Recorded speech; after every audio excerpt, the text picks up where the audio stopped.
From the very beginning of his story, he was an ordinary school librarian, but one day he died due to a fire at school, although his story did not end there, because he managed to be reborn in a new world. In this position, he already had more opportunities than a simple high school librarian. He felt he could do whatever he wanted simply because he called himself the most popular professor in college. Although not everyone thought of him that way, especially the students he pestered, they always felt that Lu Xun was the most capable teacher. This new world was similar to the world described in the most popular novels. In this world, what was important was the power that he thought he possessed in full measure. He always thought that he would become like the hero of novels, become a scoundrel, and thus conquer the whole world, and his name was Zhang Huang. But he soon realized how wrong he was, because it was clear that everything would be different. Anyone who knew his name immediately abandoned him because they considered him a scoundrel and a liar, as well as the worst in terms of coolness. Zhang always thought that working in a library was the worst thing that could happen, but he never thought that he would one day become such a loser. He was a teacher, but unfortunately there was not a single student in his class, because no one wanted to come to a loser. This guy is just unbearable, and in the end he became such a loser that the students felt sorry for him, but still did not go to him. And if there are no students, then everyone hates him. Such were the rules, and in the end, Zhang could not stand it, and began to drink a lot, which affected him even worse. He understood that if he didn't find students today, he would literally be thrown out of here, when suddenly his thoughts were interrupted by a girl. Someone quietly entered his classroom and asked quietly, "Is this teacher Lu Xun's classroom?" Hearing this, Zhang immediately thought that he had finally gotten lucky, and apparently he had finally met a new student, and this time he was confident that he would succeed. So, having collected his thoughts, he carefully turned around and asked the girl in response if she wanted to become his student. She didn't hesitate, and immediately said yes. According to her, she heard that Lu Xun was the strictest and most famous teacher at Hongting University. In response to these words, Zhang told her that she was actually confused, as he thought that choosing a mentor was like choosing shoes, where only the size mattered, and if it didn't fit, nothing could be done. But he still believed that there are some teachers who may not be so famous, but if they are ideal, then the progress from their teaching will be noticeable. At first she was a little upset to hear this, but then she told him that in fact her brother had told her the same thing, but her problem was that she just didn't know which teacher would be right for her. Zhang continued to talk, and got to the point that a teacher is someone who teaches and explains, and he, as one of Hongting's oldest teachers, could no longer watch students stray from the true path without even knowing it. But today the girl was lucky because Zhang was willing to recommend a teacher to her based on her skills. It took her a while to collect her thoughts, after which she began to show everything she was capable of. Zhang, looking at this, thought that he actually couldn't see anything from such a distance. But it didn't matter that much, because it was time to show off a little to attract the girl even more. And when she finally finished showing everything she was capable of, Zhang put on a smart face and said that, from his observations, she had a well-developed base, and therefore he believed that she had excellent prospects. He also added that she had quite a rare talent, and so it was obvious to him that she had trained a lot before this, and as proof, he said that she has amazing footwork. Every movement is like a tiger's jump, and her support is trained and you can be completely confident in it. And this is the most important thing, because trained legs are the key to success. But the girl didn't quite agree with him, because if you believe her words, her leg was injured, and the doctor gave her a diagnosis that meant that she had no chance of full rehabilitation, which Zhang clearly didn't expect to hear. He tried to turn the situation around and said that the fact that he couldn't see the obvious only proved once again that she had a clear advantage, despite her leg injury. The girl listened to his praise for a long time, but at some point she wanted to know what advantage he was talking about. In response, Zhang stood up and said that the most important thing is that she has hope, which made the girl very happy, because she didn't even suspect that her legs still had a chance. However, Zhang immediately told her that in the entire university, there were only 3 teachers, including him, who could help her, and the other 2, as far as he knew, had long since stopped accepting students. The girl was very upset when she heard this, but she still had hope that Zhang was recruiting disciples, but he told her that he was not interested in fame and fortune. She immediately fell to her knees and began to say that she knew perfectly well that he had strong moral principles, but she still asked him to take her as a student. She was immediately ready to promise him that she would not shirk and would never disgrace his honor. Zhang was so happy to hear this that he decided not to waste time and immediately went down to her and offered to sign a contract, which was quite unexpected for the girl, because it seemed to her that she would beg him for a long time. But everything happened much faster, and Zhang had already taken blood from her finger to make a contract. Although she still had several questions spinning around in her head, she was confused by the fact that the man didn't think for a second, and it seemed to her that he had prepared the contract knife in advance anyway. It was time to introduce herself, and according to the girl, her name was Wang Yin. As soon as Zhang heard her name, he immediately took her out of the house and told her to come back tomorrow, and under no circumstances asked her to forget that she had a lesson tomorrow. Zhang was so happy that he had finally found a student, and now he didn't have to worry about being expelled, and at this stage, he felt like this was also a kind of success. Now he thought he could relax because now that he had one worry left, he could finally take care of his student. But suddenly his thoughts were interrupted when his head began to spin violently, after which he seemed to fall into the ground and began to fall into an endless abyss. After some time he woke up and realized that he had lost consciousness. But now he was more interested in what was happening. When he came to his senses, he realized that he was right in front of the entrance to the library of the Heavenly Path. The first thought that came to Zhang's mind was that he had died again, although it seemed to him that this was simply impossible. On the other hand, he suspected that perhaps this was some kind of punishment for him, since he had spent his entire life in the library, and now he was back there again. In any case, he decided that he needed to go there, because it seemed to him that things couldn't get any worse. His first impression of this library was quite good. He immediately noted to himself that this library was much more luxurious than the one in which he had worked for a long time. Besides, there were a lot of books here, and his old library was usually donated by old people, so it was not so rich. But he still didn't understand why he needed this stack of books at all, and how they would help him win the battle. Although Zhang always believed that until you check, you will never know for sure, so he decided to open several books. He suggested that these might actually be first-class wrestling textbooks. But when he reached out to pick up one of these books, his hand literally went through the wall, and he realized that everything around him was immaterial. Zhang was angry because he was being bullied again, and all these books were fake. You can't even pick them up and read them. After some time, having regained consciousness, Zhang was able to leave this place, but his head was still swarming with thoughts about what kind of place this could be. The only thing he was finally convinced of was that the library was a completely inappropriate place and a waste of time. In any case, he decided that it was useless to think now, and decided to first have a snack, and then return to searching for new students. Suddenly his thoughts were interrupted by someone's shout, clearly calling for Zhang. One of the teachers at the academy called Zhang and reminded him that today students choose their own teachers, and that quite a few new guys had joined him, which apparently could not be said about Zhang. This man humiliated Zhang in front of everyone, so he had to respond and say that there was really no need to brag to him, and besides, it was none of his business. But this man did not stop mocking, and at some point even started shouting that this was Teacher Zhang, the only one of all the university teachers who received 0 points in the teacher rating. It was very awkward because the students started to look at this person with disdain. 0 points in the rating, it is really very little. Zhang had no intention of standing and talking to them, or even responding to them, so after they finished talking, he made it clear to them that it was time for him to leave. But apparently the second teacher didn't want to let him go just like that, and so he decided to remind Zhang that he was not a respected teacher. Zhang responded to this by saying that he didn't really care because he was famous, and even the red-haired teacher's newbies knew him. But if you take Chao Xiong, he wasn't famous as a teacher, and even with all that, he still had the audacity to brag. At some point, their dialogue was interrupted by a female voice, which said that Teacher Zhang was not really what everyone said. It was Wang Yin who also added that the teacher was very good because he not only accepted her as a student, but also gave her hope for recovery, so she believed that he could easily become number 1. But she was interrupted by the man standing next to her. He reminded her that the master told her to go to Lucen, but she didn't listen and went to that idiot. So he asked the girl to think better and refuse his patronage before the young master found out.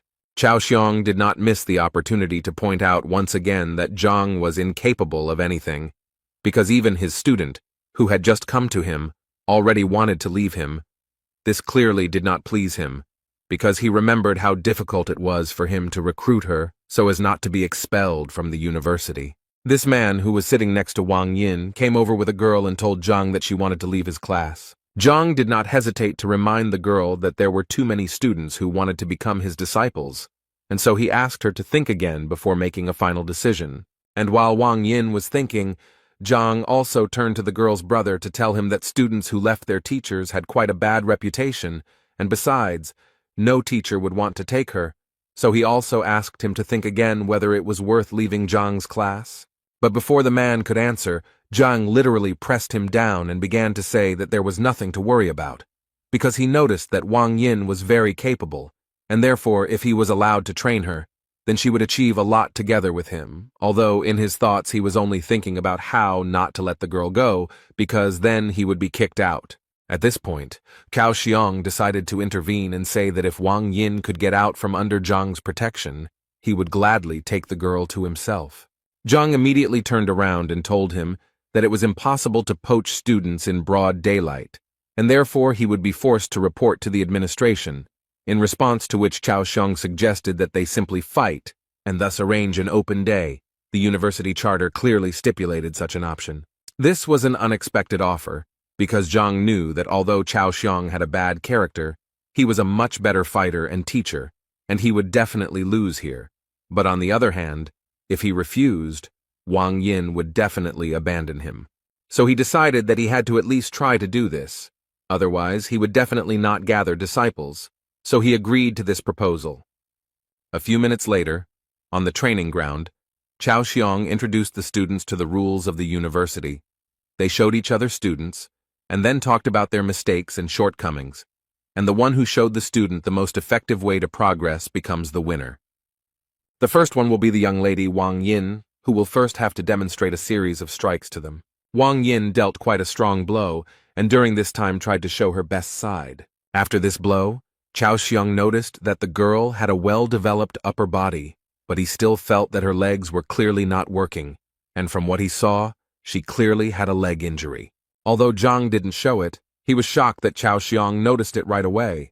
By doing this, he once again proved that he was much better than Zhang. After the first series of blows, Cao Xiong walked up to the girl and whispered in her ear that he would tell her what could be done with the leg. While he was telling all this to Wang Yin, Zhang tried to understand what they were talking about. He clearly didn't hear what they were talking about. Cao Xiong advised Wang Yin to imagine that her foot was rooted into the ground, and now she would try to do as Cao Xiong advised her. And as soon as she did this, she immediately noticed that the support in the form of a root clearly helps her accumulate more strength in her hands. Thus, following Cao Xiong's advice, she was able to release almost all of her energy and deliver a strike that was a full 10 units stronger locally. This clearly surprised the other guys, who didn't expect that in 1 minute her striking power would increase by 10 units, but Cao Xiong's disciples weren't surprised by this, because they already knew very well that teacher Cao Xiong was very perceptive and attentive. At this point, Master Cao's instructions were finished, and Master Zhang now entered the battle to give advice to disciple Cao. Zhang immediately stopped Cao's disciple, not allowing him to show what he was capable of. The whole point was that he felt that all this was unfair. He meant that if he lost, he would have to hand over Wang Yin to Cao Xiong, but they hadn't discussed what would happen if he won, so he felt like he was at a disadvantage. Cao Xiong was not at a loss and declared that if Zhang defeated him, Yang would become his disciple. Cao was not at all worried about losing such a disciple because he was sure that Zhang would not be able to defeat him. Apparently, that's how it will be, because as soon as Zhang saw Yang's technique, he knew it was all over, because he didn't even recognize his fighting style, and therefore didn't understand how, in his situation, he could even correct the guy's shortcomings. At that moment, Jan thought that he needed to give it his all, because the last thing he wanted was to be a student of the teacher at the bottom of the list. However, Zhang wasn't going to give up so easily, so he tried to find fault with this guy. Suddenly, his thoughts were interrupted as if he had been hit on the head with a hammer. Zhang was transported back to that huge library. He honestly didn't understand why he was here again, until the inscription "Heavenly Path of Deficiency" appeared in front of him, although this phrase was a mystery to him. A few seconds later, he noticed a book fly off one of the shelves and towards him. He managed to catch her, and it was a big surprise to him that she turned out to be material and he could support her in his arms, because last time this clearly did not happen. The title of this book was quite unusual. It was called Yan Li, just like the name of the guy Jang was currently looking at and trying to find fault with. From the very beginning, the book said that Yang Li was the youngest of the Yuncheng Li family, and it also said that his fighting style was White Lotus, but most importantly, it pointed out his shortcomings, among which were too many unnecessary strikes. This was only the first drawback, so Zhang did not stop and continued to read this book carefully, and at some point, he reached the 12th drawback, which was that his left hand was much more developed, but Yang used his right more often, so the strikes lost their potential. After reading all this information, he finally returned to the training ground, where Yan was able to land 62 punches on the first try. At this time, Zhang finally realized that the library of the Heavenly Path was created specifically to identify and record all the shortcomings. Considering the information he can get, it's a pretty good gift for him to start his new life with. And now Zhang is absolutely ready to finally show everyone around him his true strength. He started by saying that Yang had 12 faults, which made Chao Xiong laugh. The rest of the guys also started laughing, because each of them understood that Yang was using the White Lotus style, which was known to everyone for its power, meaning that it was incredibly difficult to see any flaws in such a fighter, especially in such quantities. He was angry that they didn't want to believe his words, so he said he didn't want to continue competing. After that, he turned to Wang Yin and told her that they were leaving because such bets were simply unacceptable. He was immediately stopped by Chao Xiong, who assured the man that they all trusted Mr. Zhang, so they all wanted to hear his advice. Zhang knew that Chao was only doing this to laugh again, but this time it would be different, and Zhang knew it, so the smile never left his face. The first thing he asked Jan to do was to punch with his left hand instead of his right. This clearly surprised the guy, and the other students started laughing even more because he simply asked the guy to change his hand. Was that really his wise advice? Chao Xiong simply asked Yang to do what Zhang asked, and at that moment he thought that he knew Yang's ability very well, and was therefore confident that his left punch would not reach even 30 units. Jan struck with his left hand, and without expecting it, delivered a blow that was almost twice as strong as the previous one. Cao opened his mouth and froze like a statue in surprise at what he saw. As a result, Yan got the number 123, and this greatly surprised all the children and teachers, including because even teacher Lu Sen had not achieved such a result. Yan himself could not believe that he was capable of delivering such a powerful blow. Zhang was very glad that his advice had worked after all, and now he was once again convinced that the library of the Heavenly Path was given to him for a reason. After thinking these thoughts, he turned to Teacher Cao to inform him that his result was only 20%, but Zhang's advice helped Yang double his strength. This made him say through his pain that Yan Li was now Zhang's disciple, no matter how sad it was for him to say it. At this point, he decided to end his speech and ordered the rest of the students to leave. He thought he was lucky just this once, but he assured himself that he would find a way to get revenge on Zhang. Zhang, meanwhile, threw his stone to Yan so that he would hurry up and check his identity on his stone. At that moment, Yang thought that things couldn't possibly get any worse, and that the other teachers probably wouldn't accept him if he ran away. So despite his disappointment, he bit his finger and signed the contract with Zhang. A few hours later, rumors spread throughout the academy that teacher Cao Xiong had recently competed with teacher Zhang, who was at the bottom of the rankings. At first, it was a source of laughter, but then the laughter turned to surprise when they heard that Zhang had won because he had been able to give advice to Yang, who had doubled his attack. Hearing something like this, the girl became interested and immediately wanted to know how someone could do something that even teacher Lu Sen couldn't do. Her friend believed that it was not just luck, because it increased the impact by 100%. In any case, the girl didn't believe it, and her main reason for coming to this university was because she wanted to get to teacher Lu Sen, and so she didn't understand how they even dared to say that some loser from the bottom of the list was superior to Lu Sen. So she decided to go and teach him a lesson, and Zhang thought that when he saw someone's skills, the library in his head would automatically generate a book with flaws, and now that he had such strength, He was confident that he could become stronger. Suddenly, his thoughts were interrupted by a girl who entered his classroom without permission and rather brazenly asked if he was Mr. Zhang Huang. When she came in, he was slightly dozing, so her words woke him up, and he wanted to know what was going on and why she was here. The girl immediately started talking about how she came here because she found out that he was able to increase Ian's punching power by 100%, but she didn't believe it and wanted him to prove it and give her some advice so that she could also double her strength. Zhang, without thinking twice, refused her, which angered the girl because she thought that he was not busy with anything at the moment. He told her that he was currently recruiting students and not just helping little rude girls. These words clearly angered her, and she wanted to know what he wanted from her then. Zhang thought it was obvious and said directly that he had one condition for her to become his disciple. She thought that in this way he was deceiving the students again, and it seemed so low to her that she thought that she would first become his student, and after she revealed herself, she would break the contract with him and transfer to Lu Sen's group. So she agreed with this idea, but immediately told him that if she found out that he was deceiving the students, she would tell everyone about it.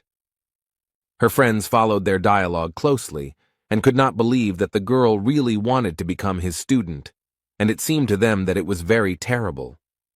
So they immediately got together and ran to tell her family about it. Zhang suddenly said that he had changed his mind and now did not want to take her as a student because she was terribly impatient, and he preferred attentive students.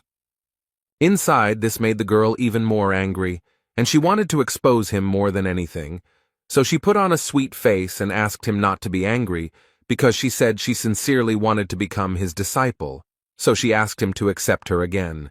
He told her that if she wanted to become his student, she would have to clean the place so that not a speck of dust remained, and also asked her not to forget about the toilet outside, thereby assuring her that he would test her patience, and if he was satisfied, then she would study with him.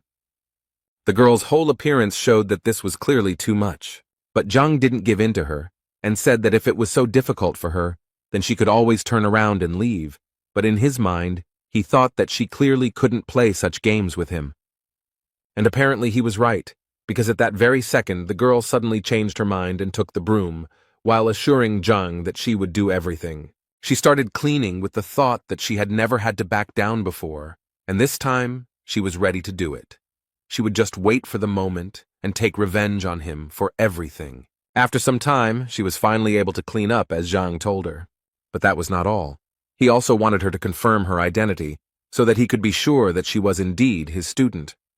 She happily took his stone, and said that she was actually already looking forward to all his instructions, although she was mentally thinking about how to restrain herself from tearing his head off.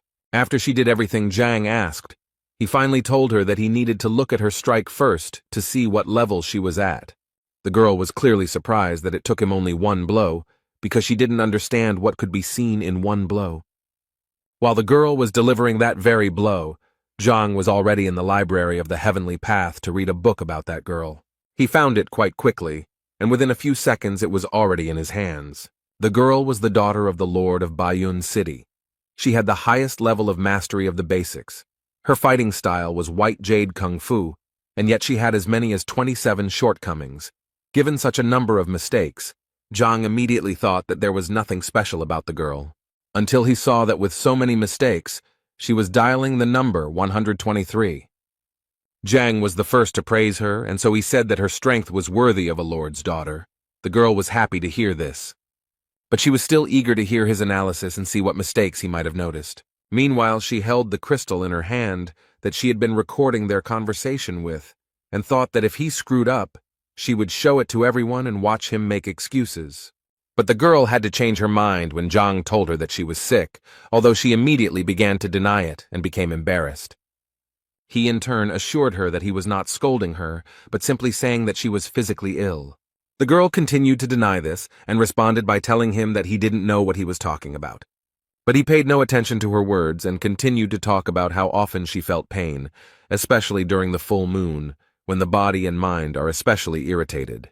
And one more thing, he also knew that no matter whether she trained or not, she was still always irritable. All this made an impression on the girl, because he literally told her everything she felt, but she did not tell anyone about it.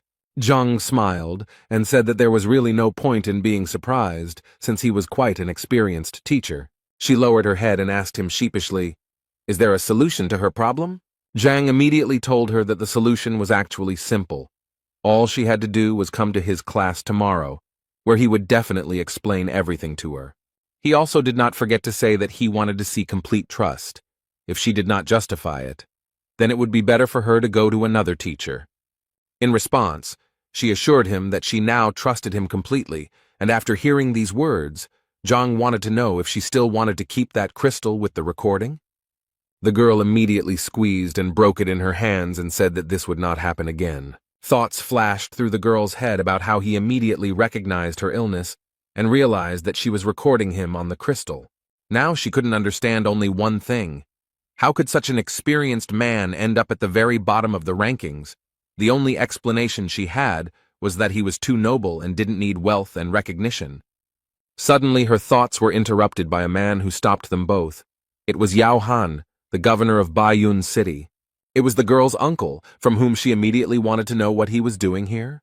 Instead of answering her question, he asked her not to say that she had become Zhang Huang's disciple, but to his great regret, the girl immediately confirmed it. He then turned to Zhang and said that her niece was the pride of the family, and therefore she couldn't study with someone like Zhang, so he asked him to let her go, then added that he would either listen to him or go to the principal and seek his expulsion from the academy. But before he could finish speaking, he was interrupted by the girl herself, who began to ask him not to do this because she had voluntarily become his student. He was clearly surprised that she didn't understand that he was not a worthy teacher who would definitely not be able to increase her strength. She felt very awkward, but still, despite all these feelings, she tried to tell her uncle that she had already made her final decision. As he listened to her, he noticed a broken sound recording crystal on the floor, and this immediately made him furious, and he immediately pounced on Zhang with words to find out what he was going to do with his niece. After which he once again ordered him to immediately release her from the class. Otherwise, he threatened Zhang to destroy him, but he calmly told Yao that he was wrong when he thought that he brainwashed the girl. She also tried to calm her uncle down at that moment, saying that if he didn't calm down right now, she would never speak to him again. He didn't understand why she was suddenly so protective of him, but she felt awkward talking about it here, so she took his hand and said that they were leaving immediately. However, the girl's uncle still did not trust him and believed that Zhang was clearly up to something. Zhang himself did not understand what he was being accused of, since he had simply accepted the student into his group. Two guys were walking around the academy grounds, and one was calming the other down because one of them was not accepted by any teacher. One of them said that they had been together since childhood and even started training together, and that teacher Wang was the best martial artist in Hongting. So he believed that his friend would definitely surpass him, and this clearly made him sad.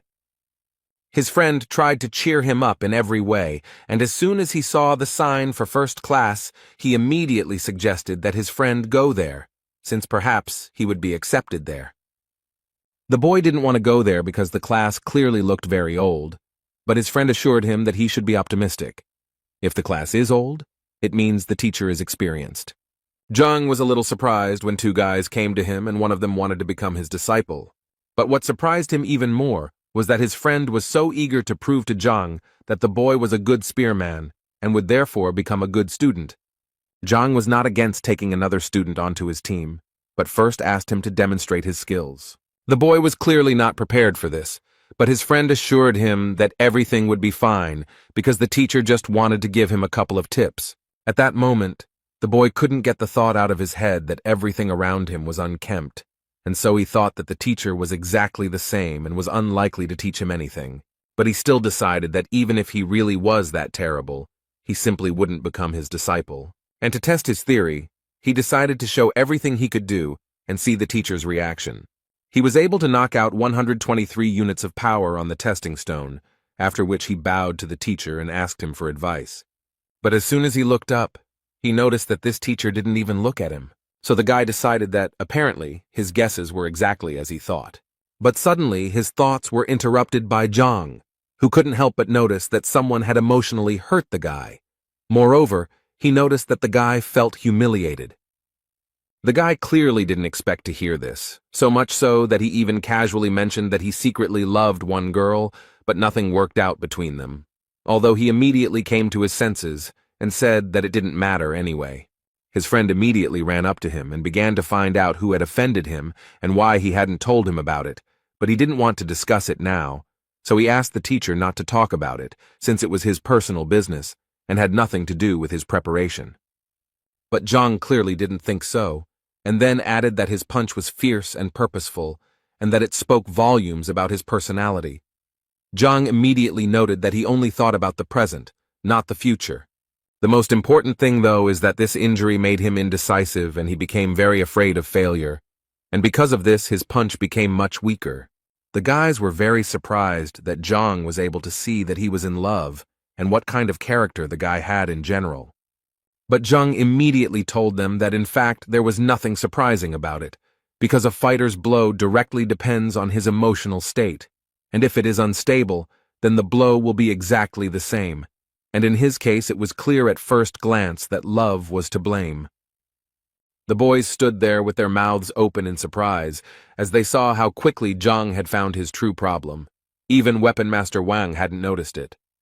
Zhang broke their shock to give the guy some advice, telling him that in order to earn respect in a relationship, he had to be strong, and asking him to think about how he looked to others if he didn't respect himself. Now he asked him to understand himself, let go of his grievances and learn from his mistakes, so he should become much stronger. And now, hearing this, Zhang asked the guy to hit him again and see what he was really capable of. The only thoughts in his head were that he shouldn't insult himself, and all he needed was to believe in himself. It was with these thoughts that he struck the stone being evaluated.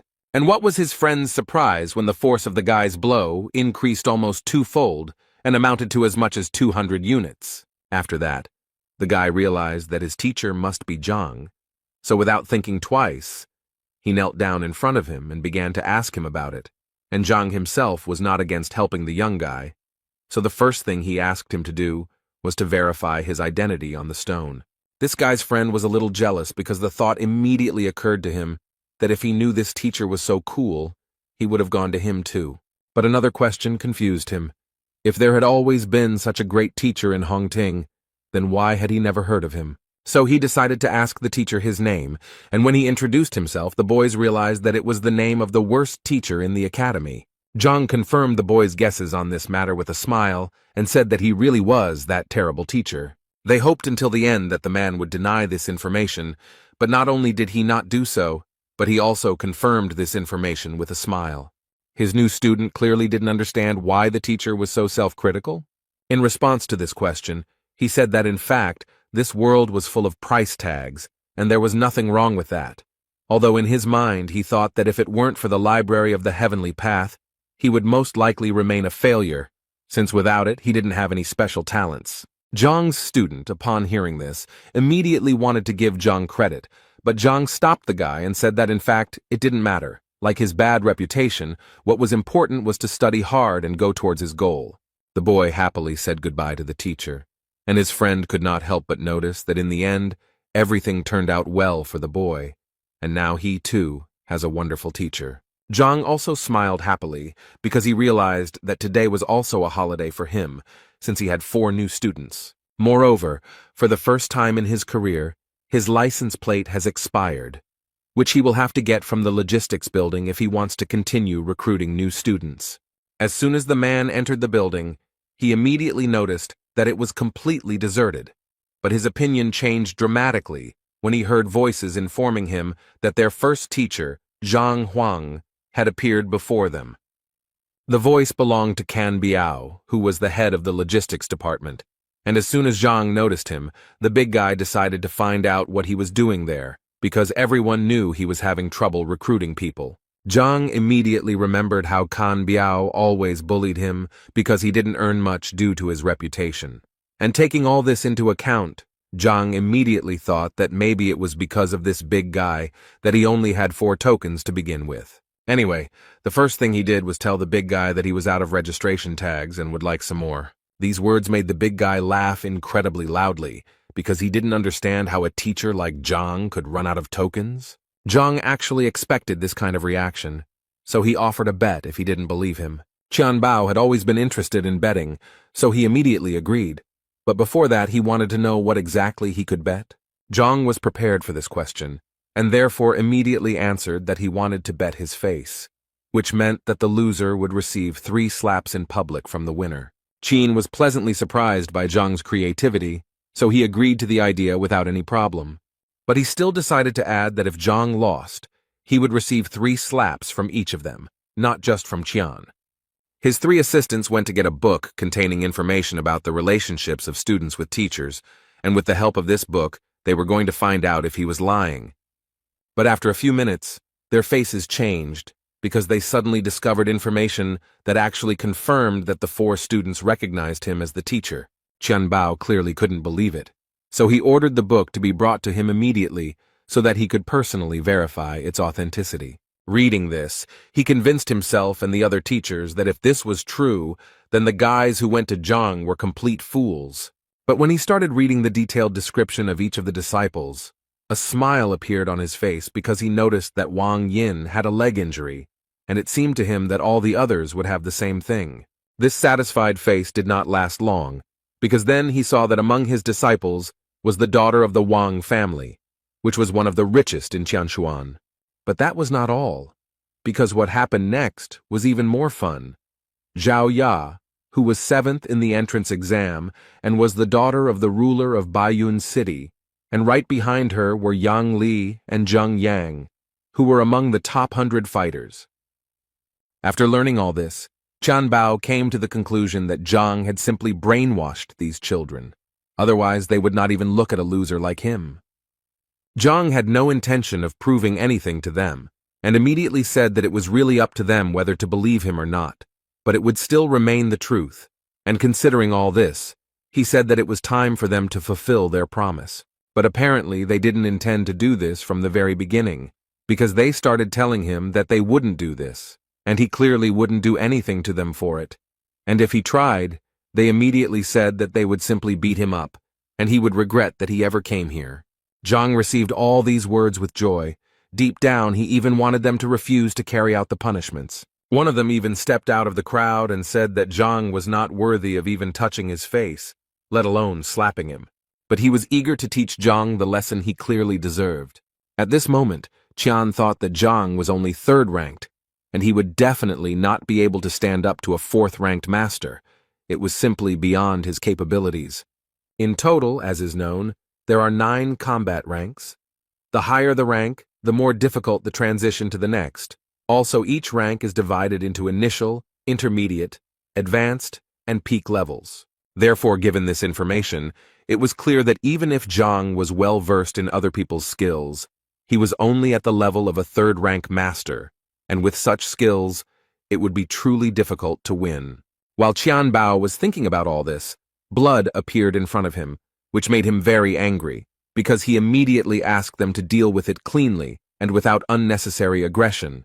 But he didn't even expect to hear that it wasn't Zhang's blood, and when he started to turn around, he noticed that they seemed to be in trouble. Zhang managed to knock out one of the teachers with one punch, and now he stood up and slowly called the other boys to him. Qian was beside himself with anger because he honestly didn't understand how this was even possible. After all, Li Yuan was definitely a rank higher. How could such a thing even happen? Zhang continued to anger them by calling them over with a smile. They thought that he was just lucky, and now he would definitely get what he deserved from them for his insolence. Zhang closed his eyes and moved to the library of the Heavenly Path, where 3 books on the shortcomings of these teachers had already been prepared. Therefore, it was not difficult for him to familiarize himself with them and strike where they could have the greatest effect. Each of them had their own point they didn't want to reach, and Zhang knew it very well. This information helped him defeat all these impudent people. After just one touch to each of them, Zhang became the winner, and they froze and could only tremble in fear. The thing is that Zhang touched their vital points, because he knew very well that all fighters who train hard have such a point, and if it is touched even by a child, it can lead to very bad consequences. Therefore, vital points are the most important place of a fighter. Often even close people do not know about them. Qianbao could barely speak, but he still wanted to ask the guy how he knew about their vital points. Of course, he knew in his mind that all this was thanks to the library, because he only now realized that it could help not only in teaching students, but also in real combat, despite the fact that he was from the ground and did not really understand kung fu. But he told Tianboa that they just needed to fulfill the promise, and everything would be fine. All this irritated Tianbao, so he immediately called Zhang a pathetic and incompetent teacher who dared to attack his superiors in a public place, so he would definitely go to the administration to file a complaint against him. The other teachers agreed with him too. They even told him that he would do better to kneel if he didn't want to get fired. For Zhang, this was so humiliating, because he understood perfectly well that they simply could not win with the power of intelligence, so they decided to use meanness. Then he decided that he too needed to resort to their methods, since that was what they wanted so much. After that, he began to talk about how Master Qian Biao stole Elder Chen Ming's treasures half a year ago. And he did it only to please a woman who ultimately did not stay with him. Next in line was teacher Bai Lin, who had driven the girl to suicide 3 years ago by abusing her, and her spirit often returned to him in his dreams. Teacher Chun deceitfully took away his brother's business by poisoning him and successfully blamed it all on an accident. When all those teachers heard this, they forgot what had hurt them so much because they could not believe that Zhang knew their secrets. But without thinking twice, they decided to ask him for forgiveness and immediately admitted that they were the only ones who were wrong. Zhang could only reply that he really didn't have time to deal with their past mistakes, but he wanted to convey to them that if they repeated them in the future, he would definitely ruin their careers once and for all. They assured him that they would not dare to do so again, and as a token of gratitude for his kindness, Qian Bao gave him his registration tokens and said that he could indeed take as many as he wanted. Zhang took exactly as many tokens as he thought he needed and left, and his new friends wished him a good day. The man's head was filled with thoughts about how long he had been waiting for this exciting life, and that this was exactly what he needed. Suddenly, his thoughts were interrupted when he saw 2 guys pulling a third one, who seemed to be screaming that he didn't want to live anymore. As it turned out, the big guy was shouting that he wanted to die, but at the same time he was holding another student's hand and not letting him leave. And the third one was trying to explain to him that if he wanted to die so much, then he didn't need to drag anyone along with him. But he asked them to leave him alone because he was already dead. Although the guys tried to shout to him that it was he who was holding them, and not they him. Zhang didn't quite understand what was going on here and how it had led to this. In any case, he decided that it was better for him not to interfere in this situation, since at the moment his main task was to continue recruiting students. Suddenly, his thoughts were interrupted by a shout that seemed to be directed directly at him, because he heard someone shouting something about the uniform of one of the teachers. And a few seconds later, he noticed the same big guy clinging to his leg. He immediately turned around and saw the 2 students quickly running away, thanking Zhang along the way for helping them distract the big guy. Zhang tried to calmly ask this guy to let him go, but he refused and kept saying that he had already been rejected for patronage 10 times, and today was his last day of selection, so he just wanted to ask him to take pity on him and take him as a disciple. The man came down closer to him and said that if the boy wanted to become his student so much, then first he needed to show him everything he was capable of, and that hanging on his leg was useless.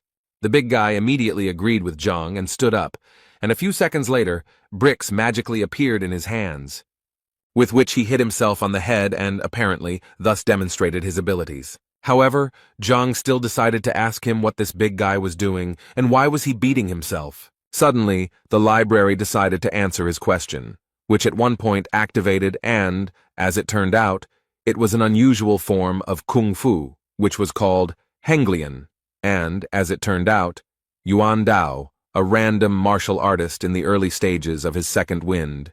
The guy had 18 flaws, the first of which was the inactivated horned dragon blood.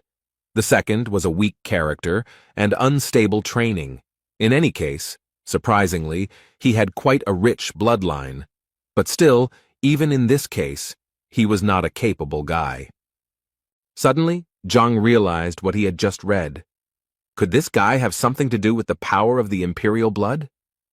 In this world, the birth data of the body and blood are of great importance, and if a fighter has a heritage, he can improve much more actively than his opponents. Thus, there are several types of bodies: the purest body, the yin body, the yang body, the golden body. Likewise, it can be said that there are several types of blood: ancient blood, new blood, ancestral blood, and variable blood. The blood of the horned dragon is one of the ancient bloods. It is said that when it is used to its full potential, the fighter becomes invulnerable to weapons, and nothing can break him. It could be said that this was one of the best bloodlines in terms of defense, and Zhang could not even imagine that such a big guy would have such a huge potential, although it would be incredibly difficult to unlock. Either way, he knew that this guy definitely needed to be taken into his class. So he immediately gave him his token to make a deal with him, and the big guy was over the moon. He was so happy that he finally had a teacher, but Zhang immediately asked him to stop rejoicing because they had a lot of work ahead of them. Suddenly, their dialogue was interrupted by Shang Bin. He was the grandson of the elder of the Shang Academy, and one of Shenbi's admirers. This guy, as soon as he saw Zhang, immediately told him that the teacher was not very good and was recruiting exactly the same kind of students. The girl standing next to him was called Shenbi Ju. She was one of the top teachers in the academy with a huge number of fans. Moreover, it could be said that Zhang was once a big fan of hers. And now Zhang didn't understand who Shang Bin was talking about and who he called trash. Shang Bin smiled and told Zhang with great confidence that he was talking about him if he didn't understand. Zhang put his hand to his nose and began to say that if Shang Bin was talking about him, then he simply did not understand why it stank so much, and he did not forget to notice that this smell only appeared after Shang Bin appeared. He immediately became enraged by such an insult, and began to shout that he had no right to speak like that at all. But then he noticed that even Shen Bi was laughing at him, so he immediately decided that he needed to be more cool-headed because he definitely couldn't embarrass himself in front of her. So he decided to remind Zhang of his place in the ranking, which absolutely everyone knows, and he also knew the big guy who was standing next to him, and according to Shan's words, this guy's punching power was only 15, and he was only good at defense. He also did not forget to add that the guy was the last in the entrance exams. And finally, he said that it was quite a lucky coincidence that the teacher and the student from the bottom of the list had finally met. As soon as the big man heard Zhang Huang's name and that he was ranked last, he realized that it was probably in vain that he asked him to be his teacher. Zhang didn't intend to react harshly to all these words, and decided to tell Shan that if he finished speaking, then his personality could leave. Zhang personally let him go. Although this made him angry, he still decided to listen to Zhang. But first he turned to Shenbi and told her that they had better leave here, because communicating with this abomination was dangerous. It could negatively affect her beauty. Before leaving, Shenbi decided to say some nice words to Zhang. So she said that last time, although he was at the bottom of the list, she asked him not to give up and work hard, and then he would definitely succeed. Zhang understood that she thought that since he took this big guy, it meant that he had given up on himself.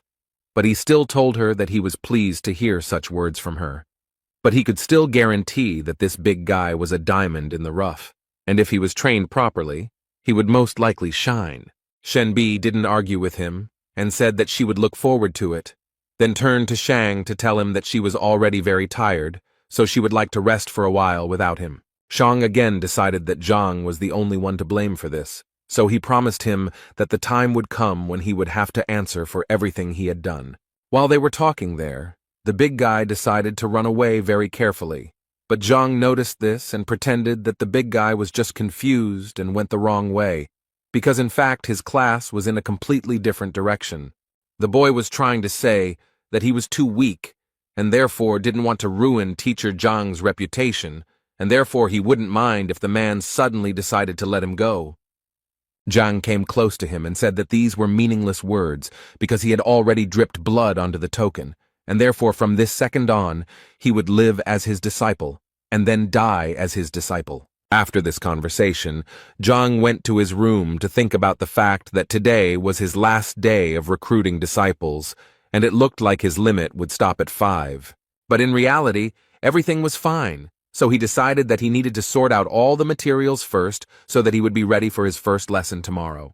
He believed that he had previously trained according to the principle of the 9 paths of Hongting, and each level corresponded to the essence of the 9 ranks. Many in Hongting train according to this system. And it looks like he's the last one of all the teachers left at rank 3. Everyone has already reached at least rank 4, so he needs to pull himself together and catch up with them as quickly as possible. But his training methods weren't quite up to the task, so he decided to visit one place where he thought he might find a more successful training method than he had the last few times. The essence of unifying true ki is to collect the spiritual energy that is around them, and this process is very slow and difficult because the spiritual energy needs to be reconstructed to reunite with the true ki of the body, and some masters study day and night for at least 3 years to achieve an acceptable result. And all this clearly did not suit Zhang. He most of all did not want to do this for years. Besides, his classes were tomorrow, and if the students found out that their teacher was not even capable of high-quality qi collection, then they would definitely drop out of school.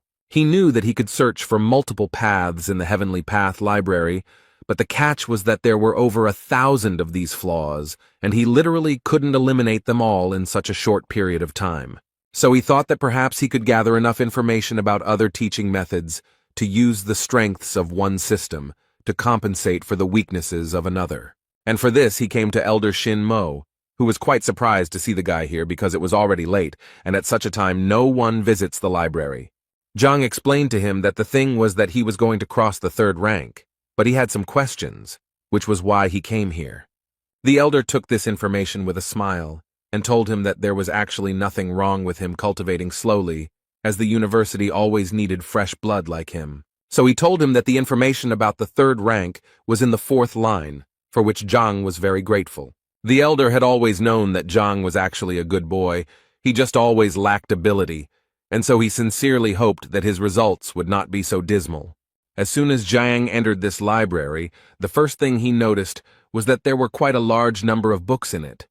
It even seemed to him that the university library was no poorer than an ordinary modern library, and besides, he almost immediately found a row with the books he needed. He picked up the first book that suited him, and was a little surprised that this book described a method that had more than 3,000 shortcomings, and he was a little confused as to why this system was so popular. It seemed simply impossible to him to correct so many mistakes, but at one point, he realized that now was not the best time to despair.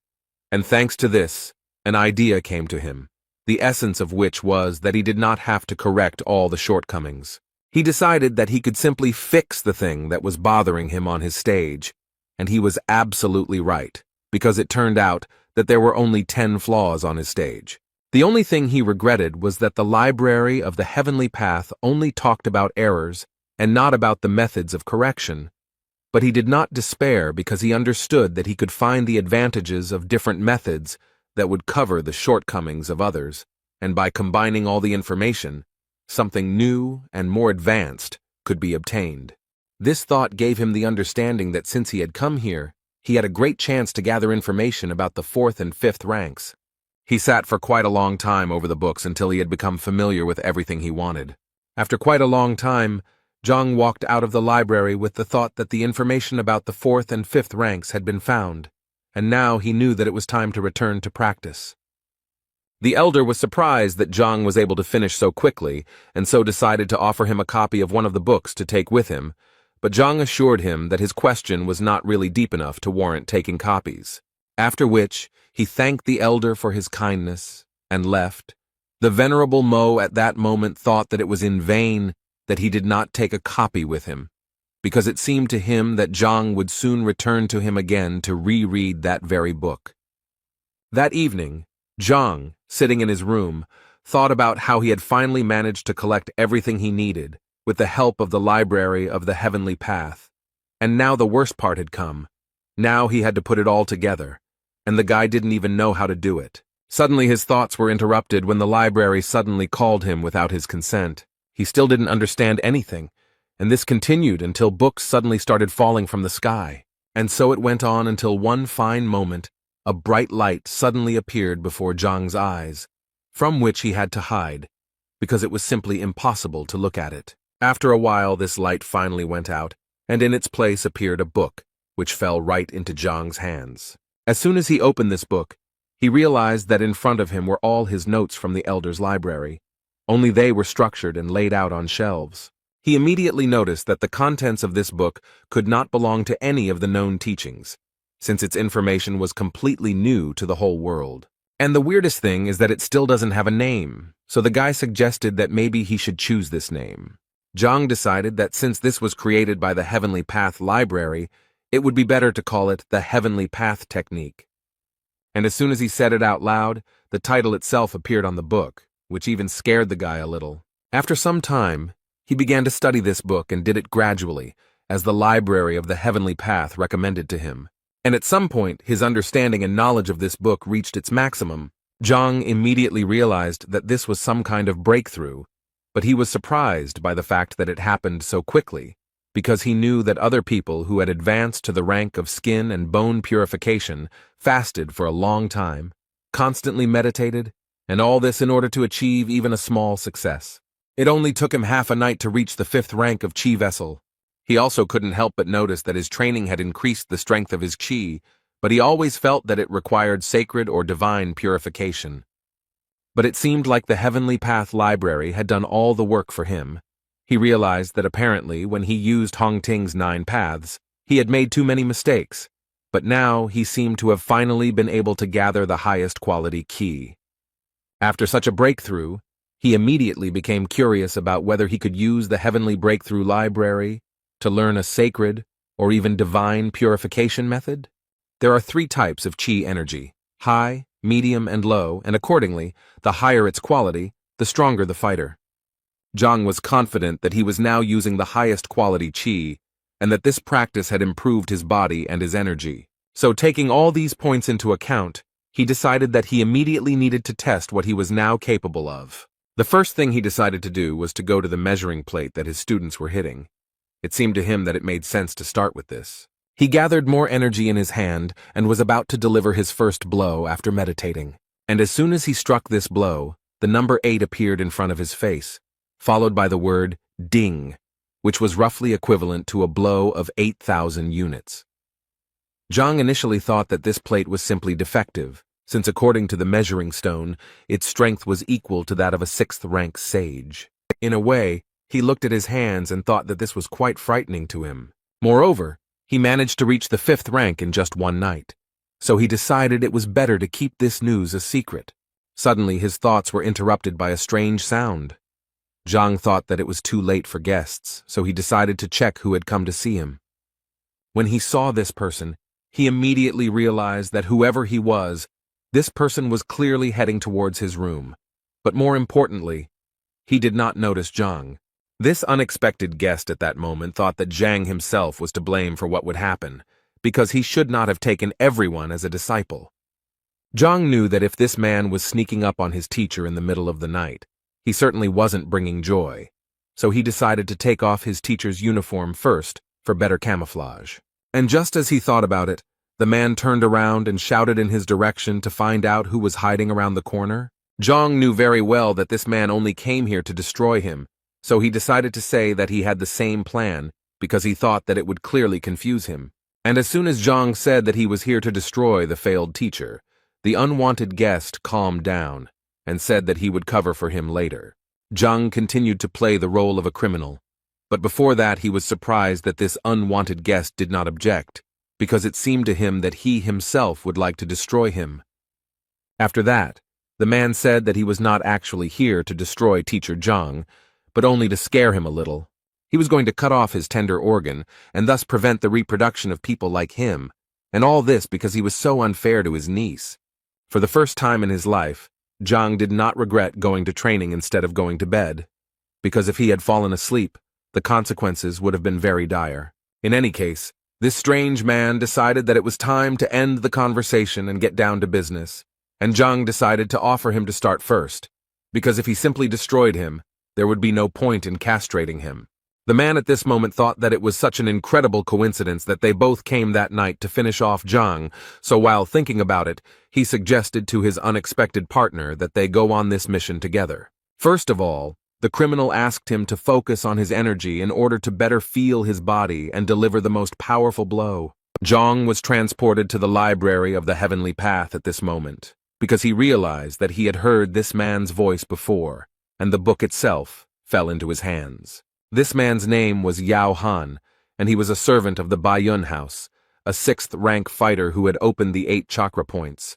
Zhang immediately understood that Yao was Zhao Yao's direct assistant, but he didn't understand what he had done, that this mercenary had come to destroy him. In any case, he decided to ignore the fact that he was already 6th in rank, and that he had beaten 12 dings on the evaluation stone, because if he didn't teach him a lesson, then he wouldn't be able to be called Zhang Huang. But he still understood that this clearly had to be done not in direct confrontation, because then he would definitely lose. So he decided to outsmart Yao a little and at one point shouted at him to look at the sky because there was a UFO flying there. Yao didn't understand what a UFO was and how it related to their case, but he didn't even think that this was all just a common trick by Zhang, who deceived him in such a childish way. Zhang didn't miss his chance and delivered a fairly strong blow from behind, which sent the man flying into the nearest wall. He thought that the 6th rank should be much stronger, but apparently the fact that he knows all of his opponent's weaknesses decides a lot in this regard. Yao didn't quite understand why the guy suddenly attacked him, because it seemed to him that they both wanted to take revenge on Zhang. But apparently Yao was very wrong when he decided that he had an ally in such a matter. After that, Zhang dealt several dozen blows to his opponent, and realized that in fact, all this was not as difficult as it might have seemed to him. This guy was the assistant of the Yao family, and Zhao's uncle, so he did not hit him very hard. But before he left, Zhang knew he first needed to divert suspicion from himself. The idea immediately came to him to blame everything on Shan, although Zhang believed that it was his own fault, because if he had not approached him that afternoon, he would not have even remembered him. After that, he turned to Yao and said that Zhang had angered him during the day, so he wanted to teach him a lesson. Zhang pretended to talk to himself, but Yao heard everything perfectly well, and so Zhang made him understand that he was Shan. After that, he made a threatening face and ordered Yao to get out of here immediately. This scene made Yao think that he saw this person talking to Zhang today, and he also knows very well that they often quarrel with each other, and in the end he said something for Shenbi, so he was sure that it was that guy. Zhang thanked himself again for deciding to train today instead of just lying around and resting. Besides, tonight had given him the understanding that he needed to become much stronger if he wanted to survive in this world. The next morning, all his students except Zhao gathered, and when he asked the boys why she was not there, they answered him quite confidently that she was simply late and would come a little later. He decided that they would start without her, and then began to talk about how his teaching methods differed from others, saying that individuality was important to him, so he would work on each of their styles. And he decided to start with Wang Yin because she was his first student. Although the girl agreed with him, at this moment she thought about how yesterday, when she returned home, she found out that teacher Zhang was actually a liar. So she mentally didn't want to have anything to do with him, although she couldn't tell him about it yet. At this point, Zhang asked her to come closer to him and show her her strike again, as he needed to examine it more closely. Wang Yin felt that there was too little space for this, but Zhang assured her that it did not matter. The thing is, when he first looked at her strength, he didn't have the Heaven's Path library yet, and so he didn't quite understand what shortcomings the girl had. So she had to give another blow, which was quite strong, and Zhang immediately decided to praise her. Then Wang Yin wanted to say something to her teacher, but he did not let her do it because at some point he simply interrupted her. And he began to say that if he was not mistaken, then she injured her leg 2 years ago in a fight. Wang Yin didn't even understand how he could know all this. Zhang ignored her questions and continued to talk about how there were 3 points on a person's leg that were responsible for strength, speed, and agility, and it seemed to him that her opponent had touched the point that was responsible for strength, which caused it to close and the blood to flow in the opposite direction. At this moment, Wang Yin thought that one of the top doctors they had invited had said the same thing, but he couldn't do anything about it, since it required a master of at least the 8th rank. So she asked him without much hope if he could cure her, but the answer completely changed her expression, because Zhang said with complete confidence that for him it would be just a piece of cake, although the girl had thought all her life that her injury could no longer be cured, and the teacher said that for him it was a mere trifle.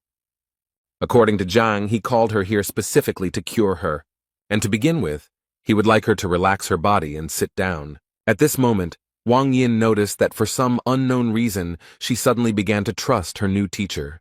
At some point, her thoughts were interrupted by Zhang, who, completely unexpectedly for the girl, threw a small needle at her.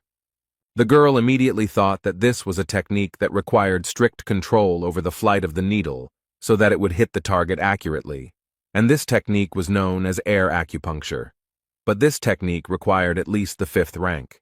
That's why she couldn't believe that the worst teacher in the university could even reach 5th place. But Zhang had been continuing to perform his technique all this time, and he had only just begun the stage of introducing true qi into Wang Yin's body. It was an incredibly painful process, and the girl had to endure it. But the thought that this was indeed the teacher's qi was still spinning in her head. She immediately realized that this was the purest qi, like spring water without a single impurity, flowing through her body. But she still couldn't get the fact out of her head that such energy simply couldn't be found in a 3rd-rank master. Moreover, no matter how much she studied the matter, she had never heard of such a true qi refining mastery. Anyway, the most important thing now is that she can feel her legs more accurately and clearly than ever. Wang Yin felt like he had turned some kind of lever, and now she could feel them.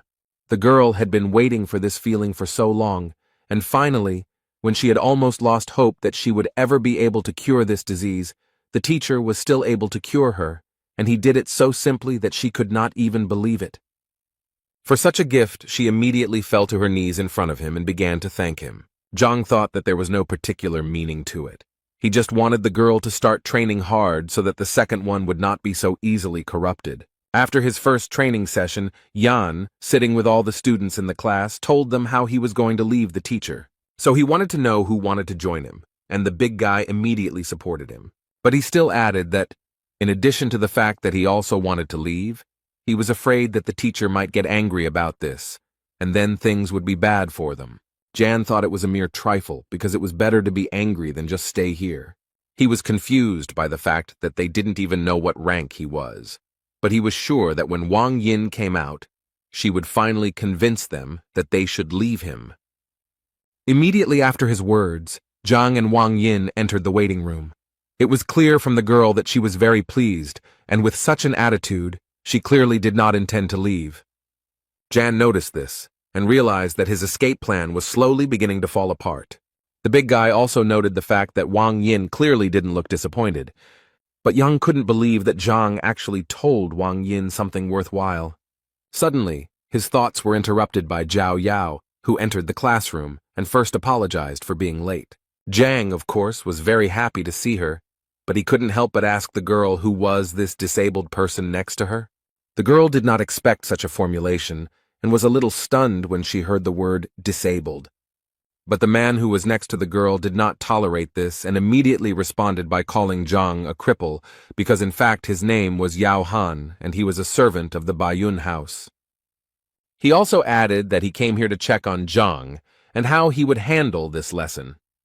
Zhao tried her best to calm him down, but it seemed to be quite difficult to do. Zhang, in turn, decided to add fuel to the fire and said that he actually needed absolute silence in the classroom in order to teach, and besides, he believed that it was not a public place where anyone could enter. Zhang gently hinted that he should leave here, which made Uncle Zhao even more angry, and so he immediately began to threaten Zhang, saying that he could slap him right now. The teacher did not argue with him and asked Zhao to deal with her relative herself. Zhao immediately sent Han out of the classroom and told him that he was disturbing her while she was studying. A few seconds later, the doors closed in front of the man, and he apparently would not be able to watch his niece's occupation. And when Zhao finally dealt with her uncle, Zhang decided to call Yang to him, because it was his turn. The guy happily agreed because he really wanted to see what his new teacher was capable of, and he also decided that if Zhang really was as bad as everyone said, then the guy would quit without hesitation. He entered Zhang's room, and the first thing he did was ask the teacher if he wanted Yang to show him what he could do. But before he could finish his question, Zhang told him that it was actually useless, and that he had already figured it out. Zhang explained to the young master that at the moment the Feijoa strike was at the initial level, although the Kulong strike was at an advanced level. Yang was a little surprised that Zhang knew that he was practicing Kunlun, because absolutely no one knows about this training, not even his family. Zhang replied with a smile that it was actually quite simple. Yesterday he saw Feijoa in his style and ate it. This shocked the boy even more. He couldn't believe that Zhang was even able to see such a thing. In his mind, he remembered that even teacher Qiao Xiong hadn't seen anything like this. How could Zhang have guessed back then? His thoughts were interrupted by Zhang, who assured the boy that every time he used the Kunlun strike, the pain in the boy's armpit increased and his shoulder began to itch. At this moment, Zhang amazed Yang so much that he even cried out upon hearing such detailed information about himself. The body of a Kunlun technique master is perceived as the body of a dragon, and if the warrior has reached the rank of skin and bone purification, there will be no side effects, since the qi energy will nourish the muscles and bones of its wearer. But according to Zhang, Yang is only at the second wind level now, and his body is still too weak, so the Kunlun is injuring him, and if he continues, the injury will become even worse. Yang was speechless, and clearly didn't know what he had said to his teacher. He simply remained silent, and waited for Zhang to continue. So the teacher kept saying that if he continued like this, his arm would atrophy, and it would be impossible to save it. Zhang also suspected that the boy was already at the stage where his sleep was disturbed, and at night the spasm was felt throughout his entire arm. Jan realized that he was in trouble, so without thinking twice, he knelt down in front of his teacher and began to ask him for help.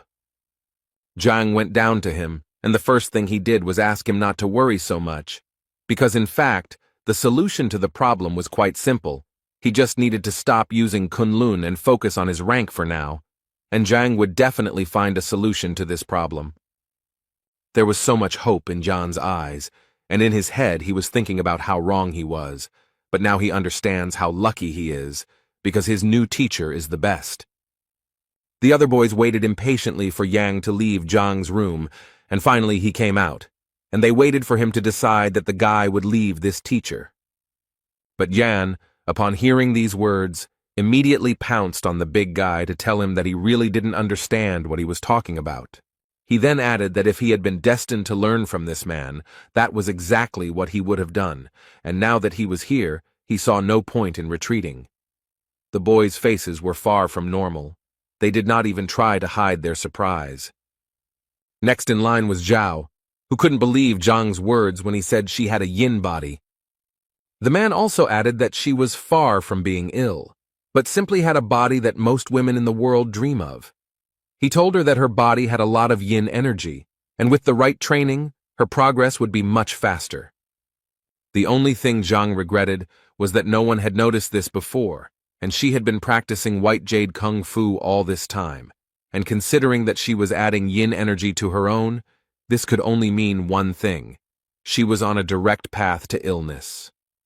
He believed that the only way to get rid of the pain was to change his training method to one that suited it better.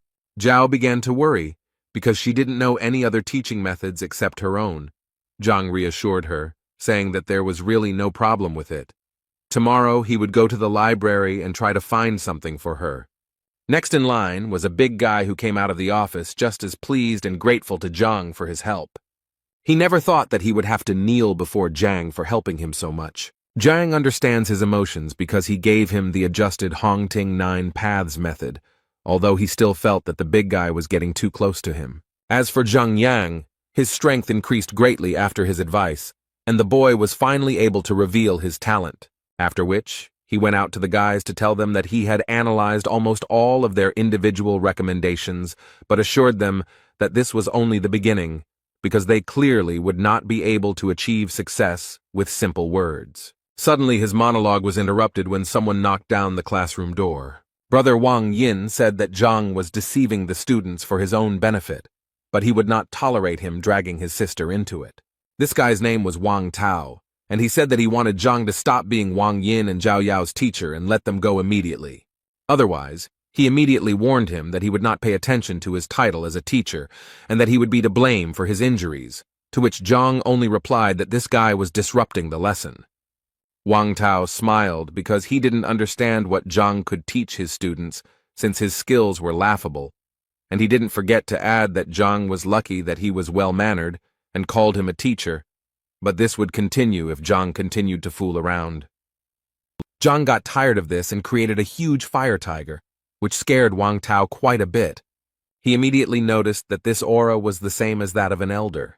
He didn't believe that a third-rank guy could be so strong, so he thought that it would be disgusting if they thought that he was afraid of such a weakling. So without thinking twice, he decided to attack Zhang and punish him for all the words and actions he had committed. But no matter how much force Wang Tao used, Zhang was still able to easily stop the guy's attack with just 2 fingers. Wang Tao couldn't even imagine how this was even possible. How could a third-rank fighter stop his attack and so easily? He decided that it was just a coincidence, and nothing more, so he demanded that Zhang let go of the sword so that they could fight in a fair fight. Zhang didn't listen to him, but continued to just stand there and wait for Wang Tao to simply leave and not interfere with his lesson. At that moment, the guy's head was spinning with only thoughts about how this was simply impossible, because the last time they tested Zhang's strength, it was at the level of the 3rd rank. Moreover, the guy believed that even if he had strengthened, he should now only be at the 1st stage of the 4th rank. But apparently this was not the case, because Zhang was able to throw Wang Tao out of the classroom with just 1 hand. Uncle Zhao stood outside the door of this classroom and listened carefully to what was happening in the classroom, and at some point, he began to hear a very loud noise, and so it seemed to him that Wang Tao was finally going to teach Zhang a lesson. And he clearly wanted to see this more than anything else, so he carefully opened the classroom doors. But apparently he did it in vain, because as soon as he opened the doors, he saw the body of a fighter flying towards him. It so happened that they landed on the ground together and together received the gift from Zhang. After he had sorted out his fans, to put it mildly, he decided it was time for them to continue their activities. The boys apparently still couldn't come to their senses after what they had seen. It seemed to them that it was a 4th-rank supreme power. Brother Wang Yin was defeated so easily, even though he is a famous fighter. How could a teacher from the bottom of the rankings do this? They all came to the conclusion that Teacher Zhang had simply been hiding his strength all this time. Uncle Zhao Yao, after such a not-so-soft landing, would like to ask Mr. Wang Tao what happened and why he was unable to teach Zhang a lesson. Wang Tao couldn't think of anything better to say than that he had just used a new technique and was just lucky because he hadn't fully mastered it yet. So today, he said, luck was on Zhang's side. His interlocutor thought that something was clearly wrong here, and even with the new technique, Wang Tao should have won. The guy also decided to add that the university had a strict rule not to interrupt classes, so he decided to wait a little. The man agreed with him, and added that since they had some free time, he wanted to ask Wang Tao something, and the guy didn't mind talking, but he mentally asked that the topic of their conversation not concern Zhang. And his question was that he wanted to know if there was a teacher named B in this academy, and if she had any admirers. Wang Tao was the first to notice that the name had the word B in it, so he immediately assumed that it was Shen Biju, who was the local ideal of beauty, and therefore had many admirers, the most obvious of which was Shang Bing. But he also did not forget to mention that Zhang was also chasing after her. Hearing this, the man thought that now all he had to do was find out whether they really had a conflict back then. Shang Bing sat in his office and listened to Qiao's stories, who told him that Zhang had deceived his disciple, and so he decided to turn to the grandson of the academy elder. Shang Bing slammed his palm on the table and immediately told him to forget about it, because he was going to solve this problem himself. In his words, he had always wanted to teach this Zhang a lesson, but deep down he knew that if he attacked him there, it would lower him in the eyes of the precious Shen Biju. But now he had a good reason. And now he is ready to do everything for this. And as an assistant, he decided to take Qiao with him because he was going to make a cripple out of him. When they arrived at Zhang's classroom, they saw Wang Tao standing there, and next to him was an unknown man. The first thing Shang Bing wanted to ask Wang Tao was why he was here and not training. Wang Tao decided that there was nothing to hide, so he told them that his sister had been tricked into going to see the teacher, and that he had come here to sort it out. Shang Bing was quite surprised that Zhang dared to lie even to Madame Wang, and now he was more than sure that this guy needed to be put in his place. Wang Tao also introduced Mrs. Zhao's family assistant, Yao Han, whose ward was also deceived. Shang Bing's face changed even more when he heard that Zhang had managed to deceive the Yao family as well. In that case, he decided that they needed to go together and teach this scoundrel a lesson for everything he had done.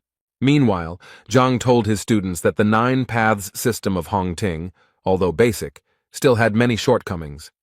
This was the first time that the boys listened so attentively to someone's lecture, and all because they really found it very educational, because he could point out the shortcomings of even the most effective methods. Some of the boys even thought that even his father could not compare to Teacher Zhang in teaching. Suddenly he was interrupted again by the same people, but now Shang Bing was with them, taking Qiao with him. Zhang didn't understand what they were doing here, but he guessed that since they came here so happy, it meant that they clearly weren't going to praise him. Shang Bing spoke first, saying that he didn't expect Zhang to stoop to deceit, and he still couldn't believe that he had deceived Miss Wang Yin and Miss Zhao Yao. Zhang was tired of enduring all these senseless accusations and suspicions, so he immediately replied to Shang Bing that if he had any business with him, he would listen to him after class. But Shang Bing didn't seem to hear him and continued walking, only to say at one point that he wanted Zhang to let those disciples go right now, otherwise he would have to force him. Zhang didn't want to let anyone go, so he decided to first ask Shang Bin what he was going to do, since he felt that the respected Shang Bin didn't know that fighting between teachers was prohibited in Hongting. Shang Bing told him that the university rules were made to maintain order within these walls, but he was breaking them, so for his sake, Shang Bing would make an exception. Zhang knew that he was probably doing this because he was hurt by the words spoken to him yesterday, and so Zhang felt that Shen Biju would be angry when he found out about this. Shang Bin was surprised that he wanted to catch him doing this. In any case, he had already decided to teach him a lesson, so he didn't care about such nonsense. Uncle Zhao was shocked by what he saw, because he realized that this was the same Shang Bing, Shen Biju's admirer, and he was the one who had a conflict with Zhang yesterday. So after connecting all these facts, the man guessed that this was the person who hit him last night. Therefore, without thinking twice, he decided to take revenge on this scoundrel who attacked him from behind. Shang Bin clearly didn't understand what was going on and immediately asked Han to calm down, as he had no idea why he had just been hit. Han didn't understand why he was even asking him about this, as if he didn't understand that he deserved it. Shang Bin really didn't understand what was going on, but he still told Han that if he hit him again, he would hit him back. But before he could finish speaking, Khan immediately pounced on him and began to literally beat him for what he had to endure yesterday. Qiao and Wang Tao also didn't understand what was going on and why Han suddenly went berserk and started beating Shang Bin. Zhang stood aside at that moment and enjoyed the fact that his plan worked as it should have, and the fight began exactly when he needed it to. Wang Tao decided to stop Han so that he would finally tell what happened, to which the man suddenly decided to attack Shang Bin, but Han continued to break free from his hands. He said that he was not finished yet. Shang Bin's face was too swollen. It was obvious that he was in a lot of pain, but even in this state, he threatened to take revenge on Han for everything he had done to him. At one point in the argument, Zhang intervened and told them that if they had any disagreements, they could resolve them outside his classroom, and that they should leave his classroom immediately, or he would be forced to contact the education department. Shang Bing knew that his condition was too bad, and he really needed to leave because it would be embarrassing if anyone found out about it. He agreed to leave, but still did not forget to add that they would still get theirs, so he asked them not to rejoice. After the lesson ended, the children finally walked out of the classroom in a great mood, because they found today's lesson exciting. They especially liked the part with the teacher and the servant of the Yao family, and Teacher Zhang's strength was a real revelation to them. Zhao couldn't even imagine what could have happened to Uncle Han and why he wore a bandage, and it was quite difficult for the man to explain all of this to her. As soon as Wang Ying walked out of the classroom, her brother grabbed her hand and immediately ordered her to go home with him. She didn't quite understand why she needed to go anywhere if she was now living at the school, but he wasn't going to explain it to her because it wasn't up for discussion, so he repeated to her again that they were going home immediately. Meanwhile, Shang Bing was walking down the academy's corridor, almost screaming about how he was beaten for literally nothing. Qiao guessed that perhaps Zhang was in cahoots with Han. He agreed with him because Shang Bing hadn't actually done anything to be punished for, so he was sure that he had attacked him, because he wanted to teach Zhang a lesson. After which, he suddenly wanted to ask Qiao again if Zhang was really forcibly teaching Yang, because it was impossible to tell from the guy that he was sitting there forcibly. Chow once again assured Mr. Shangbing, having no doubt that it was true. Shangbing was happy to hear this, so since Chow was so confident, he suggested that he immediately apply for the will detector. He also asked Chow to remember to increase the penalty to the maximum, as he believed that this was the best way to put Zhang in his place. In the Wang family mansion, the girl was yelled at very loudly because her father thought that she didn't even understand what she had done. He wanted to hear her opinion about his teacher. He wanted to know if she knew that he was the worst teacher in the entire academy. The girl immediately tried to assure her father that teacher Zhang was not as bad as everyone thought, and that he was actually very talented. Her father didn't believe her, but the girl confirmed it with a smile. So he had to turn around and start yelling at her again, because he thought Zhang was only capable of raising trash like himself, and so his father didn't understand why she even thought he was fit to be her teacher. Moreover, he didn't even think that such problems could arise with her. He asked the girl again with all his anger if she knew what place her teacher occupied in the ranking. The elders of the family who were behind all this advised the girl to listen to the chief. They believed that he would definitely not say anything bad, and as an example, they decided to give her Wang Yang, who studied with Lu Sen. According to them, the guy's strength increased by 40% in just one lesson. Wang Yin, overcoming her fear and embarrassment, decided to say that with teacher Zhang, her strength had increased by more than 100%, and he was also able to heal her legs. One of the elders refused to believe this, because he believed that if their most famous doctor, invited from distant lands, could not cure the girl, then this scoundrel would not be able to do the same. The other elder also laughed when he heard that she had increased her strength by 100%, and the healing of his legs captivated him even more, after which they asked her not to lie, if only to cover up for this liar. At some point, she decided to shut them up and started shouting about how they could even talk like that about teacher Zhang if they had never even seen him, and she had already firmly decided that she refused to leave his class. But this made the old men laugh even more. They assumed that the girl had some other reasons for protecting this guy. The girl's father also thought that he was talking complete nonsense and ordered her to leave classes that very day. Otherwise, the doors of this house would be closed to her. Without thinking twice, she left the house, hearing her father shouting after her that if she left, she would never be able to return. But the girl was not going to go anywhere. She approached the column that measures strength and said that if they did not believe her, then she would gladly prove it to them with actions. Having gathered her strength a little, she decided to deliver the first kick. She was able to knock out a full 205 units of strength, which surprised all the elders, because they were sure that yesterday her strength was only 53 units, and what is even more surprising is that her legs work as they should. After which Wang Yin immediately added that if it weren't for teacher Zhang, she would never have been able to achieve such a result. The father couldn't believe his eyes. Could he really cure her legs? The girl confirmed this information, after which the man immediately wanted to know what teacher Zhang said in his lecture.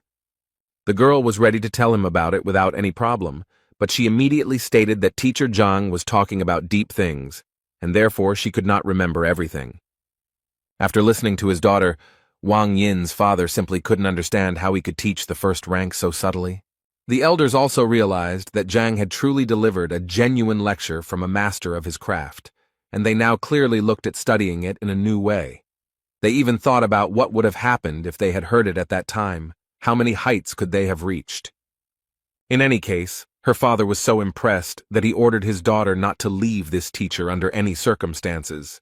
Moreover, he asked the girl to ask Zhang if he could accept other fighters, and if the man himself could attend some of his lectures. The elders immediately reminded the man that he was the head of the clan, and he could not simply become a disciple of such a person, because then their family might think something wrong. Father realized that they were actually right, and it was clearly not the best idea for him. But the elders themselves were not against attending a few lectures of this teacher, so they politely asked Wang Yin to ask permission. Meanwhile, Zhang decided to visit the library again, as he believed that although his skills had improved greatly, he still knew little about martial arts, and so he decided that he needed to study now. Otherwise, he would not be able to properly teach his students. He came to Reverend Mo again and said that this time he wanted to look at the martial arts materials, but the elder told him that today was not the best time for that. Before Zhang could ask what was going on, he was suddenly interrupted by Shen, who had also come to the library to borrow some books, and the elder happily let her in. After which Zhang turned to Venerable Mo again to say that it was unfair, since he and Teacher Shen had the same goal, to read the book, and he did not understand why he was not allowed, but she was allowed. The thing is that the elder believed that Shen was really looking for knowledge, but he came here for an unknown reason. Zhang had to start proving that he also came here for knowledge. Shen, at that moment, did not understand why Zhang did not talk to her. Did he really stop liking her? In any case, she decided to support Zhang and told Venerable Mo that she was confident that Teacher Zhang had no evil intentions, and so she suggested that he also let him in, especially since, as a teacher, he had every right to do so. The elder decided that since Shen insisted on it, he would let Zhang into the library, but he immediately warned him that if he saw Zhang breaking the rules again, he himself would be to blame and would also bear responsibility. Zhang was glad to hear this and then decided to thank Shen for his help. Then he simply entered the library without talking to Shen. This confused the girl, as she thought that Zhang would take the opportunity to talk to her.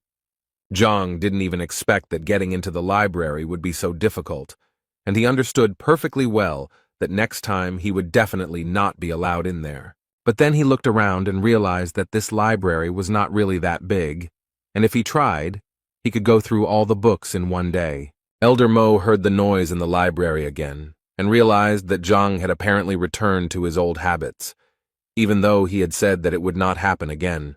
He decided to go into the library and check out what was going on there, and at that moment the thought flashed through his head that he wouldn't mind finding out what was going on in this guy's head. The old man noticed that Zhang was taking everything in a row and trying to read everything at once, and this once again confirmed that the old man was right, and the guy was just doing something incomprehensible. So he decided that when Zhang decided to leave here, then he would teach him a lesson. At this moment, Shen was also watching Zhang closely, and now she began to understand why Elder Mo didn't want to let him into the library. Although on the other hand, she had the thought that Zhang simply found out that the girl wanted to come to the library today and was simply trying to attract her attention. So she decided that she wouldn't let him wreak havoc in the library just because he decided to see her. The first thing she wanted to know from Teacher Zhang was what he did, to which she received the obvious answer. He told her that he was just reading. She became even more angry about this, so she decided to tell him that he definitely didn't look any more attractive this way, and she didn't like the way he was acting, so she asked him to leave the library immediately. Zhang told her that he could imagine how difficult it was for her, but he still continued to pretend that he didn't hear her and continued to read all the books in a row. Shen was already very angry and started yelling at him that he apparently didn't understand what she told him, so she decided to repeat that if he continued to do this, then this way he definitely wouldn't attract her attention. Zhang was tired of listening to her nonsense and asked this crazy woman not to disturb him, and if she was so bored, she could always go to the corner and draw there. The main thing he asked was to leave her alone. The girl couldn't believe that Zhang was talking to her like that, but still, the thought was spinning in her head that he was just joking, and that's why she wanted to see how long he could hold out. In the end, 6 hours had already passed, and Zhang was still leafing through the books, and the girl finally realized that if he wanted to attract her attention, he would clearly stop doing this.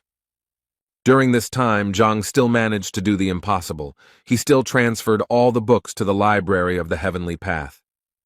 Furthermore, during all this time, he was finally able to find a suitable training method for Zhao Yao. Turning around, he noticed that Xin was still there, even though it was already around 7 o'clock in the evening.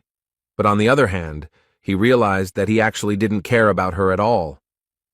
And since he had done everything he wanted, it was time for him to go back. But suddenly, just before leaving, Elder Mo stopped him and told Zhang that he was not going anywhere. After which the elder told him that from now on, he was forbidden to enter this library, and he really wanted Zhang not to return here again. Zhang pretended to be surprised by this, and asked the old man the reason for this decision. Elder Mo started yelling at him because he immediately realized that Zhang was just leafing through the books instead of reading them carefully, and that he never took any notes, so he thought the man was just having fun. Zhang understood that the old man was essentially angry because he read too fast. But on the other hand, Zhang understood that he no longer needed to go to the library, so on the other hand, he didn't care what this old man said. And with such thoughts, he replied to Mo, saying that he was completely right, and Zhang would quickly leave here. Just as he was about to leave, Shen suddenly asked him to stay. She left the library saying that he read quite a lot, and she was very interested to know if he had managed to remember anything at all. Zhang didn't fully understand what she was telling him and what it all meant. She immediately started telling him that she had just seen him reading 8 ways to improve medicines, so she wanted to ask him about the contents of the book. Deep down, she was sure the man was just pretending to read, so now she just wanted to see how he would get out of it. Zhang unexpectedly agreed to answer her questions, but asked her to do it as quickly as possible, as he was in a hurry for dinner. She was annoyed that he was doing this just to get her to leave him alone, but she asked her question anyway, the gist of which was that if you use all the herbs separately, it might be difficult to make the pills, so it was better to mix all the ingredients at once. And the question was that she didn't understand the meaning of this phrase. Jin sighed and said that she remembered it wrongly, because it would be correct to say that only the correct order of adding the herbs would help her make quality pills, but the meaning of this phrase is that the ingredients must be added separately and in a specific order. The girl was surprised by his answer, because in fact, she initially made a mistake in the phrase in order to expose him, but she did not even suspect that he would be able to give her the correct answer. But she also understood perfectly well that it would be impossible to do this if he had not really read this book. She didn't know what to say until Elder Mo intervened and asked a question about the book. He wanted to know how Zhang understood the phrase, "Qi travels through the body, the mind travels through the world." The old man knew very well that the 8 ways to improve medicines were a foundation that had been mastered by more than 1 generation of doctors, and even if he had not studied this material, it could easily be heard from other sources. Zhang, in turn, was surprised that such an old man did not understand such a simple expression, because it was so simple.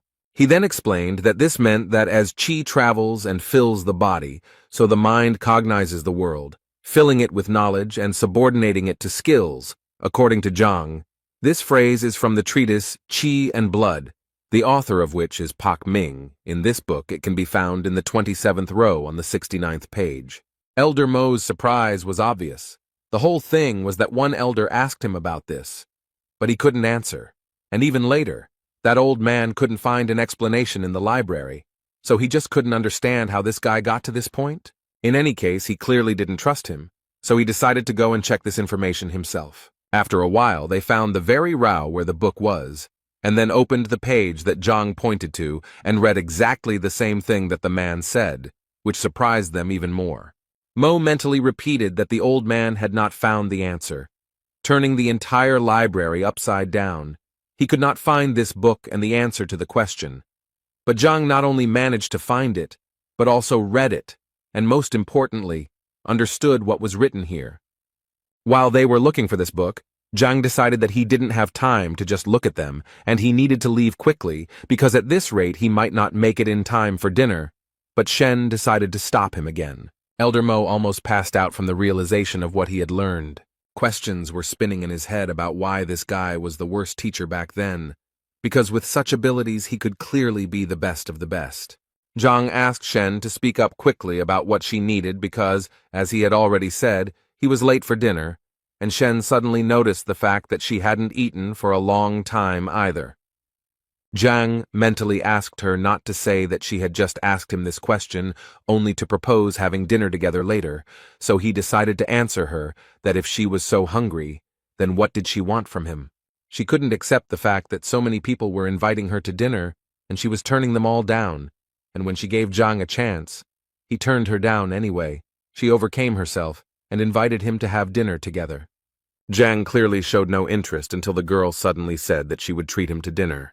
He was always happy when he was treated, so he immediately agreed, but immediately warned her that he ate a lot. This was Shen's first meeting with a guy like Zhang, because before that, she had obviously met other guys who invited her and paid for her. The Library of the Heavenly Path could see the disadvantages and advantages of techniques, allowing one to read the opponent's weaknesses like a book, but it could not reveal the heart of a woman to Zhang Huang. He did not understand that with just a few words, he had brought the first beauty of the academy to a panic attack. Shen also noticed that this guy spent half a day with her, but never spoke to her. And when she turned to him to ask something, she noticed some kind of aura appear around him. After some time, she realized that this was the second rank of the power of the mind, which was called the calmness of the waters. Martial arts masters develop not only the body, but also the mind. The higher the rank of fortitude, the greater the learning ability and ability to perceive and process information, but as you know, the mind is much more difficult to train than the body. It is difficult to subdue, and only the head of the academy has achieved such a rank of mind. And considering all these facts, Shen realized that his teacher test results were simply fake, and he did it in order to comprehend the second rank of reason with the help of other people's reproaches and bullying. She realized that this guy was essentially a real tiger in pig skin, whom she would try to tear to pieces.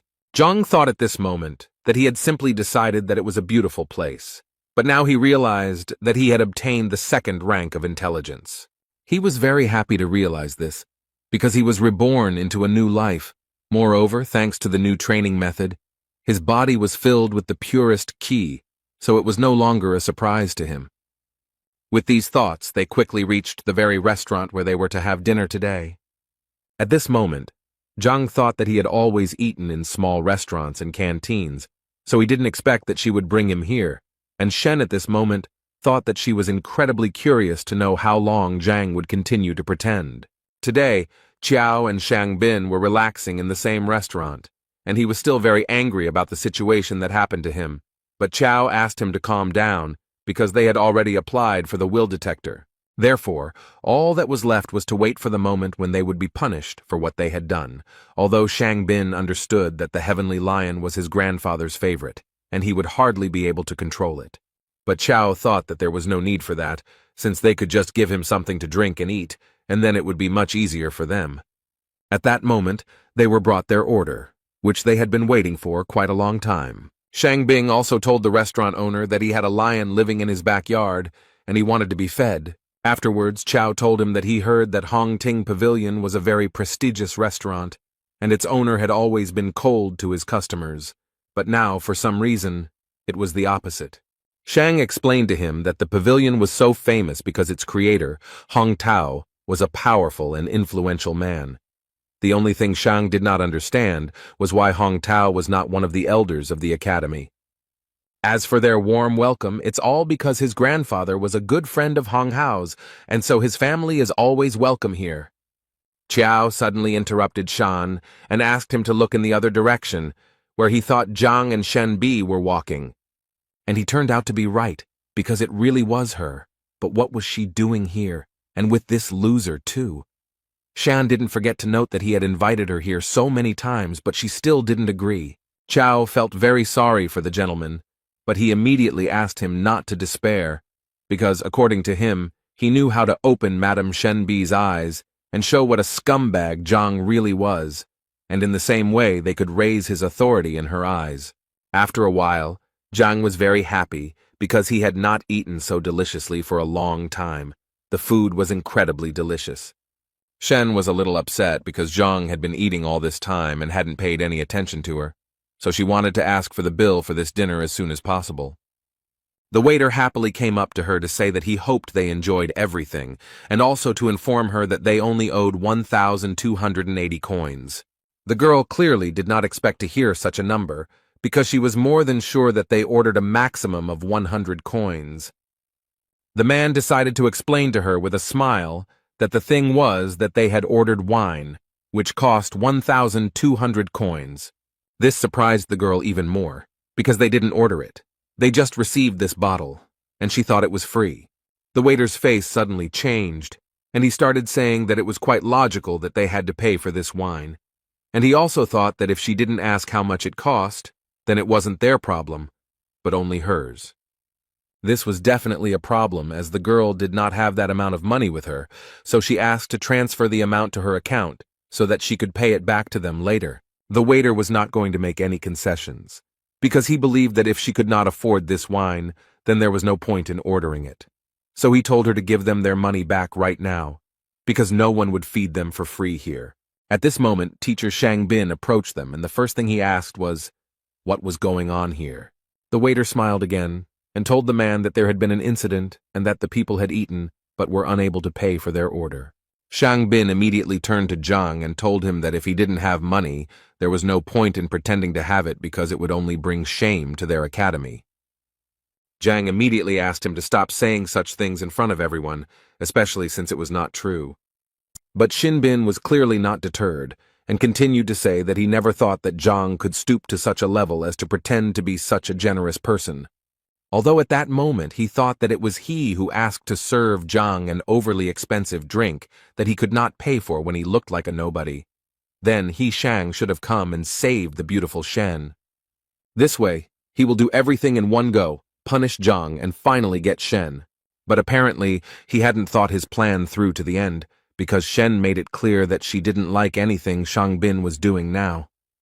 He thought she had taken it personally, so he decided to explain again that he had said all this about teacher Zhang, and that he specifically didn't have any money, but he still treated her like that, and it was somehow embarrassing. At that very moment, Zhang decided to intervene in their dialogue to say that it was not he who was treating her, but teacher Shen, who had decided to treat Zhang. Shan clearly didn't expect such a turn of events. It seemed literally impossible to him.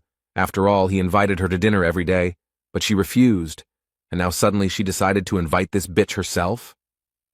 In any case, he would have to make things right somehow, because Shen was clearly very angry that Shang told her that she was pretending to be magnanimous and that it was a disgrace to the teacher. Chao tried to push him from the side and told Shan that it was even better this way because now he could offer to pay the bill for her, and then everything would be fine. Without thinking twice, he decided to listen to his friend's advice, immediately put a bag of coins on the table and told the waiter that he would pay Miss Shen's bill. At that moment, he immediately thought that this would definitely calm Shen B down. Moreover, he even thought that she liked him, but apparently his thoughts were too premature, because at some point Shen simply took off the necklace and said that she didn't need it and was ready to pay herself, so as not to pretend to be generous. She took off what turned out to be a jade pendant worth about 5,000 coins and offered it to the waiter as payment, although later she changed her mind and said that she would leave it only as collateral so that she could buy it back later. Shang Bing immediately turned to Qiao to ask him what to do next, because things were clearly not going according to plan.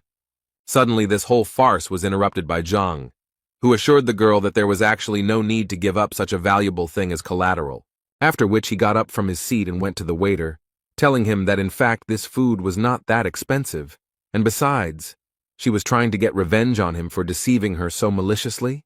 These words outraged the waiter, because according to him, they had a prestigious restaurant and an honest place, and there was no point in talking about any deception here.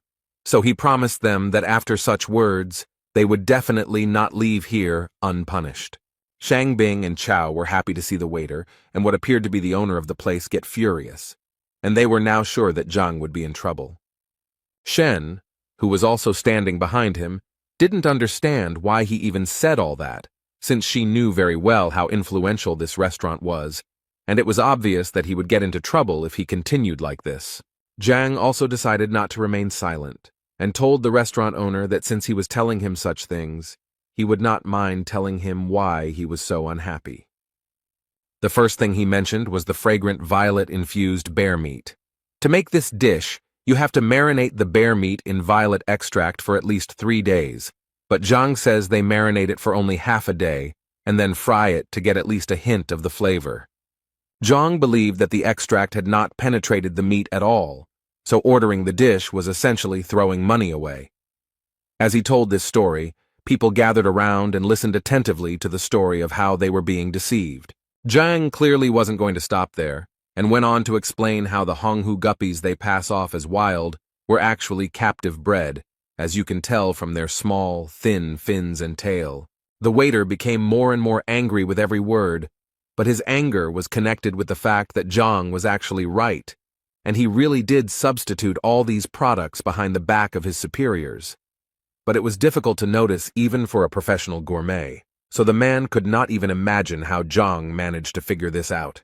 He decided to deny all of this, and so the first thing he did was start yelling at Zhang that he was talking complete nonsense, and everything he was saying was just a coincidence, and if he was going to accuse him of this, he was going to demand solid evidence.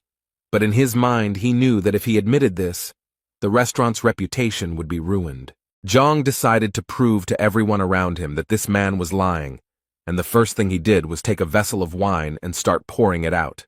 Then he took out a fire and said that since this wine was so expensive, they could easily test it. He set fire to the liquid he had just poured out and said that he would be very sorry to pay so much money for such a poor quality fake. Not only was the wine burning, but it was also spreading a smell throughout the restaurant that was so disgusting that at some point all the diners covered their noses to avoid smelling it. And Zhang at this time summed up that the taste really resembles drunken immortality. If you drink it, then it brings benefits. But in this bottle there was a drink that only brings harm, and this stench is the best proof of that. A few minutes after Zhang's speech, everyone around him started demanding that the restaurant return their money, and the owner couldn't even imagine how this could happen. The waiter thought that Shan told him that the guy was a loser, but then how could such a loser understand all his tricks? After all, he spoke as if he was a professional chef anyway. He knew that if his superiors found out about this, he would be in big trouble. Shang didn't understand what had just happened at all, but Chow couldn't explain anything either. The owner of this restaurant at some point realized that in fact these two people who set him up with this wine were to blame for everything, so his anger towards them went through the roof. So at some point he couldn't take it anymore and asked these two to leave his restaurant immediately. They didn't understand what exactly they had done to make him react so harshly, but they knew that it was really best to leave because it seemed like the man had gone crazy.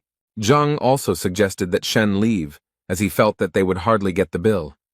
The girl at that moment was just thinking that teacher Zhang was really good, because he could so easily determine the quality of wine and food that she even assumed that he did so poorly on the teacher exam because he was honing his culinary skills. Zhang himself actually didn't expect that the Heavenly Path Library could determine the quality of dishes, but in any case, he had to be grateful for this ability, because otherwise, he would definitely find himself in an awkward situation. His thoughts were interrupted by Shen, who was incredibly grateful to him for saving her today. But suddenly she said that she couldn't just leave it like that, and so she was going to invite him to dinner again because they hadn't been able to do it. Zhang was not prepared for such a turn of events, and immediately told her that it was not worth doing, because he had eaten his fill for a whole year, although he would not mind having dinner with the Nettle girl, but he did not want to fight off her suitors later. He managed to surprise Shen again, because she never thought that someone would refuse her several times in a row. But then he managed to add that it was very good that they had just eaten together, and now it was time for him to go, and this literally finished off the girl. Suddenly, he was stopped by Shang, who ordered Zhang to stand in the place where he was now standing, and was going to make sure that Zhang would not leave here in one piece today. Shen immediately wanted to ask him what he was going to do and why he had rolled up his sleeves, but instead of answering, Shang asked the girl to step aside, because this should be decided only by him and teacher Zhang. But she wasn't going to do that, so Shang decided to shout at Zhang and tell him that if he were a real man, he wouldn't hide behind a woman's back. Although Zhang himself did not understand what was wrong with hiding behind a girl's back, moreover, he called it conflict resolution and saw nothing wrong with hiding behind a woman's back to calm her down. Once again, everything did not go according to Shan's plan. Moreover, Zhang managed to justify himself so bluntly that he simply could not answer him. But that was only the beginning, because then he turned around and said he was leaving, and asked teacher Shen to calm the two down, because he didn't have time for that. At that moment, all he could think was that they were complete fools if they thought they could provoke him with this, because he was a transmigrator from one world to another and had been through so much that they definitely couldn't surprise him with this. Shangbin continued to order him to stand still and also added that if Zhang died today, he would not have the right to bear his surname. Zhang wasn't going to listen to this madman, so without thinking, Shang summoned the heavenly lion, and then he ordered this animal to destroy Zhang, and if he did so, then Shang promised to feed him every day. Shen did not understand why he was doing this, because he knew very well that destroying a teacher was a terrible crime for which he would face a terrible punishment. Shang told her that teacher Zhang was trying to kill him, and the lion was simply defending his master and accidentally counterattacked too strongly, and so it could be taken as self-defense, and no one would be able to tell him anything. After his words, the lion immediately ran to attack to carry out Shan's order. Shen understood what consequences this could lead to, so she obviously began to worry about Zhang. The girl fell to her knees in anxiety because she began to understand that she was to blame for all of this. Shang Bin interrupted her thoughts by yelling at the girl that Zhang was definitely already dead and that there was no way to fix it, and all of this made him incredibly happy. But suddenly his euphoria was interrupted by Qiao, who noticed that something was clearly wrong here, and it was probably too early to rejoice. Shang started yelling at him because he was sure that this time everything was going according to plan, and there was no point in panicking, but Qiao asked him to just look over there, and everything would become clear at once. But when Shang finally looked in that direction, he realized that Qiao was indeed right, because Zhang had literally tamed the huge heavenly lion, which was definitely not going to eat him now. Shang couldn't believe his eyes, because he always thought that the celestial lion was his grandfather's pet. This animal was very proud, and would get angry even when it was touched, let alone stroked on the head. So he didn't understand why this powerful animal was groveling before Zhang like a loyal dog. He decided to try his luck again, and ordered the heavenly lion to immediately gather and carry out the order, namely, to destroy Zhang. But the lion did not hear a single word of Shan. He enjoyed the presence of Zhang, who was scratching him. Teacher Zhang got tired of listening to this madman's screams, so he politely asked his new friend to shut him up. The sky lion was ready to destroy Xin without any problem, and therefore immediately attacked him. Qiao immediately ran to Shang Bin to ask how he was and if everything was okay with him. Shan literally cried because he didn't understand what was happening here, because this lion was his grandfather's pet, who always obeyed him, and now Zhang was like his master. The lion continued to flatter his new master, and Zhang himself was not averse to praising him and saying that he was a good boy. Shen was also very interested to ask Zhang how he managed to do this. According to Zhang, it was all quite simple. He thought that this heavenly lion was very accommodating, although he did not deny that Zhang simply seemed handsome to him, so he did not continue to attack him. Although Shen knew very well that he was a heavenly lion, and if he were to respect anyone of his own free will, it would be another male heavenly lion. Anyway, Zhang thought it was time for him to go home and say goodbye. He also told the lion to go home, and that they would definitely see him again. Zhang continued to be amazed in his mind at the capabilities of the heavenly library. He couldn't even imagine that it worked on animals, and as it turned out, this lion had many shortcomings, so it was easy to tame. Shen asked him not to leave so quickly, because he still hadn't explained to her why the lion listened to him. Zhang was tired of being followed by so many troubles, so he asked her to leave him alone as he really wanted to live a long life. At first she yelled at him because he spoke to her so rudely, but then she calmed down and said that she was not holding him back, and that he could go about his business. The same man from the restaurant was called in by management to be scolded and punished for siphoning off food for his own gain, and the man agreed with it, but still felt it important to add that the other guy was much worse because he said it in front of everyone, without hiding it, as if he had no respect for the real owners of the restaurant at all. His boss slammed the table and ordered him to shut up immediately, as he considered that this in no way justified his theft, which sooner or later someone would notice, and now he was giving him exactly 5 days to restore the good name of his establishment, and then he would forgive him for the deception, otherwise he would die. After which he still wanted to know who this guy was, and who gave him the right to publicly insult the Kuntian restaurant. The frightened waiter overcame his fear and said that the man was the last-ranked teacher and his name was Zhang Huang. The restaurant owner was very annoyed that this Zhang Huang dared to disgrace the reputation of his restaurant.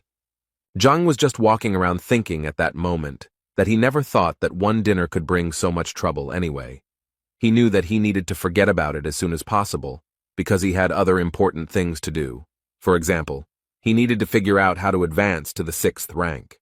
But to his great regret, no ordinary teacher can simply gain access to information about the rank of opening chakras, because a copy of these documents can only be obtained with the permission of the elders, and on the last test, he only had the 3rd rank. And if he now makes such a request, he will simply become a guinea pig. Although, if he remembered correctly, there were many useful things sold in Tianquan City, including cultivation manuals, and if he could look through them, it would indeed solve many of his problems. So he decided to go immediately and check if his guesses were correct. He arrived at the Tianquan shopping district and was a little surprised that it was so lively, and it was probably because he didn't remember anything about the place. He was thinking that this guy was just a regular teacher with a small salary, so it was no surprise that he had never come here, even though they sold a lot of stuff here, but he honestly didn't remember what it was for. But for this, he now has a library, which he also decided to test on these products. As soon as he came closer to the product, the seller immediately turned to him and offered his help, and also did not forget to say that his product was of high quality, and he would definitely like it. He was literally ready to vouch for it. Zhang decided to take a look at one of the goods, and according to the seller, this bell was made by a real master, so it has an unusual effect and costs only 50 coins. The library also worked on the items, so Zhang found information that this bell actually causes dizziness when exposed for a long time and is effective against first-rank fighters. It was also said that it was made in Qing Yun's workshop. Zhang remained silent, so the seller decided to say that he could actually sell him the bell at a discount and thus give it to him for 20 coins. Zhang thought at this moment that he was actually lucky, because with the Heavenly Path library, he really didn't have to worry about buying a fake. Instead of buying the bell, Zhang decided to ask the seller if he had any ice grass for tanning. In response, the seller told him that Zhang was very lucky today because, according to him, he was the only one in the entire market who was selling this herb. And now he has 2 boxes with 5 plants in each. He charges 100 gold per plant. Zhang said he would first like to look at the product the man was offering him, and then perhaps buy it. After taking a closer look, the librarian made it clear to Zhang that this was indeed the same herb, and the seller had not lied to him. This herb grows on the tops of mountains. It loves sunlight very much, so it contains a lot of spiritual energy. He believed that the combination of hot and cold yin and yang was the perfect medicine for Zhao Yao's blocked points, but he was confused by one important point about this plant. One of the stems was dried out. Zhang first looked at the box and assumed that the seller had kept the plants in improper conditions. The guy assured him that the dried-out stem was normal, because he said he had made a career out of the herb and therefore knew how to handle it. And besides, the stem had always been like that, even when he had collected it. But he still told Zhang that if it bothered him so much, he could give him the flower for half price. Zhang continued to study these herbs at this time, and at some point he discovered the ancestral stem, which was known to produce medicine twice as effective as the regular stem. The most unpleasant thing is that if the seller had understood this, he would most likely have increased the price. But he still asked to pack this stem. At that moment, Zhang thought that with this herb the problem would be solved much faster, and he would not need any other ingredients. The seller carefully wrapped 1 stem of this flower and said that Zhang would give him 50 coins. But when it came to paying, Zhang realized that with this library he had completely forgotten about money. He didn't even have 10 coins in his pocket, let alone 50. Although he still decided to ask the seller to sell him this stem for 8 coins. Apparently, this really angered the seller, who considered Zhang to be an ordinary impudent fellow who had no respect for men's work, since he had actually risked his life to get the stem of this plant. After which the seller also added that although these flowers are not of the best quality, they are in any case medicinal, and their price is no less than 30 to 50 coins, and if he does not buy anything, then the seller is already going to call security. Zhang immediately stopped him and said that there was no need to call security because he was really interested in buying it. He just didn't have any money, but he wasn't a thief either. Zhang even suggested resolving the conflict in another way, where the seller would give him the flower for free. The guy couldn't believe that his new client was so impudent. Not only did he come here without money, but he also expected gifts. The seller decided to play a game and said that he would give him the flower for free only if Zhang made him believe that he was a sage. Zhang immediately told him that there was no need to call him that. He simply suggested hitting him. The seller had already begun to get noticeably angry, because it seemed to him that Zhang considered him a fool and a weakling, although the guy himself was sure that he could very easily crush Zhang. But the teacher very easily stopped his aggression, saying that if he was not mistaken, then the seller was from Pingyi. The guy was very surprised, because Pingyi is a small settlement near Tianquan City. And so he was sure that Zhang simply could not guess this, and he wanted to know how Zhang guessed that he was from there. Zhang immediately told him that he thought it didn't really matter how he knew. What was more important was that he had been bitten by a cold bamboo snake in Tianshuan forest half a year ago. The guy eventually managed to survive, but due to the bite he was almost completely disfigured, and in addition to this, unfortunately, he became impotent. The salesman turned noticeably pale because 6 months ago in Tianshuan forest, he had indeed been bitten by a cold bamboo snake. But the guy couldn't even imagine how Zhang could have known about it if he had only told that girl from the brothel about it. Zhang looked at the guy with a smile, and at some point finally decided to say that if he lied, he would just turn around and leave. But then Zhang assured him that he would definitely never be able to feel like a man again, and also he would not have the right to later say that Zhang did not warn him. The salesman immediately perked up and asked Zhang if he really knew how to help him with his problem. Zhang smiled, and the guy started asking him for more help. If he knew the cure, then he literally started begging Zhang to give it to him, and then he could take everything he had on the shelves for free. Finally, the teacher got the desired words, and after that, finally, he added that the poison of the cold bamboo snake, getting into the body, freezes the organs. And this is a fact. Medicines are powerless here. For this reason, people often amputate their limbs. Even the most skilled alchemists can do nothing. But here's what's strange. Despite the chilling properties of this snake's body, its bile has a warming effect, so it's enough to absorb it, and it will completely cleanse the body of foreign cold, and it will be able to become human again. The guy couldn't believe that all he had to do was eat the bile of a bamboo snake. Was it really that simple? Zhang confirmed this information and also decided to say that he saw these snakes in one kiosk, and if he did not believe him, then he could go and buy this snake right now and try it. But the seller thought that he had a better option, as it turned out. He had one of these snakes lying around in a distant drawer. He opened the box, which indeed contained one of these bamboo snakes, and the first thing he had to do was cut it open.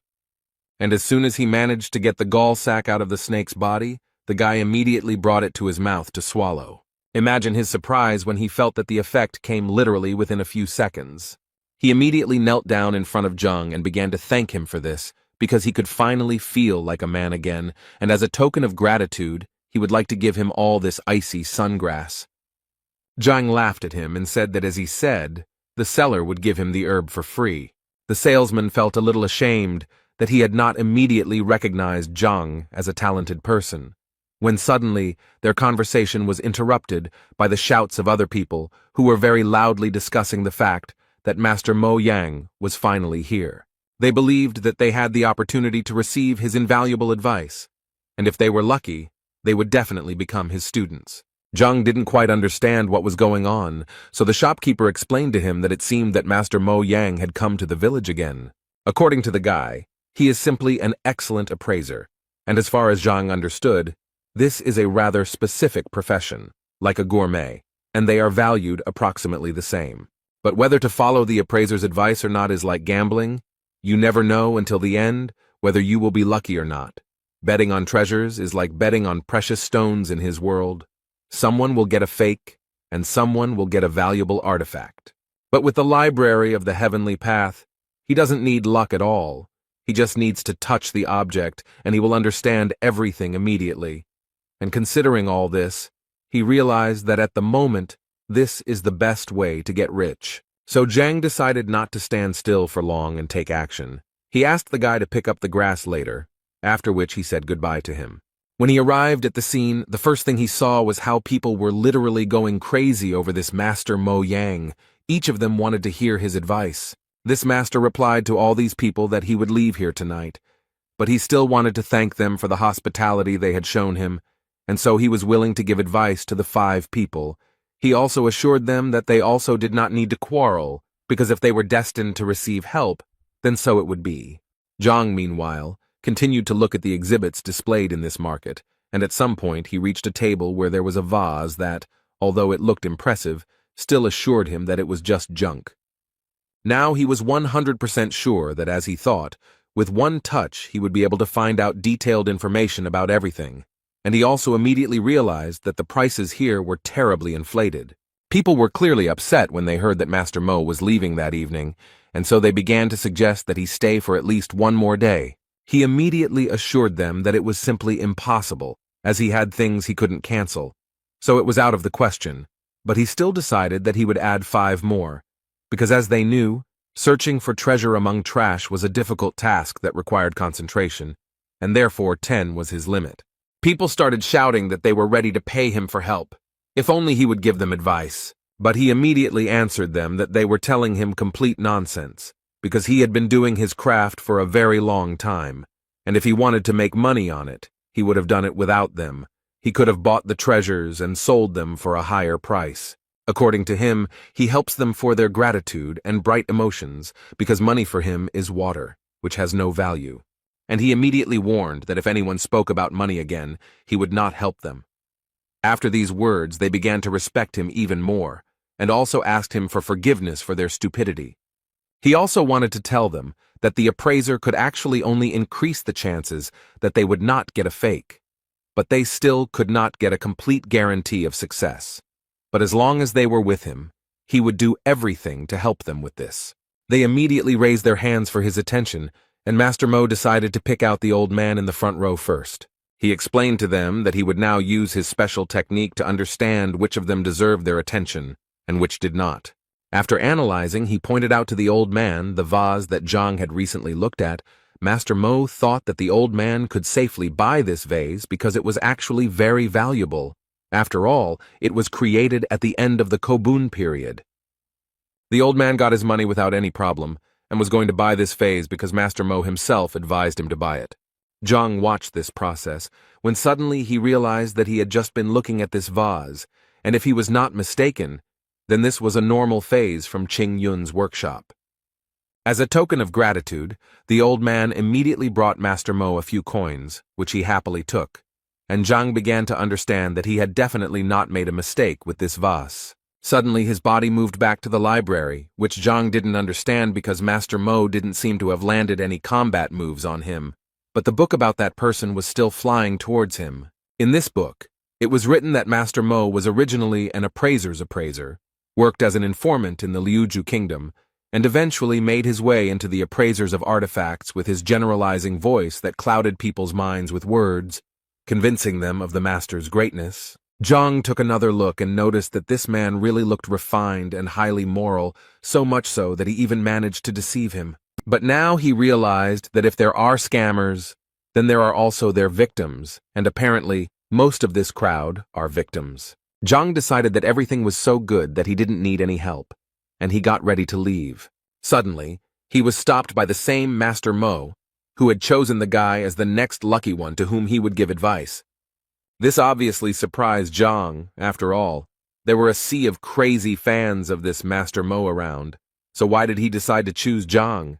Zhang decided to immediately answer him that he certainly appreciated his kindness, but he did not need his help, although the old man did not think so, because he saw that the boy did not know what to choose, and he really did not want the boy to become a beggar at such a young age, so he asked the boy to think again. Zhang knew very well that if he listened to this master, he would definitely be left without money, so he assured Master Mo that he definitely did not need his help. But the old man still continued to insist, because he believed that it was not easy for a young man to quickly accumulate capital, and he was now giving him such an opportunity, and his kind heart could not allow him to spend a lot of money on scrap metal or other junk. His fans began to admire him even more after these words. At one point, Master Mo said that he was almost certain that the guy was probably thinking that he finally had a great chance to get the treasure, and he also felt that he wouldn't be able to protect it because they would most likely want to take it by force. Zhang, listening to all this, became more and more convinced with each passing second that this old man was too proud, and how could he even come up with such nonsense?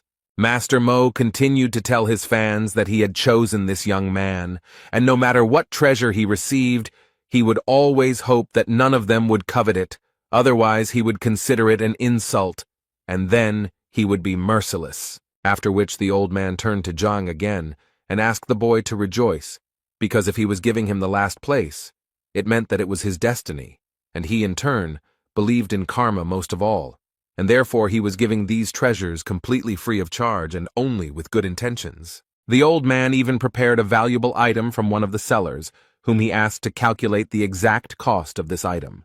According to the seller's invoices, all they wanted from Zhang was 30,000 coins, and all the people standing behind the guy literally pressured him and told him how lucky he was, because as soon as he bought this thing, he would almost immediately become richer and then acquire a whole fortune. At some point, Zhang couldn't take it anymore, and so he yelled at the old man that he wouldn't buy anything. And if he wanted to deceive people, then the old man was unlucky today because he chose the wrong person, because Zhang didn't trust him at all. Master Mo couldn't believe that this guy would tell him such a thing, and the people standing behind him also stared for a long time and didn't understand what was going on here. The old man's face immediately changed, and he said that, apparently, they simply did not understand each other. Zhang couldn't hold back any longer, and said outright that the old man was just pretending not to understand what Zhang was telling him, because it was completely obvious to the boy that he was just deceiving ordinary people. But what irritated him most was that the old man acted as if he was better than him. The old man got really angry, called Zhang an impudent man, and told him to shut up. He then added that he had received his qualification 30 years ago and had been helping people all this time. According to him, he had always solved other people's problems honestly, and no one had ever called him a liar before. The common people also began to stand up for the old man and tell Zhang that Master Mo Yang had been helping people honestly, and so they couldn't understand how Zhang could even accuse him of lying. Then the old man said that the guy was incredibly lucky that he turned out to be a kind person, and if the guy now asks for forgiveness, then so be it. He will forget about his offensive words. But Zhang thought they needed to do something a little different, because in fact his words were very easy to verify. You just need to reveal what this scammer just sold to the person, and people will immediately understand everything. The old man pretended to be very surprised, because according to him, the purification of artifacts, which he advised people to do, would take at least half a day. But as he said, he had urgent matters to attend to, and he simply could not wait that long. But from Zhang's face, he could tell that the guy was literally holding back from saying that he was using his busyness as an excuse to leave early because he would be ashamed of his actions. At that moment, Zhang thought that he was quite a professional liar because he had already thought of an escape route in advance and said so. Suddenly, their conversation was interrupted by one person from the crowd who suggested that since this guy claimed that the master was a fraud, then he himself apparently had knowledge of this craft, and if this was really the case, then he had better demonstrate it. The old man smiled and agreed with the gentleman, because if the guy was so confident in his words, then he probably did a lot of evaluation research himself, since he dared to insult him. Master Mo Yan decided that he would give this guy a chance, but for this, Zhang needed to choose one artifact, and if it was of value, then it would be possible to continue the dialogue with him. Zhang agreed to this condition without hesitation, as he understood that with the library of the heavenly path, he would be able to easily name a truly valuable thing. But before that, he decided to ask the seller if he would be able to pay for the artifact after polishing, when its true price would become clear. The seller immediately refused him because, according to him, it was necessary to pay in advance. This rule was introduced to prevent liars who refused to pay if the cost of the goods did not cover its original cost. But suddenly this salesman was interrupted by Master Mo, who asked him that this guy pay in a way that was more convenient for him, and if this young man won, then he would pay for him, and if not, then he would just apologize, as he said. Zhang was more than satisfied with these conditions, so he waved to the teacher and said that he would definitely not refuse help, and thanked the old man in advance. Master Mo thought that he had never seen such rude people. After this, Zhang began to look at the items, and the first thing he did was approach the item he had already looked at, and if it weren't for the lack of money, he would have bought it. But since the old man was paying, he saw no point in refusing.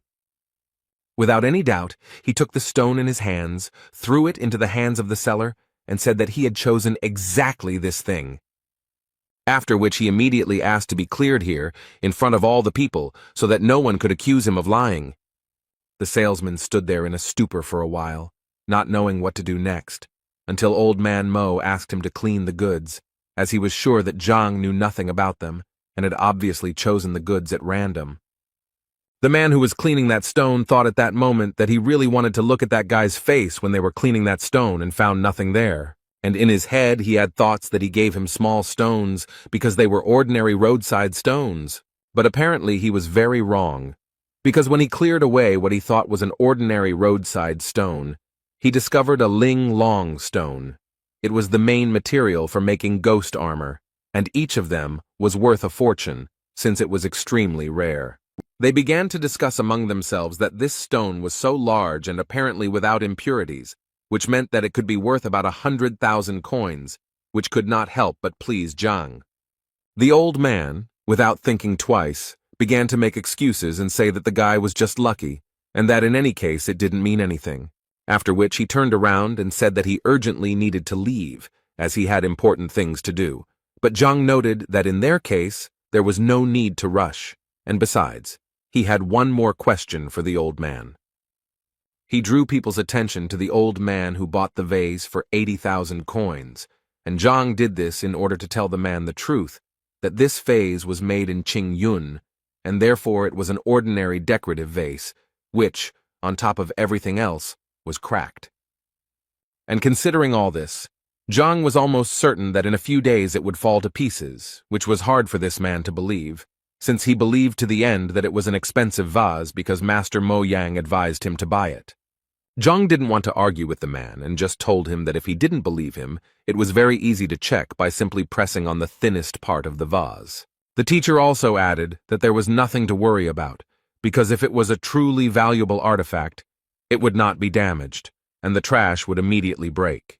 The man simply pressed lightly on the neck of the bottle, and it immediately fell to the floor. People couldn't believe that this was actually true, and that Master Mo had advised this man to buy trash.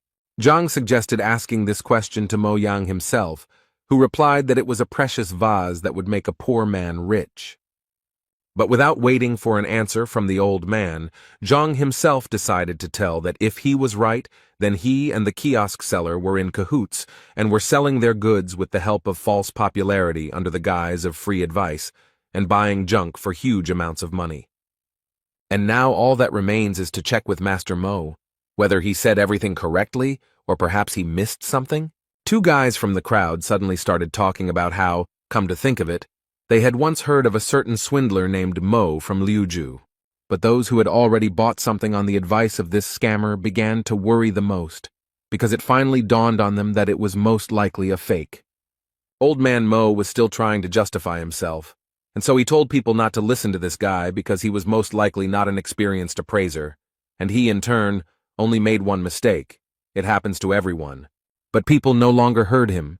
They began to break ordinary stones one after another and realized that they had paid about 60,000 for ordinary stones. It was a waste of money and he was cheating them all along. Old man Mo asked them not to worry because he could explain everything, although it might be better if he did it a little later since he had urgent matters to attend to. But no one wanted to believe this swindler that he had any business, and since he did not want to tell them the truth, they decided to extract information from him in a bad way. This world is vast, and although there are deceivers, there are also those who have been deceived, and Zhang understands this pattern. So if Master Mo Yang had not targeted him, he would not have intervened, which can be concluded that the old man himself is to blame for his troubles. In any case, it was time for him to continue on his way, so he headed to Huang Yu's bookstore, as he believed that this store might have the 6th-rank reference book that he so badly needed, so he thought that he should take a look there.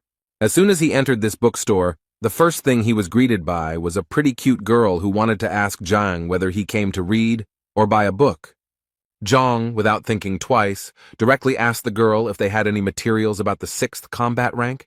She thought he was joking because, she said, the store was very small and such materials required specialization, but books were their #1 item. Then Zhang decided to ask her if she knew where he could find such books.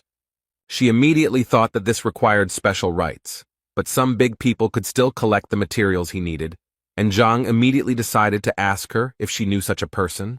The girl thought for a while, and then remembered that she knew one person, but he was a very unusual person, and if he was in a good mood, he could even allow her to take a few books home with her, but if he was in a bad mood, she could not even cross the threshold of his house. Zhang would have been very happy if she had helped him find him, but the girl decided that she would not only help him, but also go there with him so that Zhang could find this person faster. On the way, the girl told Zhang that this man had a large library, and it was not for nothing that he was known as one of the smartest people in the kingdom. He even taught Shen Jue himself. Elder Lu Shen hated frivolity, so she immediately advised Zhang to try not to appear frivolous to him. Otherwise, he would definitely not be able to take the book from him. She also added that when it came to taking the book, it would be their personal matter, and she asked him not to drag her into it. On the way, she continued to tell the characteristics of this man. He prefers obedience in response to all his words, so she advised Zhang to just nod his head, and then he can be conservative in some matters, but there is nothing critical about this. After some time, they finally came to the house of Mr. Lu Shen, and Zhang could not believe that the emperor lived here. The girl in response told him that the emperor insisted on a richer housing for his teacher several times, but he always refused. Suddenly, out of nowhere, a guy on a horse appeared who clearly knew the girl, and immediately turned to her and said that he was glad to see you here again. She was a little unhappy that he addressed her like that, since her name was Huang Yu, and besides, they weren't well enough acquainted for him to call her that. In response to these words, he told her that, given their relationship, the address did not matter at all. After that, he saw Huang Yu Zhang next to him, and decided to tell him not to even think about courting her, because she was just his girlfriend. And in general, he immediately wanted to ask the girl who he was and why she was taking unknown people to the emperor's teacher. Huang Yu reacted quite sharply and immediately made it clear to the guy that he didn't care at all who she went with, and where. At some point, they started to clearly quarrel with each other because he believed that she was his girlfriend and had a right to know, and she asked him to move away from her. Zhang decided to resolve this conflict, so he approached the guy and told him that he was actually wrong about him and that he really had nothing to worry about. The girl's expression suddenly changed because she didn't understand how Zhang even dared to talk to this guy like that. According to her, he is the only son of King Zhengnan, Bai Sen. King Zheng is one of the most influential people in Qianshuan, and if anyone offends his son, he will make his life a living hell. At that moment, Zhang realized that his body seemed to be not from this planet, because after the appearance of the heavenly library, he forgot absolutely everything. Huana Yu was incredibly surprised that Zhang actually didn't know King Zhengnan, but on the other hand, she immediately knew that if this man was ignorant, then if she brought him into the palace, she would be in big trouble. Suddenly her thoughts were interrupted by the opening of the doors of this palace, from which Chen Bo, who was the master's assistant, came out, and the guy immediately asked to take them to the teacher. When Zhang entered this palace with his new acquaintances, he immediately noticed that it was incredibly beautiful, as if all these walls were hand-painted with ink by a talented artist. As it turned out, this was exactly the case, so the guys were surprised that Zhang knew about it and suggested that maybe he was an artist.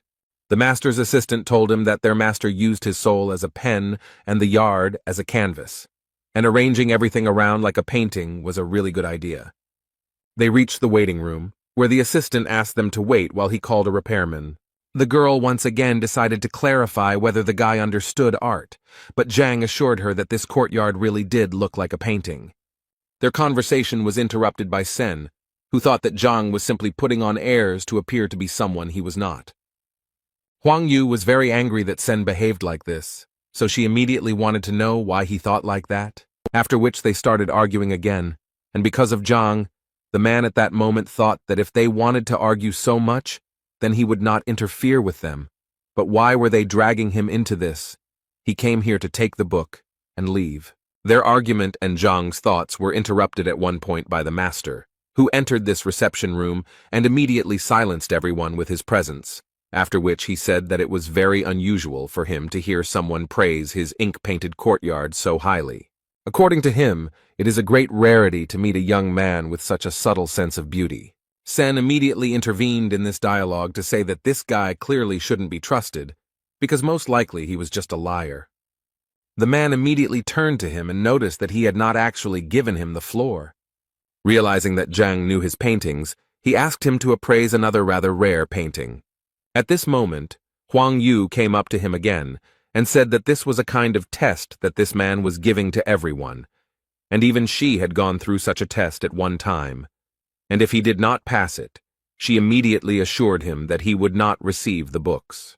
At that moment, Zhang thought that if he only knew what this would lead to, he would have been better off keeping quiet there in the courtyard, because he did not understand these pictures at all. He could only rely on the Skyway Library to help him understand the artifacts, so he became curious to see if it could help him with the paintings. The library was simply an amazing thing, and Zhang was further convinced of this when she gave him a full description of the painting. After which he asked the master again if he really wanted to hear his opinion about this painting. The man, without thinking twice, immediately told him that he would be grateful for his opinion, and Zhang replied that he would please him because in fact he had one comment. After which he stated with complete confidence that this was simply a nightmare come true, and this was one of the most terrible pictures he had ever seen, which the guys clearly did not expect to hear. Huang Yu immediately felt incredibly ashamed of him, because she thought that Zhang was truly an intellectually developed person, but she sincerely did not understand how he could say such a thing. Sen was very glad that Zhang said exactly that because he believed that it proved that he was truly right and that Zhang was a common swindler. But the master again remarked to Senya that he did not give him the right to speak. After which Zhang asked the master for forgiveness for such rudeness, since in fact he did not know that this was the master's work. But the man immediately told him that it didn't matter who exactly painted it, because he wanted Zhang to appreciate it first as a painting, and not as the person who painted it. Zhang was happy to hear this, so he went on to say that any roadside artist could indeed paint such a picture, but on the other hand, he also believed that if you look at this picture from another angle, you will notice that it reveals itself in a completely different way. The owner didn't expect the guy to add something like that, so he immediately wanted to know what he meant. Zhang stated that it was actually simple, and so if the master did not mind, Zhang would like to ask him for permission to reveal the secret of this painting. Sen immediately started shouting at him when he saw the knife in his hands, because he believed that this painting was priceless and definitely shouldn't be cut. But Zhang didn't listen to him, so without thinking, he did what he wanted. This act surprised even the master himself, and he followed further events with fear and curiosity. Zhang picked up the cut canvas by the end and said that the painting was a fake because it was painted on rice paper. The real canvas was hidden in sheepskin and had a much more modest appearance than the fake. Zhang's skill left a huge impression on everyone present, who were stunned by how quickly he managed to understand everything. The master praised Zhang, because not many people know about the technique of painting on sheepskin through rice paper. The master then decided to give Zhang another test and led him to the next canvas, waiting for his evaluation. The painting depicts a predatory giant monster, and Zhang said the painting was skillfully done but lacked precision. Zhang then suggested that the author of the painting had never personally seen the animal he depicted, and that is why the canvas has no great value, despite the skill of the painting. The author of the painting was the master himself, and he was amazed that Zhang very quickly understood the value of the painting. But he hadn't yet revealed himself, so he asked Zhang what exactly the inaccuracies were. Huang Yu was surprised that the emperor's teacher would turn to such a young man for advice. Zhang warmly explained that Qi Xiong, the beast depicted, has a streamlined body shape reminiscent of a blade, but this condition is not observed on the canvas. The master was so pleased with this answer that he began to clap his hands in delight. The master admired the skill of his new acquaintance despite his age, and equated his skill with that of a master. The master asked Huang Yu to introduce his new friend. Huang Yu was a little embarrassed because when she met Zhang, she didn't ask his name. The emperor's teacher was a little angry that the boy was being treated this way, because in his opinion he was his equal. After these words, the king's son looked a little embarrassed, as he did not believe that an ordinary average person turned out to be a master. Then the emperor's teacher looked at him sternly, as if to make it clear that all doubts would disappear. Huang Yu and the king's son bowed to Zhang as a sign of respect and honor for the title of master. Zhang was embarrassed by this, and said that he was just expressing his opinion about the paintings, so he cannot be called a master. The emperor's teacher assured him that he truly deserved all the honors, because he had unmistakably pointed out all the shortcomings of the paintings. And he added that he had every right to give instructions to Huang Yu and the king's son at any convenient opportunity. Then the emperor's teacher asked Zhang what the purpose of his visit was. Zhang said that he knew about the large library that was here, and he came to find materials on the 6th martial rank. The teacher replied that he did have a large library, and mostly all the materials were on art, but not many books on martial skills. The teacher readily agreed to show Zhang these materials, and to do so he had to go to his office, but the servant wanted to say something else. Then the teacher gave him a sign that such a worthy person as Zhang could not be forbidden to do anything. They went out into the courtyard, since the master's office was in another wing of the courtyard. Finally, they came to the library, where there were many shelves with books and scrolls. The master was modest and said that the library was not really that big, but Zhang could feel at home there. Zhang began to quickly leaf through book after book, and the emperor's teacher decided to ask if these techniques were suitable for him. Then Zhang noticed books on a shelf above, lying away from all the others, and the teacher said that they were his son's books. The master added that his son loved brute force, so he collected many books on physical improvement, some of which were from the royal library. Zhang asked if he could examine them, to which the emperor's teacher did not object. Zhang liked the service and decided to take advantage of the hospitality by reaching for the books. He began to leaf through them again at a furious speed, which made the teacher embarrassed, deciding that these books were also not suitable. In fact, all this time Zhang was using his superpowers of speed reading and rapid assimilation of information. While everyone else seemed to be just leafing through books, Zhang seemed to be in a whirlpool of information, looking at everything in detail. Zhang held the last book on the list in his hands and slowly unfolded it, as if carefully examining the binding. Holding the book in his hands, he felt warmth and energy envelop his body. Every muscle in his body was filled with the long-awaited qi energy, which made Zhang strong and resilient. Zhang unfolded the textbook and realized that the strength of qi depends largely on the strength of the body. And thanks to the library of the heavenly path, they were able to absorb the best knowledge from the book. His body unconsciously began to transform, and he could now practice the heavenly golden body. Thanks to this technique, Zhang's strength increased, but he still hadn't found any information about the 6th rank. The teacher, who had been watching Zhang all this time, couldn't figure out what he was doing. So he walked up to Zhang to ask him more closely if everything was okay with the young master, touching his shoulders. At the moment of contact, the emperor's teacher felt his body fill with insane energy. From such a powerful blow, the emperor's teacher seemed to be thrown back several meters by an invisible force. Zhang looked back to see what had happened because there was no one else in the library except them. The master, who now had a split lip, looked battered, but at the same time assured that everything was fine. He thought that this unknown power had caused damage that was not similar to a 5th rank power. Zhang ran to the master to help him up, but the old man assured him that he was fine and that he had simply tripped. Zhang placed his palm on the master's back to calm the old man, and he felt a surge of strength in his body again. An unknown but powerful energy burst out and shocked the master again. Zhang couldn't understand what was going on, and for a moment he thought the old man was pretending. He then approached the master again to ask if he was okay, but he quickly and sharply replied that Zhang should not touch him. With numerous bruises and sores, the old man stood up and asked Zhang if she had just reached the 6th rank. Scratching his head, Zhang said that he had indeed reached the rank he wanted, but he didn't think it would happen so quickly. The old man, having recovered from the blow, sat and thought that he had come across cases in literature describing rapid rise in rank. But the master found it strange that the young man looked through the books in a matter of seconds and received a new rank. However, the old man suggested that Zhang might have accumulated a lot of knowledge and was only missing a few phrases. Meanwhile, the king's son asked Huang Yu how she knew Zhang, and she replied that they had just met today. The king's son inquired whether Zhang was really in 5th place, to which Huang Yu replied in the affirmative. This information made the boy happy, because he was eager to meet Zhang in a duel to measure his strength. The emperor's teacher entered the living room, grumbling, and his appearance somewhat embarrassed those present. Despite numerous bruises, he repeated the same thing. He was fine, and there was nothing to worry about. The old man asked his servant, Chen Bo, to bring a column to measure the strength. The king's son asked Zhang about his rank to confirm his guess. When Zhang said that his guess was correct, the king's son began to boast of his strength and challenged him to a duel.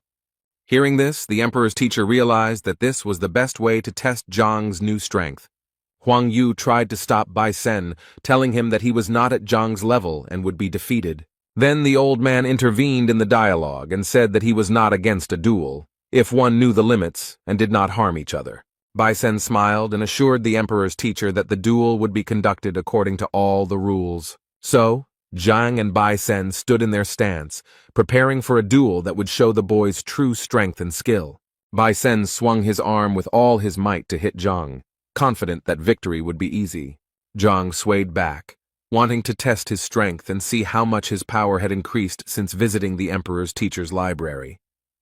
Their fists clashed in a duel, and each of them tried to win the duel. But Zhang felt that Bai Sen's attack was weak and doubted whether his opponent really had a rank 5 peak. Bai Sen was thrown back several meters after the impact, but Zhang remained unharmed. If it weren't for the wall behind Bai Sen, the boy would have flown much further, but it stopped him. Huang Yu and the emperor's teacher opened their eyes wide when they saw Zhang's strength. Zhang was momentarily worried about Bai Sen's condition, so he asked if he was okay. Bai Sen, who understood that if he did not resist with all his might, he would lose the hand with which he entered the duel. But he didn't show that there was anything wrong with him, so Zhang suggested another duel. Ban Sen said that there was no need for this, since he considered Zhang to be strong and in that case the duel would be unequal. Zhang felt like Bai Sen was too lazy to fight and didn't even use his full strength. Meanwhile, the servant reported to the master that the force measuring column was ready. The servant also noticed that Zhang had managed to defeat the king's son, but he could not understand how this had happened. The master told Zhang that Bai Sen needed to recover and treat his wounds, but in the meantime, he suggested that Zhang test the strength of the column. Zhang replied that he had measured the strength just yesterday and got a result of 4 dynes, so today it was unlikely to be more. The master listened to Zhang, but still insisted on his own, so he made an inviting gesture towards the column. Zhang began to warm up in front of the pillar, and thought that even though he had used the heavenly golden body, his strength had not increased much. In fact, he measured his strength in the morning and got the result of 8 dynes, so he decided to hit the column with half his strength. Zhang swung his sword and delivered a powerful blow to the stone column, producing a characteristic dull sound. After the blow, the number 4 appeared on the pole, symbolizing Zhang's strength. Zhang turned his back to the pillar and invited the others to see that his strength had not actually changed. But the expressions on the faces of those present did not agree with this statement, because there were clearly not 4 of them. Huang Yu asked Zhang to return so that he could see for himself the extent of his power. Zhang couldn't understand why the 4 sounds caused surprise among those present, but he still looked back. Imagine his surprise when there was no longer any number on the column, but the number 49. Zhang asked the master if the column was working properly, because the whole thing looked like some kind of nonsense. The master explained to Zhang that the meaning of his metamorphosis was that his body was not accustomed to the new strength, which is why he won the duel so quickly. Huang Yu and Bai Sen's mouths dropped open when they saw Zhang advance to the next level and increase his strength to ding.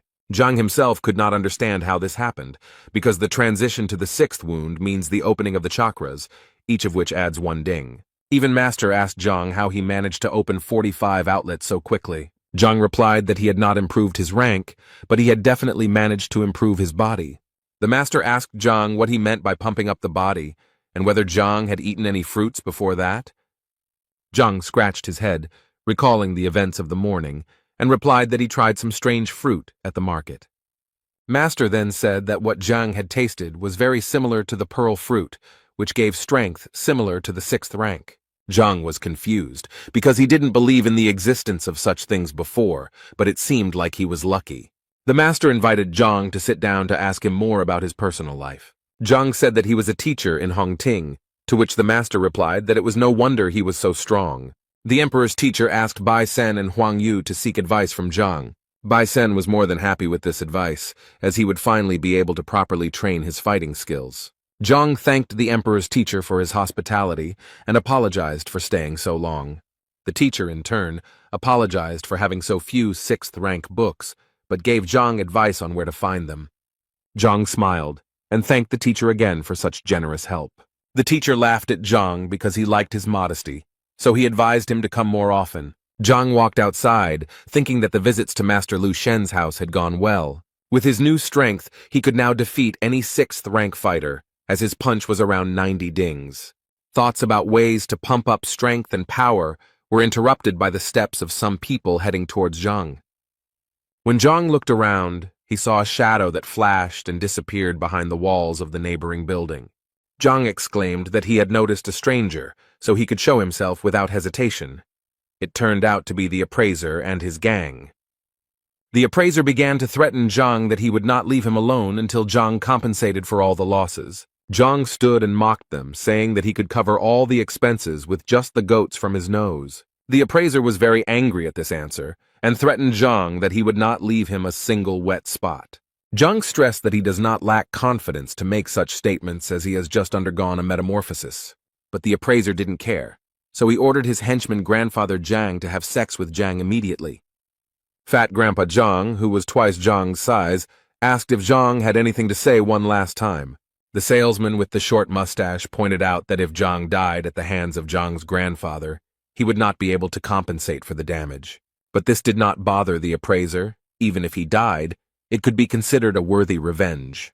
Grandfather Zhang prepared to deliver a powerful blow, but Zhang didn't even blink at that moment.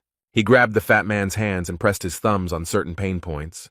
Grandpa Jin was so upset by this reception that he could hardly hold back his tears of pain, but a moment later he gave in and roared at the top of his lungs from the pain that twisted his arms. Zhang thought that this was a great chance to practice and get used to the new abilities, which turned out to be extremely powerful. While Grandpa John was recovering from his previous attack, John launched another one, right under his nose, and the fat man was thrown hundreds of meters by an invisible, powerful force. It seemed as if smoke was coming out of Zhang's hand after such an attack, and the teacher himself still did not believe in his strength. The appraiser's face showed deep surprise at this attack, and he realized that he had underestimated Zhang. He then yelled at his salesman to resolve the issue immediately, as the appraiser himself was in no hurry to fight. The merchant began to accumulate strength and prepared to demonstrate his 6th combat rank. Zhang watched this phenomenon carefully, and realized that this boy would become a respected person in Hongting.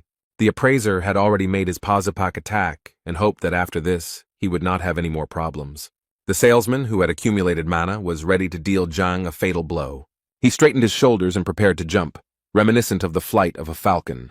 Other Pazapaks unanimously expressed their comments to the appraiser regarding the falcon's technique, although it is of an average level, but for many, it is destructive.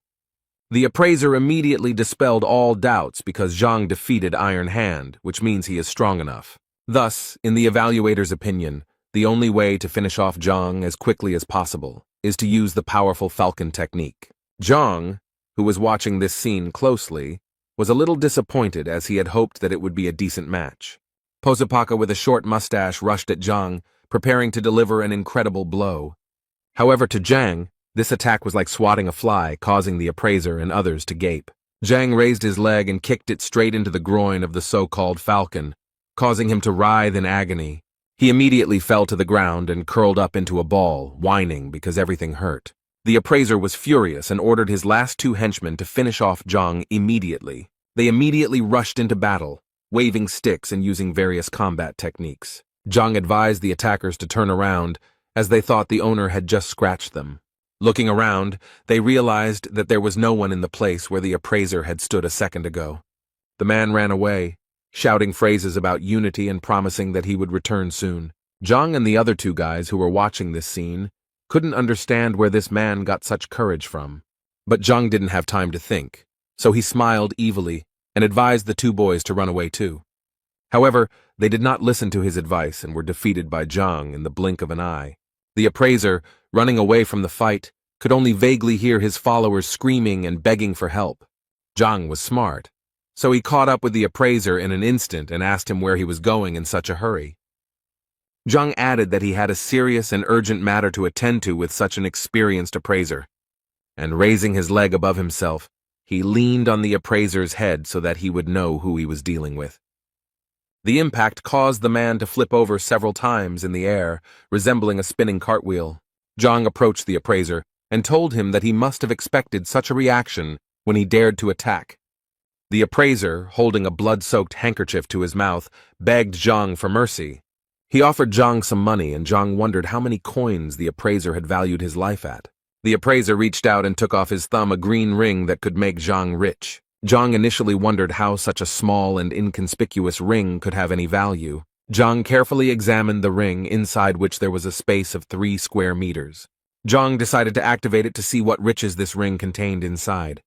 The ring vibrated and rose into the air, creating vortices that pulled it inward. Zhang actually found himself in a small room with golden walls and coins and other treasures scattered across the floor.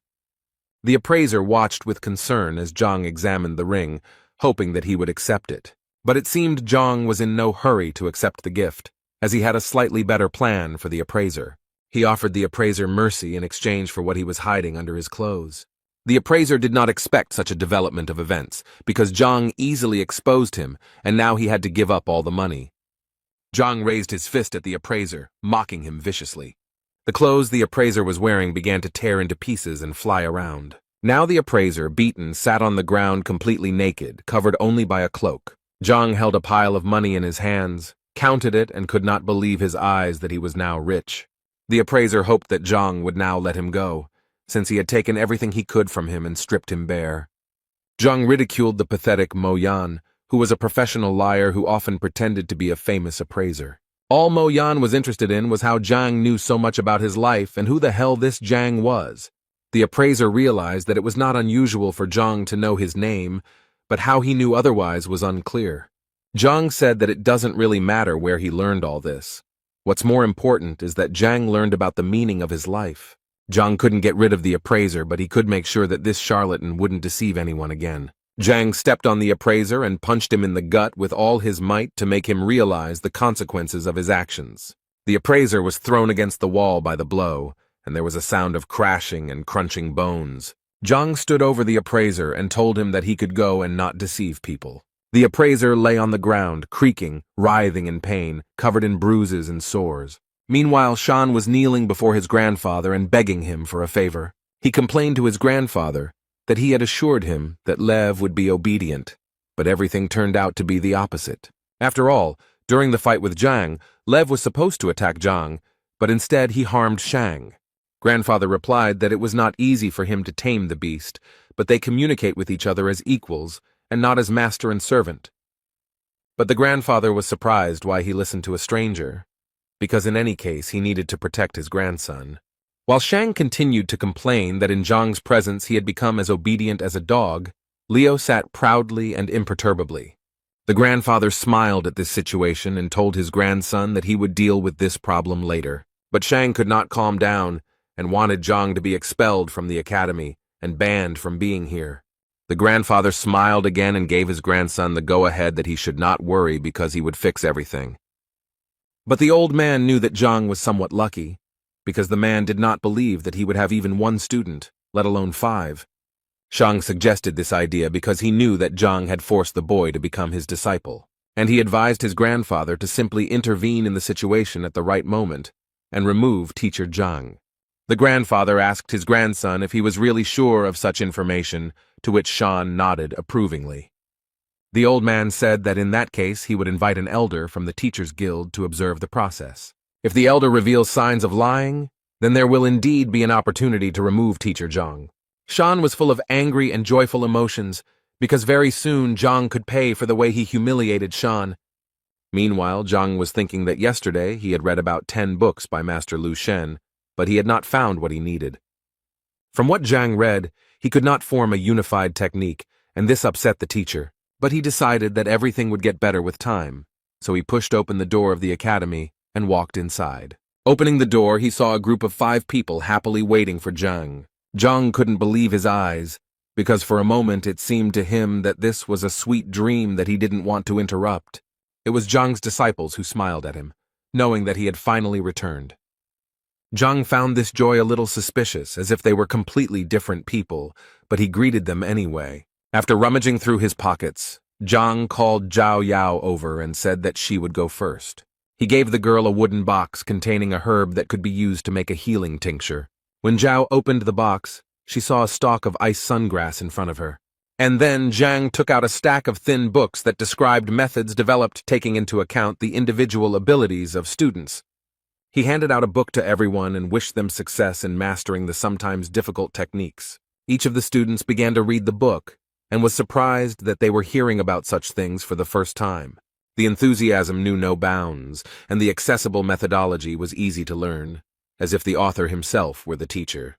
For example, Zhao was surprised by the fact that the previous technique was created by an 8th-rank fighter, but the new one was better than the one she had practiced before. Zhang broke the intrigue and admitted that he wrote these techniques in one evening, but did not have time to come up with a name for them. So Zhang asked the students to come up with names themselves, which was extremely shocking news. The students did not expect that the teacher would give them the opportunity to come up with names for techniques that could later become popular. Zhao was confused by the teacher's generosity, so she asked him again if he had made a mistake in entrusting her with such a serious task. Another student couldn't help but appreciate Zhang's generosity, writing as many as 5 guides and letting students come up with the title. For students, this is truly a celebration, because in the entire history of Hongting, not a single student has had the honor of owning equipment created for him. After such generosity and wisdom of the teacher, the students, of course, did not doubt their patron. So the students decided to thank Zhang for his hard work and incredible generosity. All 5 students knelt down and began chanting words of gratitude in unison, which puzzled Zhang. Zhao, on behalf of all the students, swore that the knowledge Zhang had imparted would not be passed on further, and that those who broke the oath would be punished. Zhang was surprised by such an oath, because the works were created with the help of the library, and it would be good if they did not know about them. Meanwhile, the girl with blonde hair was spinning around the yard, lost in her thoughts. It was Madame Shen, and she looked worried because one question had been bothering her for a long time. And she finally dared to take a bold step and resolutely went forward to meet the answers. As she approached the gate, she met a strange stranger on her way. The man, with a long beard and hair pulled back into a ponytail, looked agitated and worried. Mrs. Shen approached her husband and decided to ask him who he was and what he was doing here. The man turned around, looked at the girl and advised her not to mess with him and to go her own way. Madame Shen did not like such rudeness, and she became suspicious. She had memories and thoughts that this man was sent by Shang Bin to finish off Zhang after the failed duel. Then Mrs. Shen decided to warn the bearded man that harming a teacher in Hongting's territory was a crime. These words made the man even more angry, because just the day before yesterday he was beaten because of a quarrel between 2 teachers over a girl. The man added that the girl's name was Shen Bi, so Shen herself advised the man to leave as soon as possible, otherwise he would get into trouble. Realizing that her teacher Zhang was in danger because of her, Lady Shen rushed into battle. The man, despite all his injuries, was preparing to defend himself, especially since, in his opinion, he would definitely be able to fight back against the girl. Madame Shen launched the first strike with a wide kick, but the man blocked the blow at the last moment. Shan was walking outdoors with his friend and was just curious about how the conversation with his grandfather went. Shan smiled because soon Zhang and his disciple, who had chosen the path against their will, would reveal themselves when they fell under the will detector. The red-haired partner was surprised by this news and added that after Zhang's disappearance, Shenbi would turn his attention to Shan. Shang remembered that awkward evening at the restaurant when Shenbi went to dinner with Zhang. Shan's partner added that he needed to be patient for a little while, and then luck would smile upon Shan in the form of a dinner with Shenbi. Shan laughed at these words, but promised his partner a worthy reward in case of success. Their fascinating dialogue was interrupted by the sounds of a fight that was heard very close to where they were walking, and the red-haired boy was the first to notice it. Shang looked closely and saw that Lady Shen was fighting with Yao Han for reasons unknown to Shang. The red-haired boy guessed that Shenbi knew that Yao Han had defeated Shang, and this guess made Shang turn pale. The boy then continued his theory, and was convinced that there were no other reasons, considering that Shen was always calm. Shan's heart began to beat wildly, as if it was about to burst out of his chest at the thought of Madame Shenbi liking him. Shan was silent for a moment, and did not take his eyes off the epicenter of the fight. This state alarmed his red-haired partner. Then Shang shouted in anger at the top of his voice that he would not allow anyone to harm Shen or make her suffer because of him. The red-haired boy wanted to give Shan advice, but he had already rushed into battle with all his strength. During the battle, Yao Han noticed out of the corner of his eye that Shang was approaching and assumed that he was in cahoots with Shenbi. Shenbi, in turn, assumed that Shang had conspired with Yao Han to deceive her once again. After breaking into the fight, Shang threw Shenbi and Yao Han in different directions, but did not harm anyone. Shenbi, catching her breath, thought about how Shan had acted out a scene where he was in the role of a savior. Yao Han, who was already in a bad mood, now looked even angrier. Shan raised his fist and shouted at Yao Han, how dare he raise his hand and hurt his beloved girl. Yao Han grabbed the monster by the collar and blocked every blow, causing Shan to lose strength. When Shang exhaled, Yao Han beat him beyond recognition. Shang's face resembled a blowfish. The red-haired boy begged Lady Shen to intervene and help Shan, otherwise he would die. Mrs. Shen asked the boy why she should help Shan if it was a well-planned scene. The boy denied everything and said that they were not setting anything up, so Mrs. Shen hesitated a little, but decided to help. Yao Han realized that it was time to surrender because he had been fighting with Lady Shen when he was injured, and now the advantage was not on his side. He threw the battered and disfigured Shan towards Lady Shen and said that he was retreating. But before he left, he swore that he would take full revenge on Shan and Shenbi. While the red-haired boy ran up to Shan, trying to help him somehow, Shen stood motionless, looking after Yao. The red-haired boy was panicking because Shan had not regained consciousness, and Shen thought that the performance was delayed. Suddenly the palace door opened and a disgruntled Zhang came out and asked what was going on. At this point, Shang came to his senses and began to mumble something incomprehensible, as if threatening Zhang. The red-haired partner realized that it was difficult for Shan to speak, so he himself told everything that the will detector awaited Zhang tomorrow. After digging around in his head, Zhang began to remember all the information about the will detector, which finds out the true relationship between a student and a teacher. The red-haired boy said that if Zhang refused to take the detector test, he would be breaking school rules. Shen was worried about such events, as she did not understand what Shang wanted to achieve, and advised Zhang to refuse. Zhang listened to all the proposals, thought for a moment, sighed heavily, and replied that he was ready to pass the detector. His answer surprised Shan and Shenbi, who expected him to refuse. It was about Yan Li, who initially regretted his choice, but now he and everyone else are ready to give their lives for Zhang. The red-haired boy assured Shan that Yan Li still wanted to be Shan's disciple and that everything would fall into place very soon. Shenbi turned to Zhang to explain to her why he so easily agreed to this adventure. When Yan Li arrived, Zhang told Shen not to worry about these events because everything was under control. But this answer did not satisfy Shen because she knew about the entire strength of the Shan family and what they were capable of. Shenbi blamed herself for everything and could not stay away from this situation. Meanwhile, in the Will Detector Tower, Shan's grandfather was telling the elder about the events related to Zhang. Elder Mo listened carefully to the old man and said that he was always happy to help restore justice. The old man added that Zhang got the lowest score on the teacher exam, but he kept Zhang. Shan's grandfather also said that the complaint against Zhang was filed by teacher Cao Xiong, who exposed the lie. The elder reassured the old man, because daring to use the Vola detector was a bold step, but necessary for the sake of justice. Grandpa Shana smirked to himself, enjoying his well-thought-out plan. The doors of the academy opened, and a male figure appeared on the threshold heading inside the tower. When the door opened wider, 5 people entered the room, interested in solving the problem. When the grandfather saw his grandson Shan, he was very frightened by the fact that there was not a single living place on him. Shang quickly calmed the old man down and assured him that he was fine, so there was no need to worry about a misunderstanding.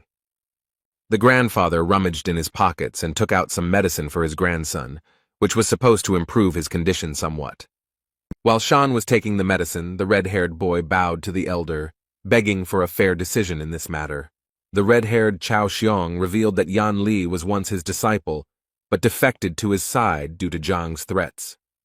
Yan Li looked confused, as he didn't quite understand why he was brought to the Will Detector Tower. Zhang feigned fear in front of the elder and convinced him that Yan Li had chosen his path voluntarily. Yan Li was even more confused. Now he didn't understand why Zhang looked so embarrassed. Zhang turned to his student and winked at him to play along and say that Zhang was not forcing his opinions. Yang Li listened to the teacher and began to repeat that he chose his educational path of his own free will. The elder was confused and turned to Zhang with a warning that the disciple could return to Cao Xiong and the detector would be cancelled. Shang and Cao Xiong, who had not thought of such a development, panicked because it was out of their hands.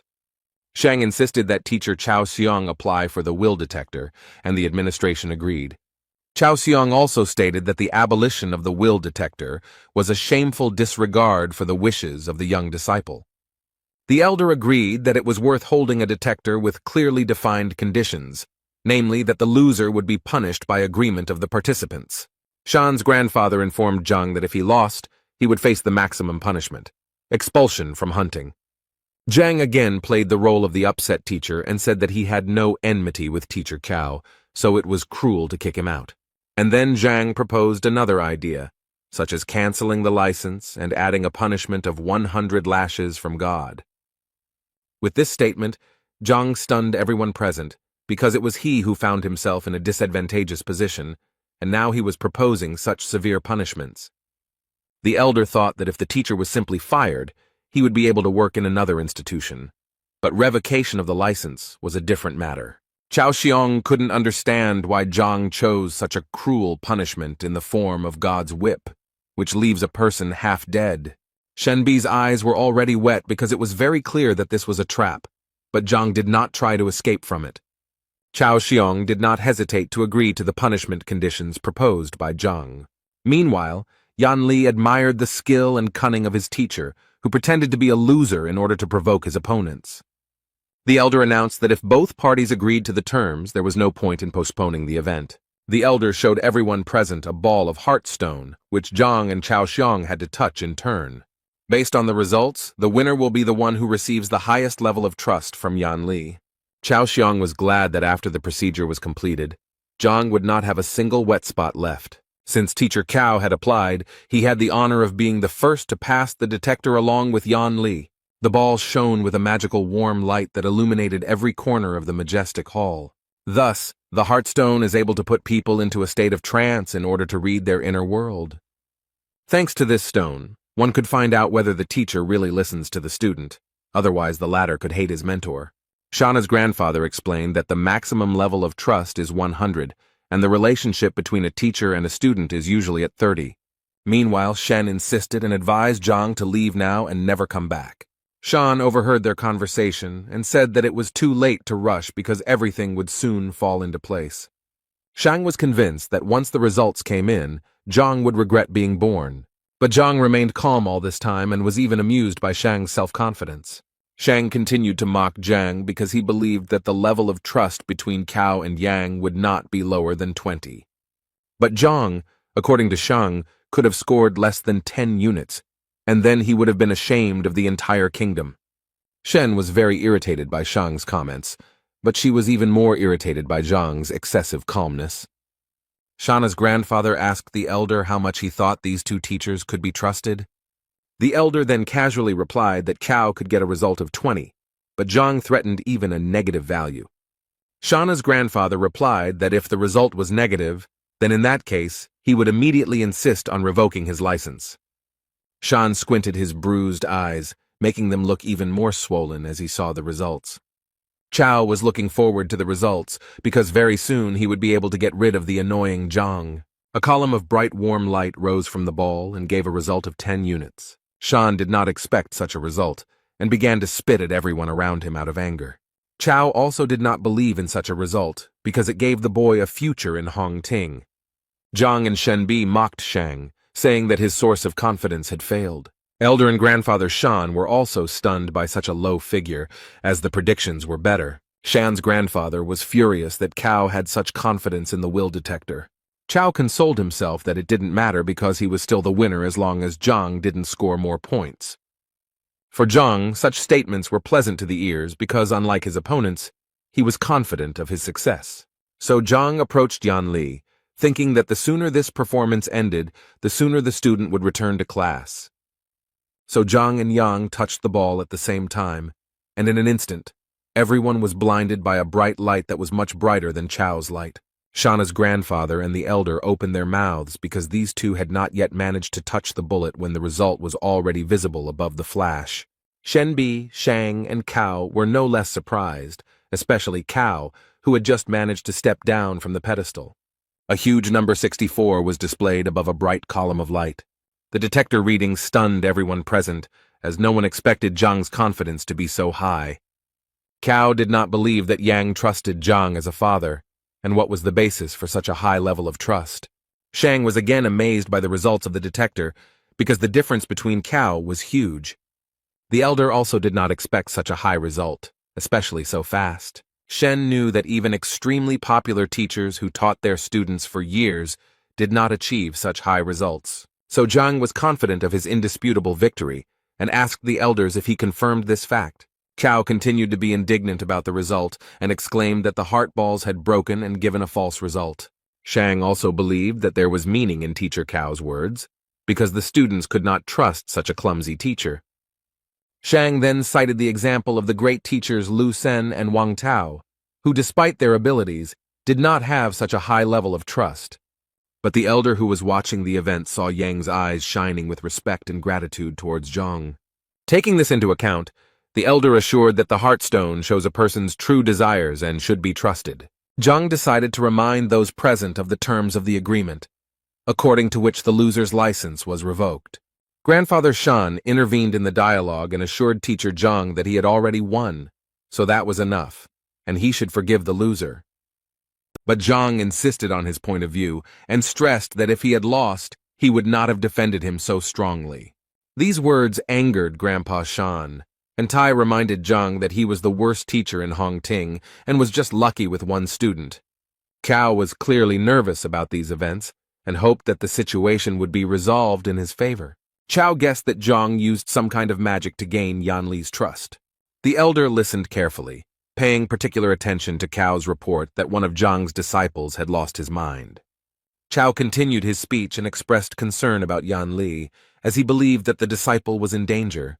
Therefore, Cao insisted on further investigation of the situation, as he did not believe that the worst teacher had received such high trust from the student.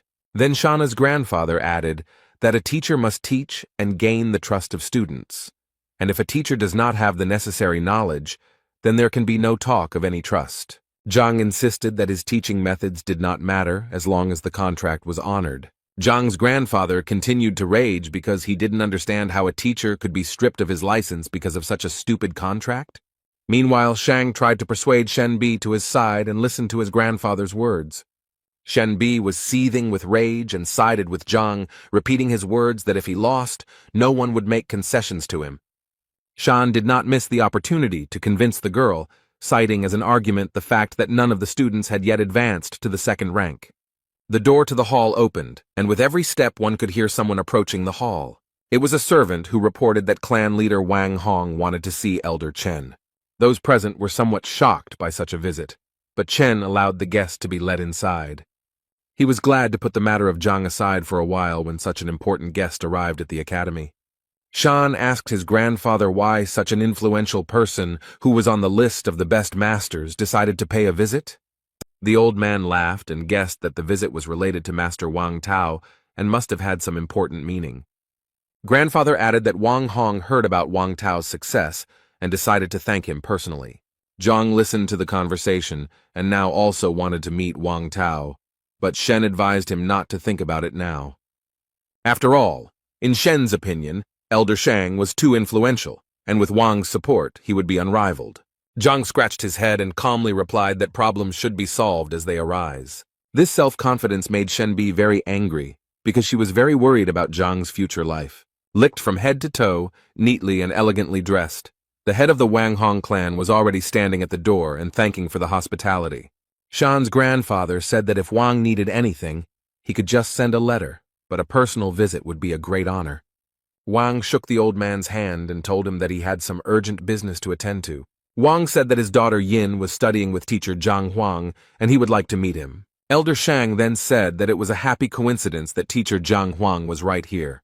Shang and Cao speculated that Zhang had met his end, as it was possible that he had deceived Wang's daughter. Zhang narrowed his eyes and listened to every word of the dialogue, carefully considering what was said. Wang turned and walked towards Zhang, looking quite serious and perhaps a little angry. And a moment later, he dropped to one knee, saluting Zhang and expressing sincere admiration for his skill. Elder Shang opened his mouth wide, thinking that Wang would make claims to Zhang instead of bowing. Shang and Cao also couldn't understand how everything went wrong, since in their opinion, leader Wang should have finished off Zhang. Zhang turned to Wang with a sincere smile, thanking him for his trust, but asking him not to do this and to get up from his knees.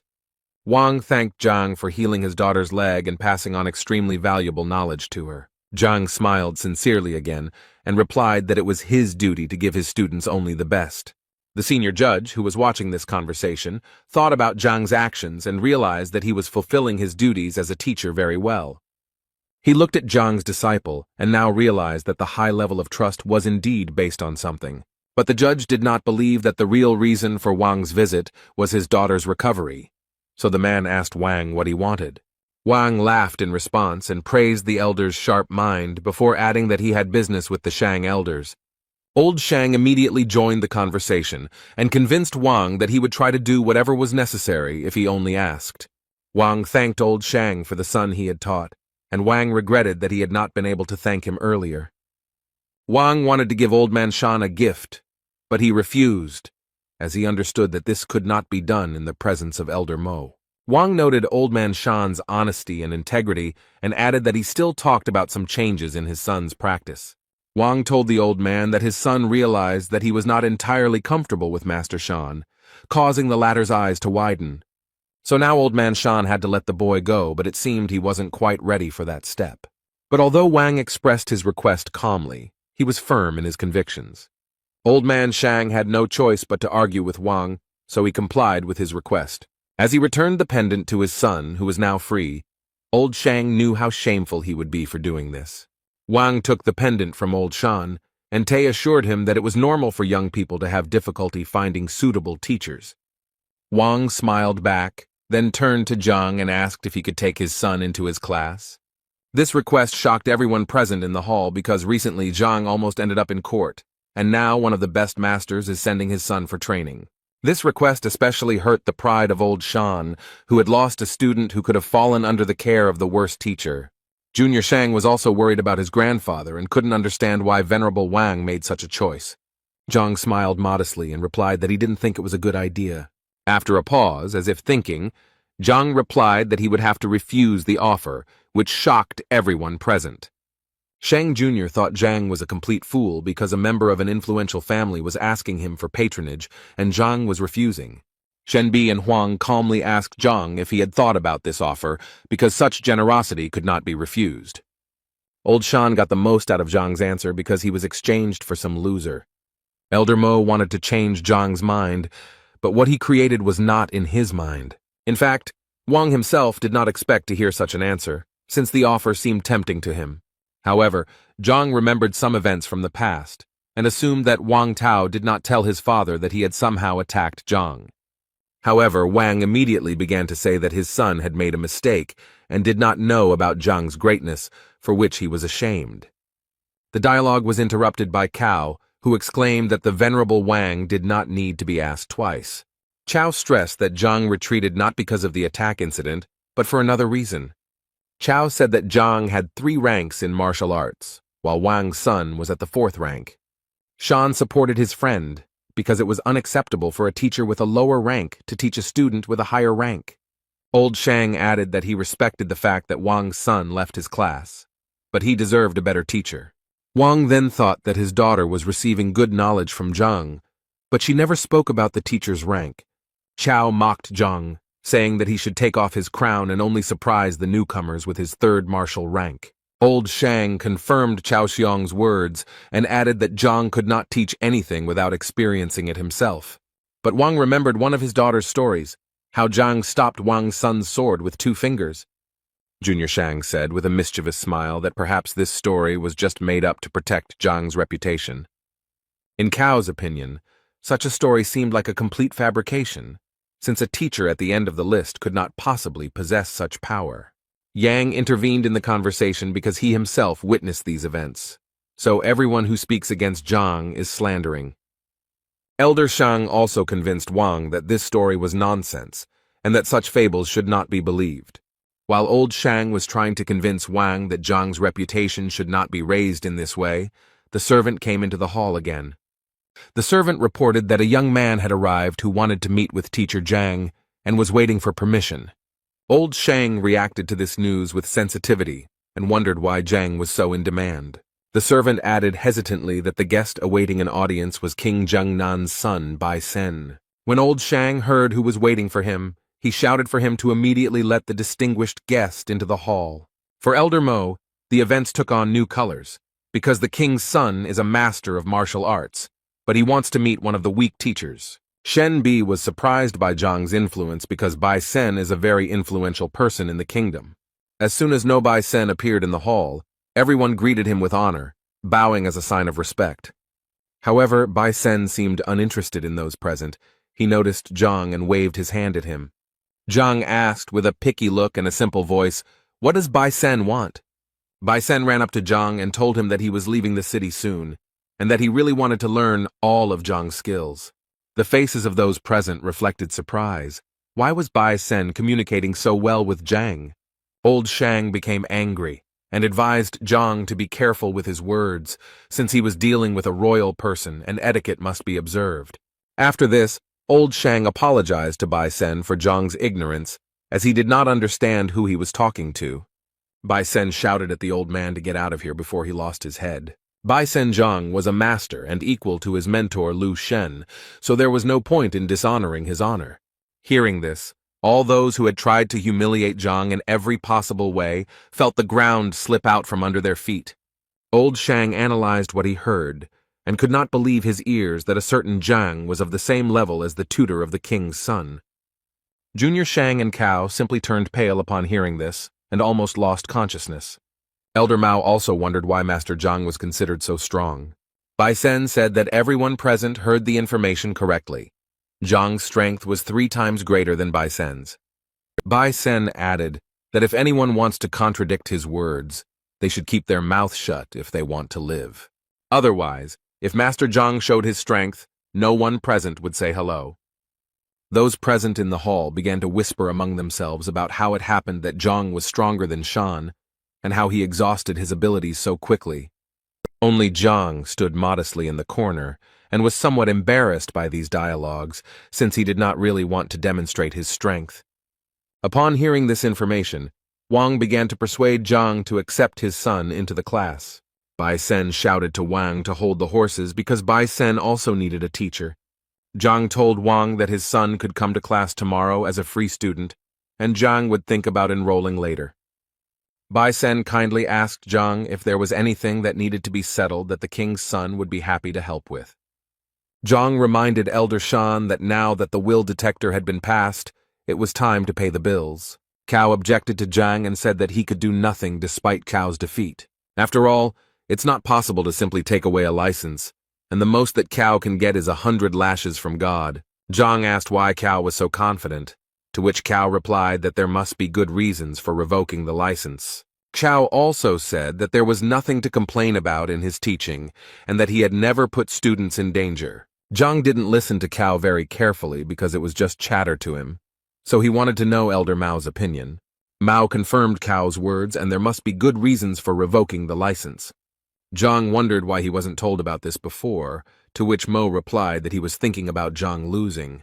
Mao explained that there was only one option for revoking a teacher's license. The Grandmaster or his assistant must confirm the decision to revoke the license and notify the Teachers Guild about it. Zhang listened carefully to what Mao was telling him and tried to put the puzzle together in his head. The first thing that interested Zhang was where to look for these people, and even if they were found, how to attract attention to the dispute. The servant entered the hall again and announced that a girl named Huang Yu had come to the tower and wanted to see Zhang. Bai Sen was very happy to hear that his beloved Huang Yu had also come to the castle. Elder Mao gave the go-ahead and ordered that the girl be immediately admitted into the hall. A few minutes later, a fair-haired woman in an elegant robe appeared at the threshold of the hall and thanked for the hospitality. Huang Yu greeted all the elders and was very happy to see them in full health and well-being. Finally, the girl approached Zhang and greeted the master with a low bow. Bai Sen informed Zhang that Huang Yu had just taken over the position of assistant to the Grand Master that had just been discussed. Old Shan, who was watching all this, had tears in his eyes because he could not believe that Zhang was being protected by the son of the king himself. Chao and the younger Shang were already on the verge of a nervous breakdown due to the fact that Zhang was acquainted with such respected people. Zhang asked Huang Yu if she was really an assistant, to which the girl replied that she was just lucky to meet teacher Liu, who needed help. Zhang smiled at the girl and said that he also needed Huang Yu's help now. Zhang told Huang Yu about this fight, and she was furious that if Chao remained as a teacher, sooner or later he would tarnish Hong Ting's honor. Therefore, Huang Yu decided that Chao was not worthy of a teaching license and should prepare documents to dismiss him. Chao's legs buckled at the sound, and he fell to the floor with a dull thud that echoed throughout the hall. Losing his license meant that he would no longer be treated with respect and would be treated like trash. Cao sat and stared at one spot for a while because he had worked hard to get his license. Cao bit his lip and clenched his fist with all his might, unable to accept the fact that such a shameful outcome awaited him. He rose to his feet and shouted that the Teachers Guild would be interested to know how Zhang drove his students crazy. Zhang responded calmly and assured that it no longer mattered, since Cao should be punished according to the terms of the dispute. Cao didn't know how to respond to such words because all his arguments had simply dried up. Junior Shang began to threaten Zhang that he would not see a peaceful life after he committed such a vile act towards Cao. Old Shang confirmed Chao's words and believed that Zhang's teaching abilities should indeed be questioned. Huang Yu said that if these accusations were true, then the guild needed to check some things. Zhang was a little nervous because he underestimated his opponents, who also know how to use facts to their advantage. Zhang began to think about how he could get out of this situation dry, because now everything was against him. He saw no other way out than to confess everything, and in that case, he would at least be honest. Zhang began his speech, but before he could say a few words, Shen Bi intervened. She said that now everything was clear to her, and teacher Zhang no longer needed to make excuses. Shen reported that Elder Mo had recently asked Zhang some exam questions, to which Zhang had given multiple-choice answers. The king's son reported that Zhang's striking force was 49 dings, which corresponded to the 6th rank. Shen Bi said that such indicators did not match the teacher's test results, so Zhang was framed. Wang entered the dialogue and said that the exams were held behind closed doors by the Education Bureau and were unfair. Shen Bi pointed at Old Man Shang and accused him of falsifying the results of Zhang's abilities. Elder Mao suggested that Zhang did not report this because it might spoil the relationship between the teachers. All those who defended Zhang were convinced that he silently endured all the humiliations, but did not lose the wisdom of the teacher. According to the defense, teacher Zhang suffered for the sake of good relations in the team and bore the burden of ignorance. Old Shang had no time to process the verbal attacks that were flying at him like bullets. Zhang was embarrassed by this situation and only wanted to say that his skills were not fully appreciated. Old Shang took a defensive stance and said that he had no reason to interfere in the affairs of an ordinary teacher. Elder Mao, who had been listening attentively all this time, said that he already had enough evidence to draw conclusions, while Old Man Shang was simply defending his grandson. Sooner or later, Zhang would stand out among the other teachers, and to prevent Zhang from overshadowing Shang's grandson, Old Shang acted preemptively. Old Shang was stunned because he hadn't paid attention to Zhang before, but now he had only turned away from him. Zhang winced, as if he was extremely ashamed of Old Shang's actions in taking advantage of his power. Old Shang tried to say something else to Zhang, but he couldn't make out anything intelligible except curses. He began to strike on the nerves, and it seemed that he was about to suffocate in his own anger. All those who stood up for Zhang no longer believed Old Shan and considered his attack a deception. Little Shang, no matter how much he wanted to spite Zhang, felt broken because now his grandfather was also in danger. Old Shang stood motionless, his eyes closed and his head raised coming out of his convulsive state. He seemed to be enjoying his condition and his body was in nirvana after so many trials. Suddenly, enlightenment came to him. He opened his eyes sharply and looked at Zhang. He said that the charge of falsifying exam results could not be refuted in any way. But how would Zhang explain his student's madness? Old Man Shang pointed his finger at Zhang and waited for him to explain after the accusations. Zhang understood that such accusations were serious, and it would be difficult to turn away from them now, although the student's madness was the merit of old Zhang. Then Old Man Shang asked the servant to call Zhao Yanfeng from Master Lu Sen's class into the hall. Everyone held their breath, waiting for the development of events. After all, Lu Sen was the best teacher in Hongting. From his residual memories, Zhang recalled that this young man did not show up in class after the incident. Old Shang continued to argue that Zhao was going to retire after the incident, but Lu Sen came to the rescue in time. Wang thought that if Lu Sen could so quickly restore the strength of a student who was on the verge, then this spoke volumes about the strength of the teacher. The servant who had followed Zhao returned a few minutes later and reported that the young man had arrived. As soon as Zhao stepped into the hall, he immediately bowed deeply to show respect to everyone present. Old Shang immediately asked him a question, pointing his finger at Zhang. "Does Zhao recognize him?" Zhang watched his student carefully, hoping that he would not say anything that could harm the teacher. It only took Zhao a few seconds to recognize teacher Zhang, who had harmed him in the past. Then old Shang asked the young man if it was true that he had almost lost his mind while studying under Zhang Zhao. Zhao confirmed this information, and old Shang turned to everyone who had so actively defended Zhang, saying, "What a scoundrel." Mao agreed that causing mental harm to a student was a valid reason for firing a teacher. A sad expression appeared on Huang Yu's face because she didn't expect Zhang to be capable of such a thing. Old Shang began to ask Zhang why he was silent and whether he could say anything in his defense. Zhang bowed his head and scratched the back of his neck, saying that he saw no point in saying anything. Old Shang wanted to say that he knew that Zhang would deny everything, but a second later, he realized that Zhang agreed with everything.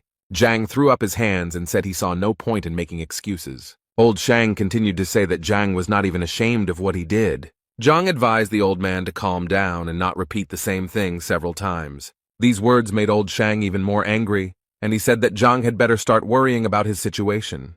Zhang turned to his former student with curiosity. How are his lessons with Lu Sen going, and will he show any skills? This request puzzled Zhao because now everyone was thinking about how Zhang had driven his student crazy. Huang Yu also decided that it was inappropriate to talk about the student's abilities now, and that they should discuss some other details. Zhao said that teacher Lu confirmed that the technique Zhang used was not only incorrect, but also dangerous. But Zhang insisted, and asked the student to demonstrate what he had learned from the new teacher. Huang Yu agreed with Zhang Guo, and asked Tai to demonstrate some of the skills he possessed. The guy did a warm-up, focused on his breathing, and began to confidently demonstrate elements of various techniques. The elders noted that despite his young age, the boy had excellent command of the power that corresponded to his rank.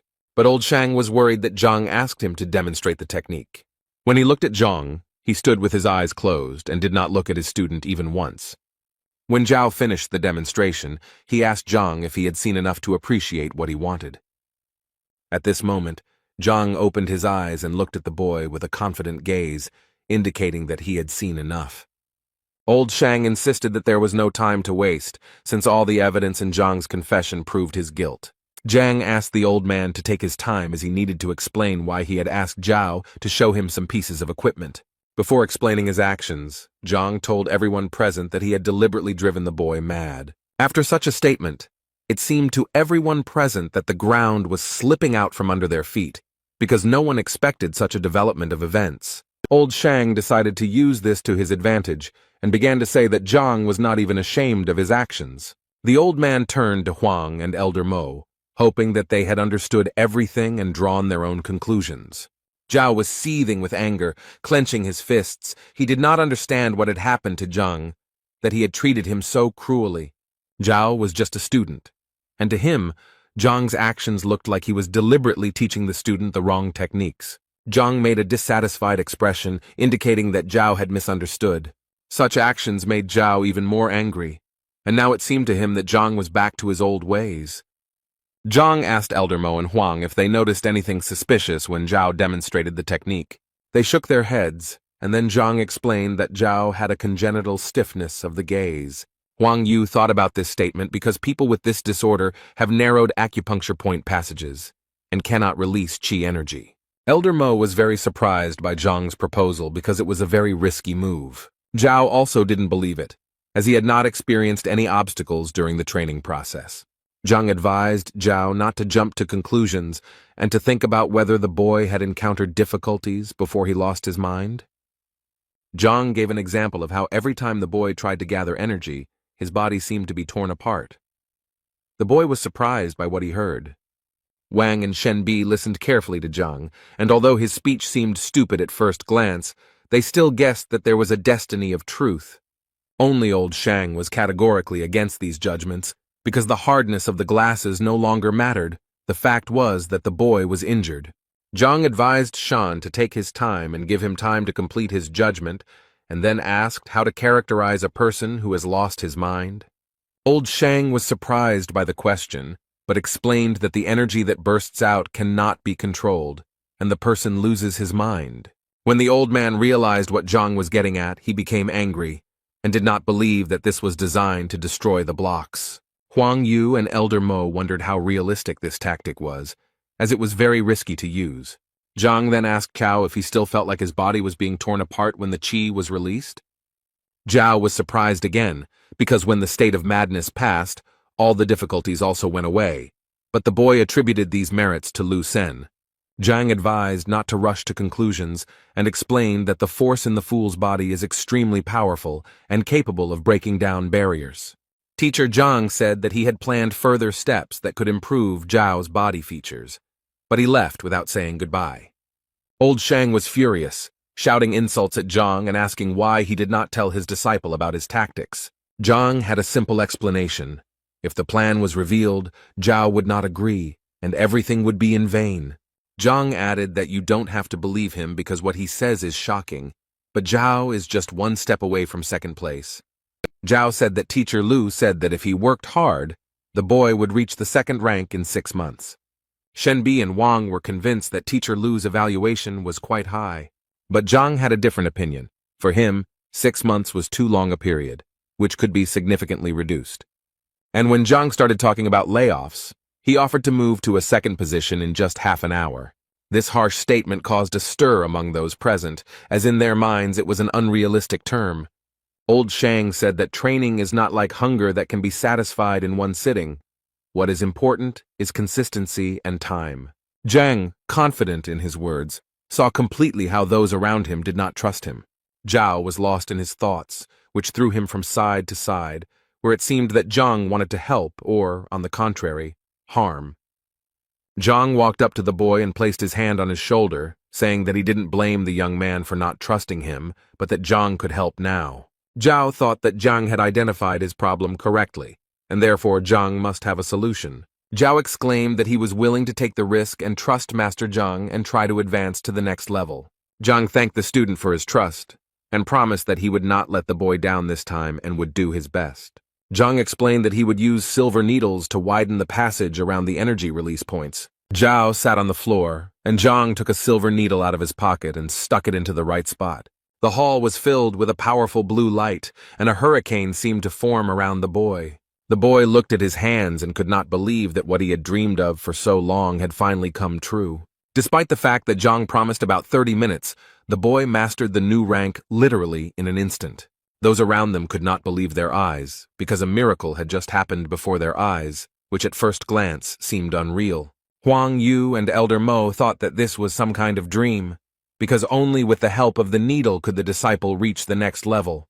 When the reincarnation was completed, Zhao bowed deeply to Zhang and continuously thanked him for his help. And then he apologized for letting the teacher down and being so rude to him, hoping that he could come back. Wang, who had been watching the transformation closely, remembered how much effort he had put in to reach the next rank, and the boy had done it in an instant. Wang told Zhang to forget about the request with his son, because now he also wanted to become Zhang's disciple. Bai Sen shouted at him to get in line because the king's son was also very eager to learn from Zhang. He tried his best to attract Zhang's attention, and even promised to give up his title so that Zhang would take him under his wing. Zhang, who could barely get a word in edgewise, asked everyone to speak more slowly and promised to talk about it later. The teacher then turned to Zhao, wondering if he had made a mistake this time. Zhao apologized for the 100th time for his reckless actions and promised that from now on he would completely trust Zhang. Zhang asked Old Man Shang if he had anything to say, considering that he was already actively making accusations. The old man was disheartened by all these events because Zhang had proven his innocence, but Shan had no chance to defend himself. Elder Mo interrupted Old Shan, saying that any words would be unnecessary. Mo announced his verdict that Shang Bin had attempted to frame his colleague, so he is now suspended from his post pending the outcome of the judicial investigation. Mo also added that Cao Xiong had deliberately defamed Zhang and would now be removed from teaching. Elder Mo reminded Old Man Shan that he had been removed from his position as the school principal for falsifying the exam results. Old Shang fell to his knees and felt completely broken just because he had given in to his grandson's pranks. Mo apologized to Zhang, but promised that in the future, he would no longer be bothered by unworthy people. Zhang assured the elder that everything was fine, adding that difficulties sometimes arose. Elder Mo ended the conversation by saying that after the verdict was given, Zhang would receive a message from the guild. Zhang and his defenders were leaving the tower where they had experienced many turbulent events over the past few hours. Junior Shan and the old man sat on the floor and were literally broken in every sense. Now Zhang has new plans for his life, to become a famous teacher, that is, a grandmaster, but to do this he must first become a student. Zhang returned to Huang Yu and asked the girl how he could become the great master's disciple. The girl said that everything is arranged quite simply. No tests are needed for this, just to catch the eye of the Grand Master. Zhang asked Huang Yu how she managed to run a store and be a student. The girl smiled and replied that she lacked life experience, so she chose a crowded place to observe the world and society. Zhang remembered the requests that Master Lu Shen had made to Zhang from Huang Yu and Bai Sen. Bai Sen explained that Lu Shen had a painting called The Ruler's Canvas, which he would give to the winner of the competition. Zhang mentally analyzed the painting, which was painted by Master Mo Chenzi in an exquisite style. Bai Sen and Huang Yu were very happy to receive this painting as a gift because it really touched their hearts. That's why they turned to Zhang, who they considered a very good artist. Zhang was confused, because he only understood the paintings thanks to the Library of Heavenly Path. Meanwhile, at Hongting Academy, the entrance exam was taking place in teacher Lu Sen's class. The man with long gray hair and beard praised Lu Sen and emphasized that the students are willing to do anything to get into this class. Although Lu Sen was pleased to hear this, he responded modestly, but the old man continued to flatter the teacher. After receiving several compliments, Lu Sen asked Elder Hong Hao how he could help. Hong Hao replied that he was a good friend of Lu Sen's father and enjoyed watching Lu Sen's development. Lu Sen asked not to mention his father's name in his presence and to get straight to the point. Hong Hao then revealed that it was a young and annoying teacher named Zhang Huang. Lu Sen wondered how the boy with the worst test score could cross his elder. The elder explained that the whole thing was due to the pogrom of the restaurant that Zhang had carried out, after which the business became unprofitable. Lu Sen assured the elder that Zhang was just a loser who would be fired sooner or later. The elder agreed with this statement, and added that he heard the administration give him an ultimatum to fire him if Zhang did not have any disciples. That's why the elder asked Lu Sen to lure all of Zhang's students into his class. After all, it is difficult to teach a teacher who has students, but if Zhang has no students, then everything will be easier. The elder insisted that Lu Sen cast aside his doubts and recalled the incident of poor Zhao, who had almost lost his mind. Lu Sen listened to the elder and replied that he would announce a new recruitment of disciples today. The elder said that he would not be indebted to Lu Sen and would thank him with a delicious meal at the restaurant. The conversation between the two men was interrupted by a fair-haired boy who dodged teacher Lu before making his request. Lu Sen asked what Wang Yan, the grandson of the Wang clan leader, wanted. The boy tried to say something, but it was obvious that he was shy and afraid to voice his desires. Lu Sen convinced the boy that if he had any problems with his studies, he could share them with him.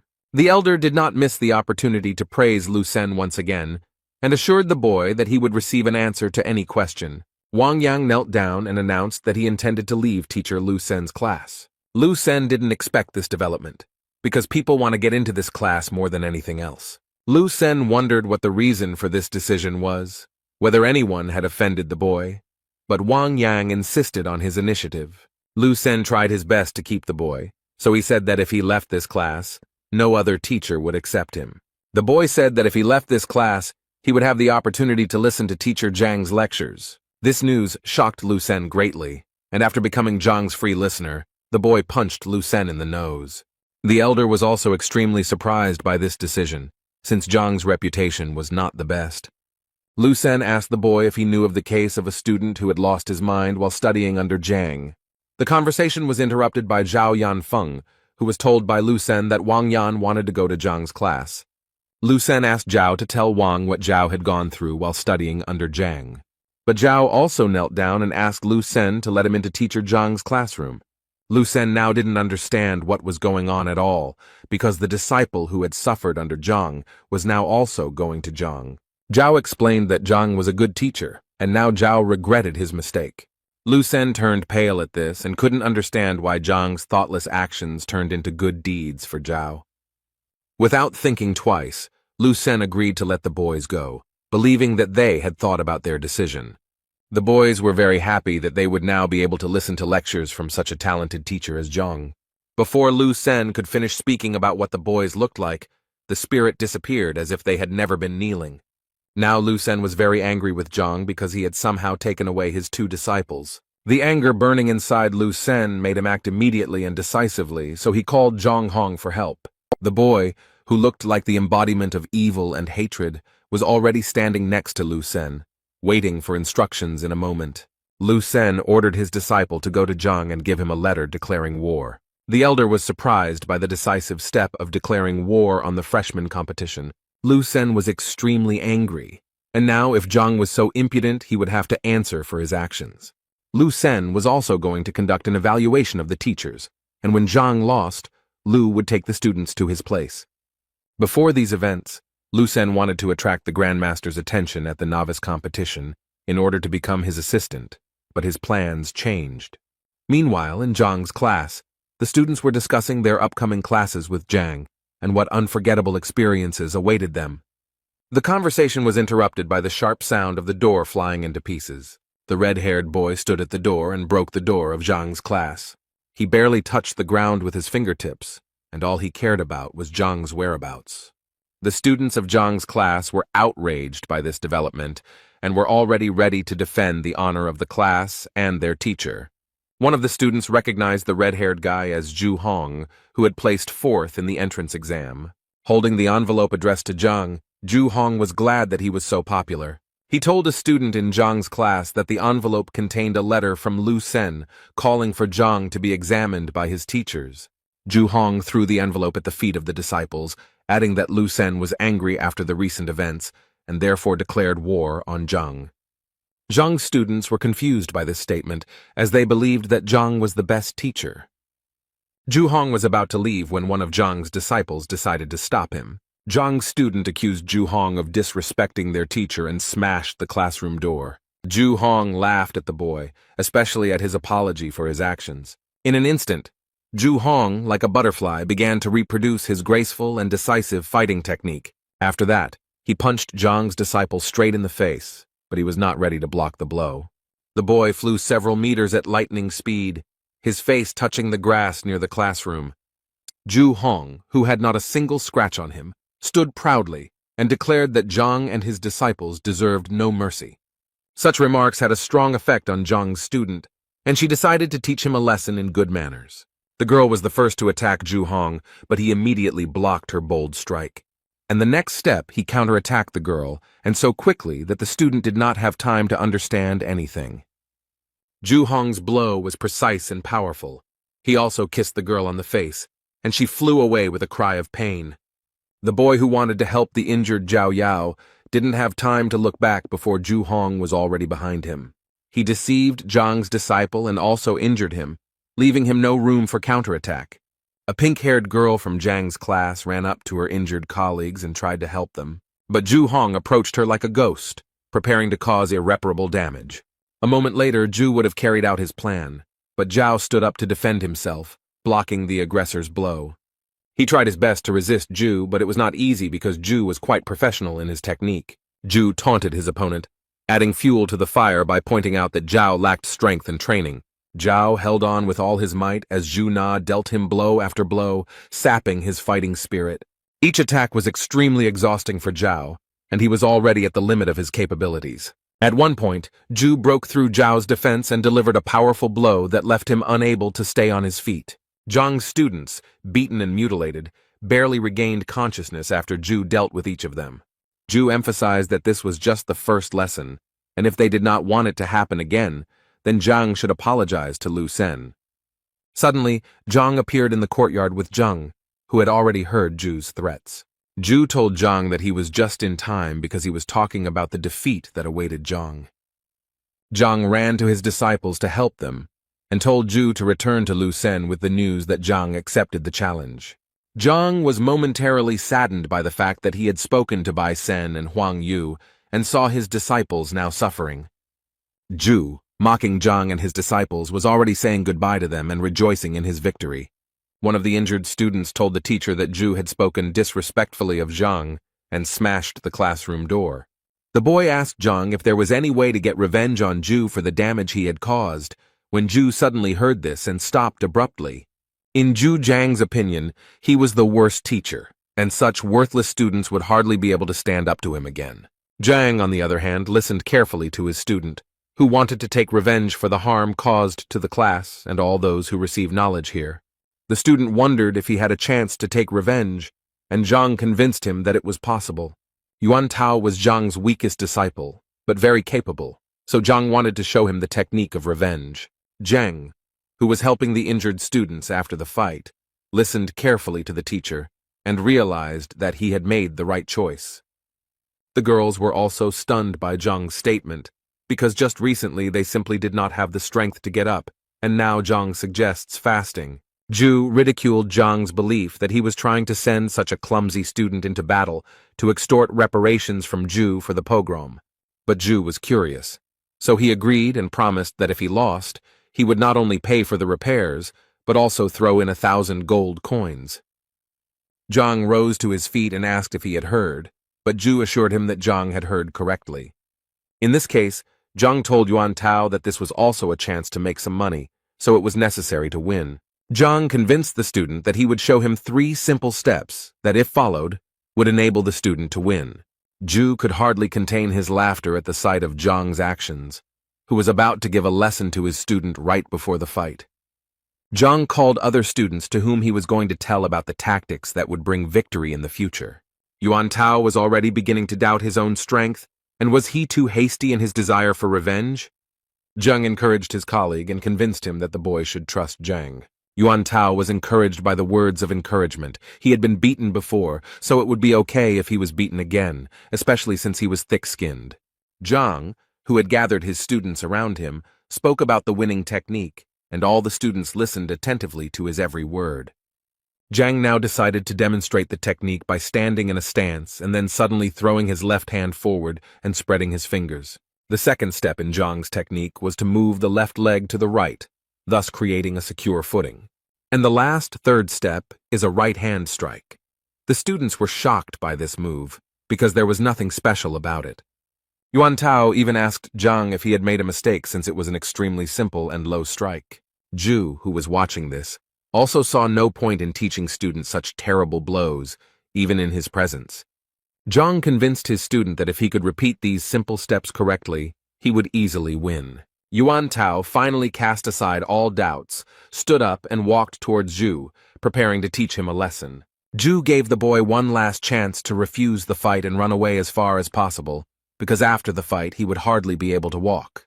Yuan refused, and Zhu instantly rose like a hurricane to launch his lightning attack.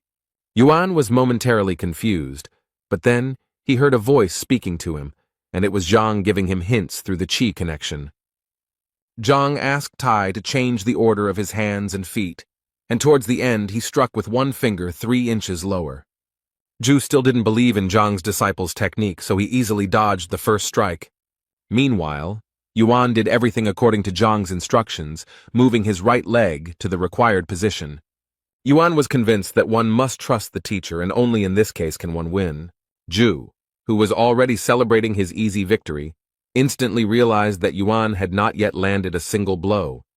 After all, the whole technique consisted of influencing a certain point, which Yuan skillfully used. Zhu was racked with indescribable pain because Yuan had hit a vital point where the energy was coming from. Zhu winced in pain and barely stayed on his feet, trying to say something to his opponent. Yuan approached Zhu, looming over him, creating a threatening and uncomfortable atmosphere. Zhu regained consciousness, covered in bruises and sores, and tried to understand how he had been dealt with so quickly. Zhang's other students also admired Yuan's abilities, who had suddenly become so strong. Zhang praised Yuan, but stressed that the blows should be softer, as they would not destroy Zhu. Yuan, who was already in a heated mood, stopped at Zhang's request and stopped beating Zhu.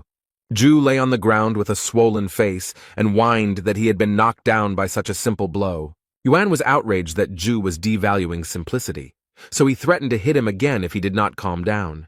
Zhang decided to stop the persistent student and said that Yuan should rest, and the rest should test their strength.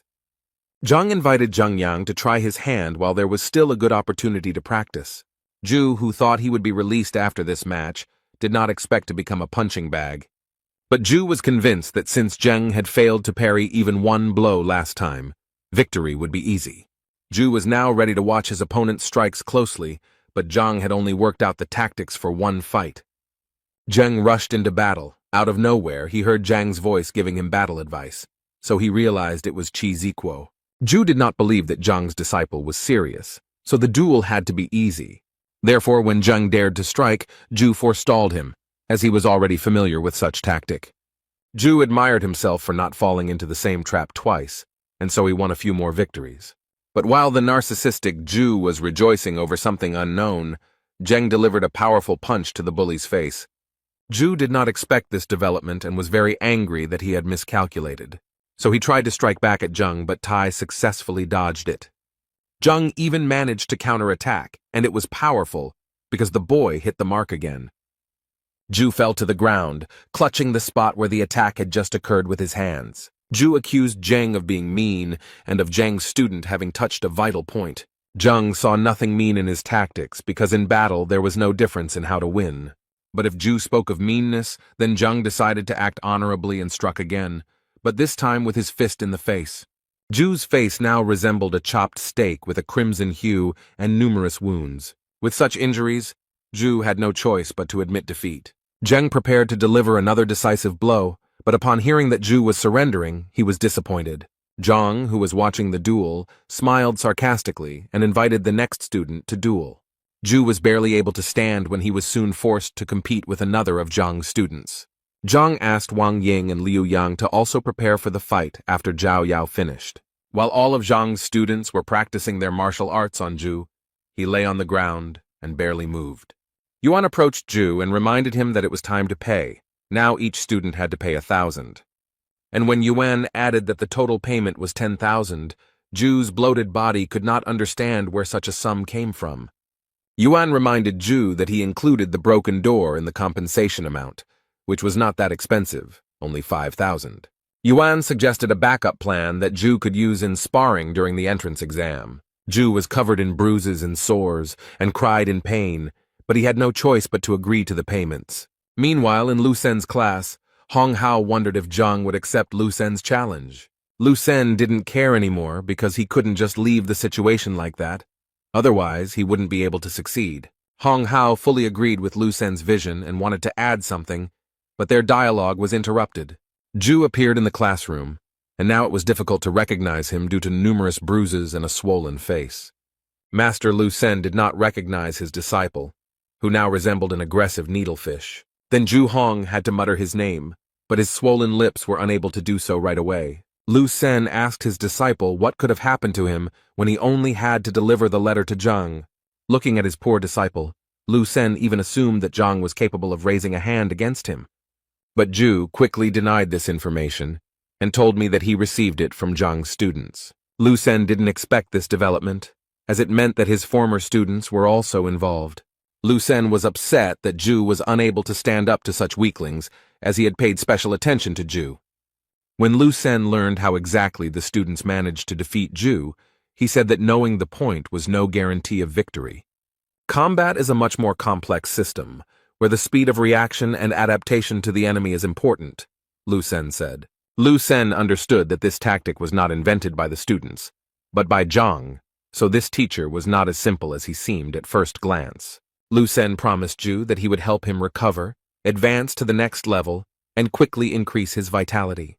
The teacher asked Elder Hong if there was a way to influence Zhang through Elder Shang, who worked at the Education Bureau. The elder explained that it was not so simple, because there had to be good reasons for such a decision.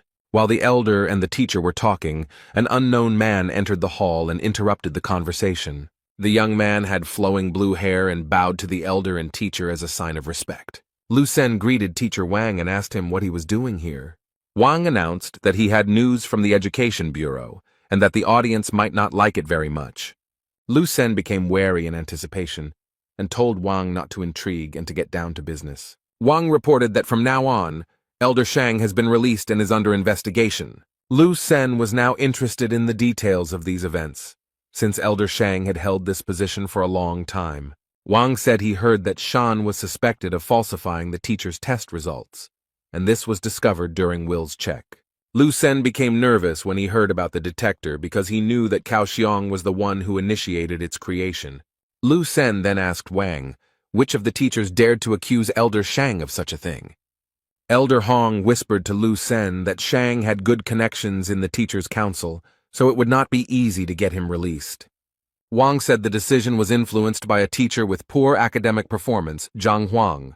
Zhu, who had been kneeling silently until now, became furious at the mere memory of Zhang. Lu Sen was also not happy to hear that after his disciples went to Zhang, he was now involved in the liberation of Shang. Elder Hong, who was still on the sidelines of the restaurant's events, was shocked by the news about Director Hong Ting. Lu Sen and the Hong elders now had the impression that Zhang was always one step ahead and mocking them. Meanwhile, in his class, Zhang completed another productive lesson in mastering new techniques. Zhang told his students to go home and practice there because the teacher evaluation was due in 6 months. Zhang told the students that he had no intention of losing, so he hoped the students would help him. After the lesson, the students gathered in the yard to discuss the events that had happened recently. It was said that Zhang had reached the 6th rank, and even Bai Sen himself wanted to become his disciple. Zhang said that it was worth using Lu Sen's challenge to justify Master Zhang's name, and he urged his colleagues to make every effort over the next 6 months to perform with honor. The students were convinced that Zhang was an honest and noble man who had been treated unfairly, and it was time to make amends. After discussing the plan of further action a little more, the students sat in the yard and then went home. Meanwhile, Zhang remained in his office, collecting his thoughts and developing a winning plan before the competition. In his opinion, Zhao Ya and Wang Yin had proven themselves well, and if they followed the instructions, then in half a month their strength would increase. Yan Li and Zheng Yang have good prospects. They are goal-oriented and capable guys that Zhang did not worry about. But Yuan made Zhang uneasy because he had not trained professionally before, and now he had little time. Then Zhang came up with the idea that he should try to activate the blood inheritance of the horned dragon Yuan. However, Zhang struggled because although the idea was good, he did not know how to implement it. A second later, Zhang felt himself falling into a kind of trance, and this feeling was already familiar to him. Zhang headed to the Library of Heavenly Path, where they tried to answer his question. Zhang held a book in his hands that described the method for activating hereditary abilities. The teacher began to study the book carefully and realized that there were 3 different ways to achieve the desired result. The first method involved hard training, the second required taking special drugs to wake up, but the third confused Zhang. This was the most difficult and dangerous task, since it involved wounds, poisoning, and deaths of soldiers. Zhang decided that the second method was best, and now he needed the help of the Pharmacists' Guild. Zhang went to the Alchemists' Guild, which is usually bustling with activity because many martial artists gather there. Looking around, Zhang noticed a store where he could get the information he needed. A sweet but tired girl stood behind the counter and muttered something under her breath. As Zhang approached, the girl smiled and greeted the teacher. Zhang greeted her back and asked the girl if she sold books that helped to reveal hereditary abilities. The girl was still smiling and replied that if the man was looking for books, he needed to go somewhere else, and she would help him with the route. Zhang asked the girl not to jump to conclusions, as what he was looking for could not be found in regular stores. There was no longer a joyful smile on the girl's face, and raising her eyebrows, she said that there were no books here. Zhang was a little embarrassed that he was treated with disrespect even though he had done nothing wrong. Zhang then suggested that there was a library in this guild and asked if the girl could show her this library. Now the girl looked as strict as possible and indeed confirmed that there was a library, but only for employees or at least for the apprentice pharmacist. Zhang was confused because he was neither a worker nor even an apprentice of a pharmacist, and because of this, his dream was slipping away. Zhang told the girl behind the counter that he could pass the exam and become a pharmacist. The girl asked Zhang if he really dared to make such a decision since there was no turning back. The saleswoman, with a displeased expression on her face, explained that the exam would be held in another wing and she would take Zhang there. On the way, Zhang asked the girl about how the exam goes, what is tested on it, and how to prepare.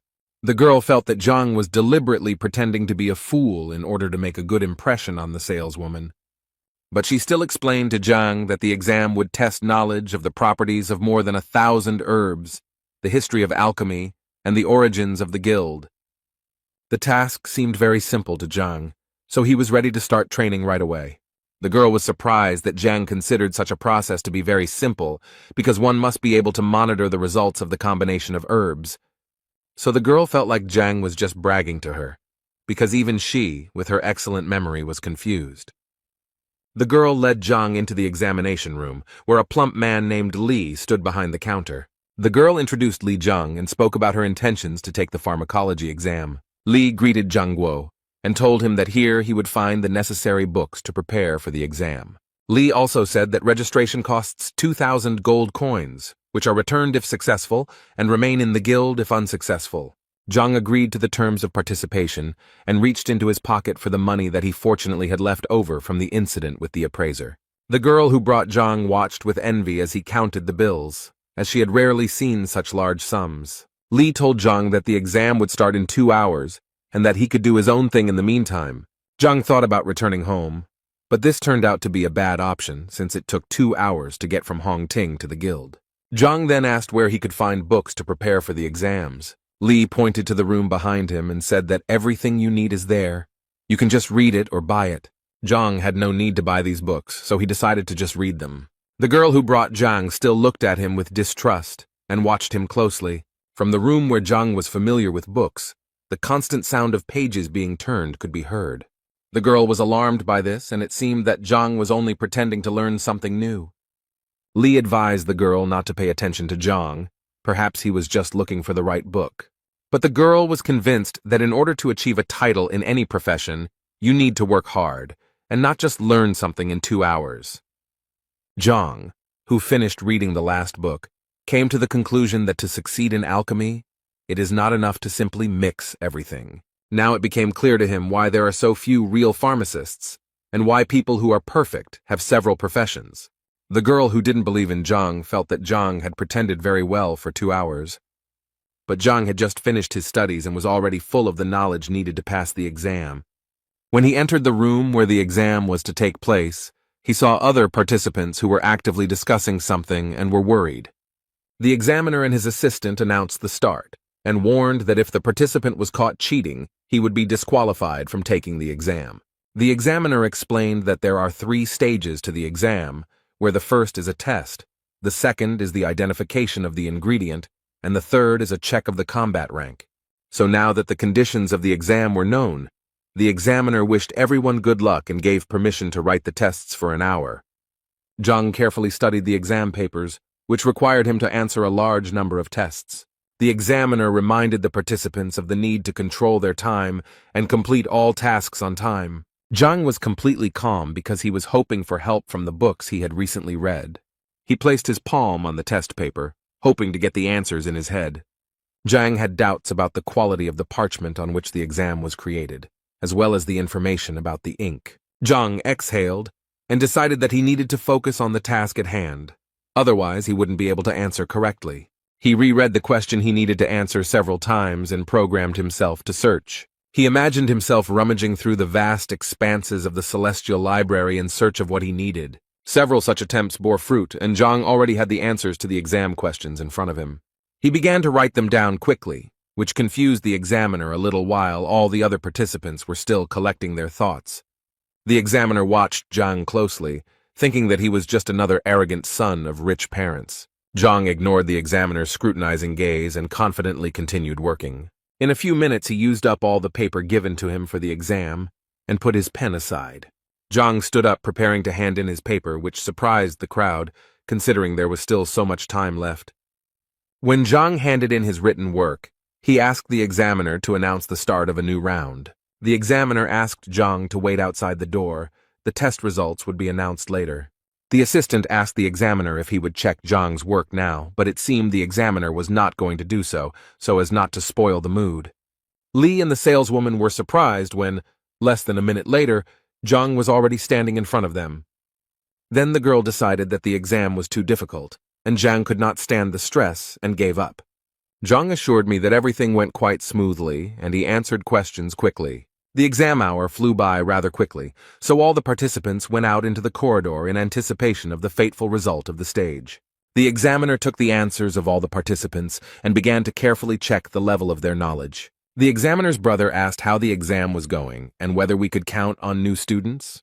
But the examiner did not seem to receive any comforting news, as he found all the answers to be meaningless. The examiner's brother then pointed to a piece of work lying on the floor next to the examiner's desk. The examiner looked around and replied that he would not check this examination paper because the person who had taken it had not even read the question. But the examiner's brother became interested in the work, so he took it and began to study it. The examiner assured that the participant who wrote this work did not understand the value of the profession of an alchemist. However, it seems that Uyan's brother had a different opinion and suggested that Uyan read the work himself. Uyan began to read every word, expecting that there would be some absurd things written there. But with each new page, the expression on his face changed from the realization of what was written. When Ouyang reached the last page, he cried out in shock when he heard Zhang's answers. Uyan's brother confirmed Uyan's reaction that the work was indeed impeccable. The man noted that some of the questions were so difficult that he was not sure whether he could answer them himself. Now Ouyang had changed his mind about Zhang and was eager to know how Zhang managed to answer all the questions so quickly. Zhang sat in the hallway with the other participants, waiting for the test results. A few minutes later, Hua, the pharmacist's assistant, appeared before the participants. The girl who brought Zhang to the exam was waiting for Zhang's lie to finally be revealed. Sun Tao from Lu Yuan became the first lucky one to score 91 points out of 100. Sun Tao could not believe that he had succeeded, but his friends congratulated him on his intermediate success. Next up was Qian Wenman from Ji Yun, who scored 90 points out of 100 and was also pleased with his result.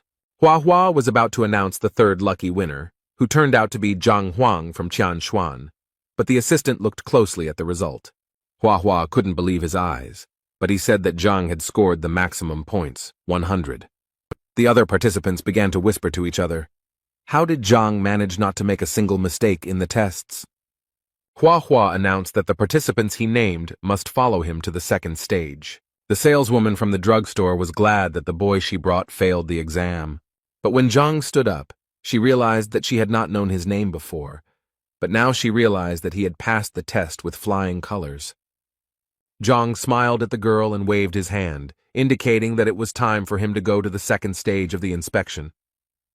The girl was very puzzled that Zhang, having read the book so easily in a few hours, passed the exam with the highest score. Now she felt like a fool for being so prejudiced against him in the first place. The second stage of the exam began, and the participants were now presented with 10 different samples. The task was to write the name of the sample, its properties, and its use during the burning of the incense stick. Ouyang said that if the participants want to advance to the next stage, they need to do well in this test.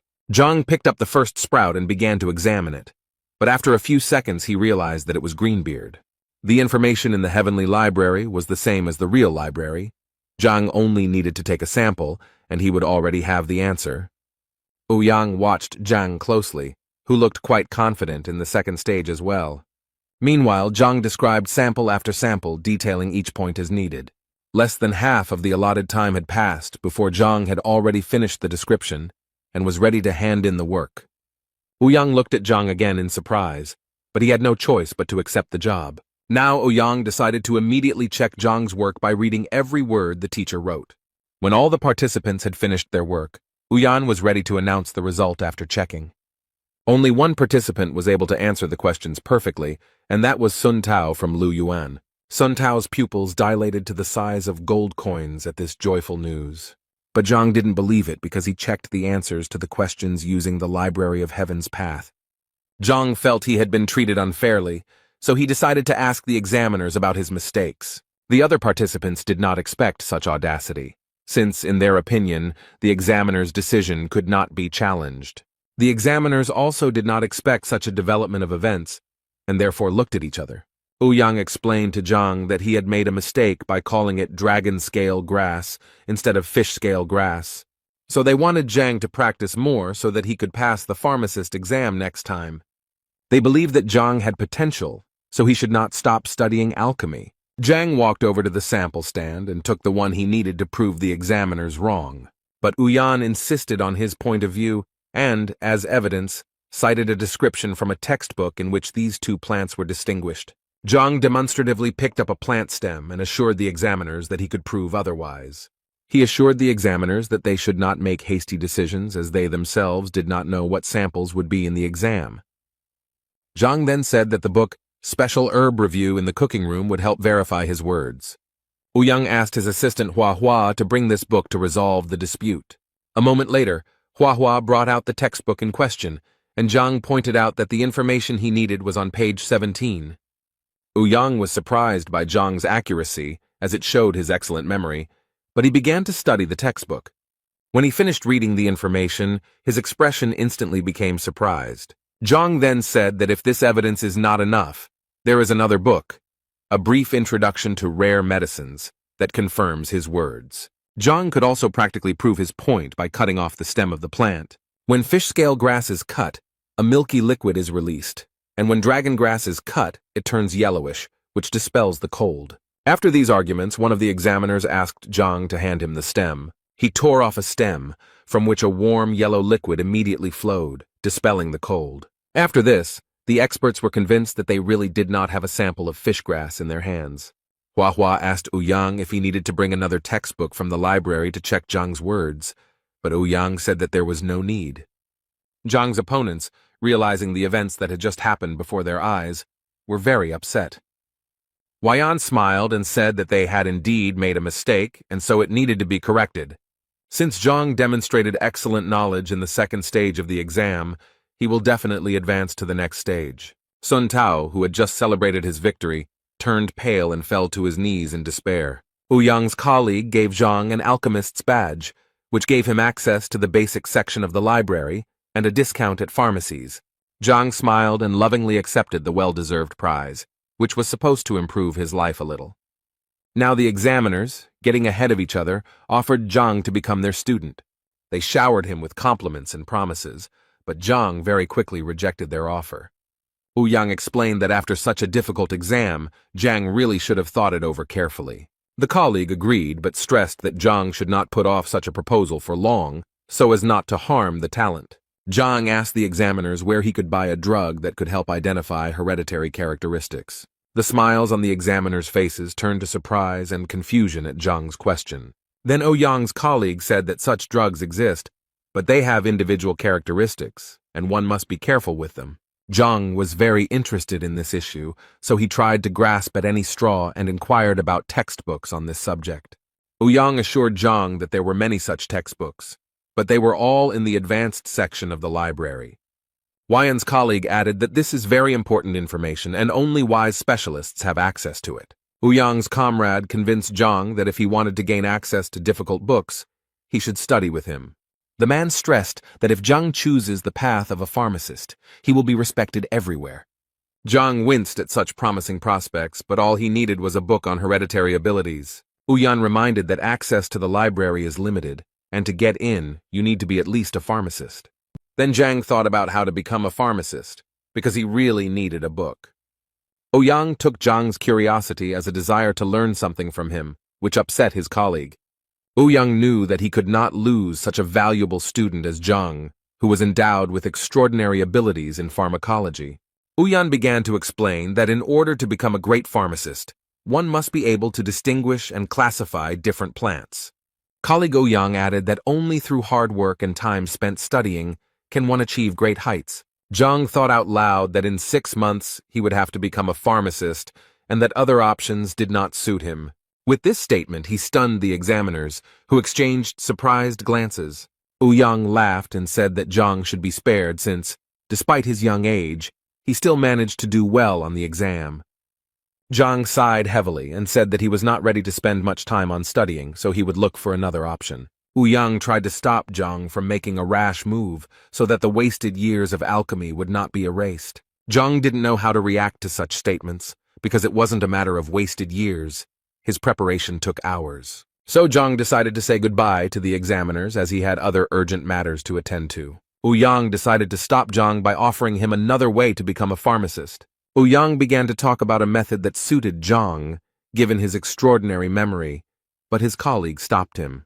Ouyang gave his partner a look that meant he was confident in what he was saying. The partner was against it, as the method was too risky and had dire consequences in case of failure. But Ouyang insisted because it was the only way for Zhang to achieve what he wanted. A whole conflict was brewing between the examiners, but Ouyang was extremely persistent in his decision. Zhang was already a little seething from the verbal altercation between the two men, and he didn't like the intrigue they had created.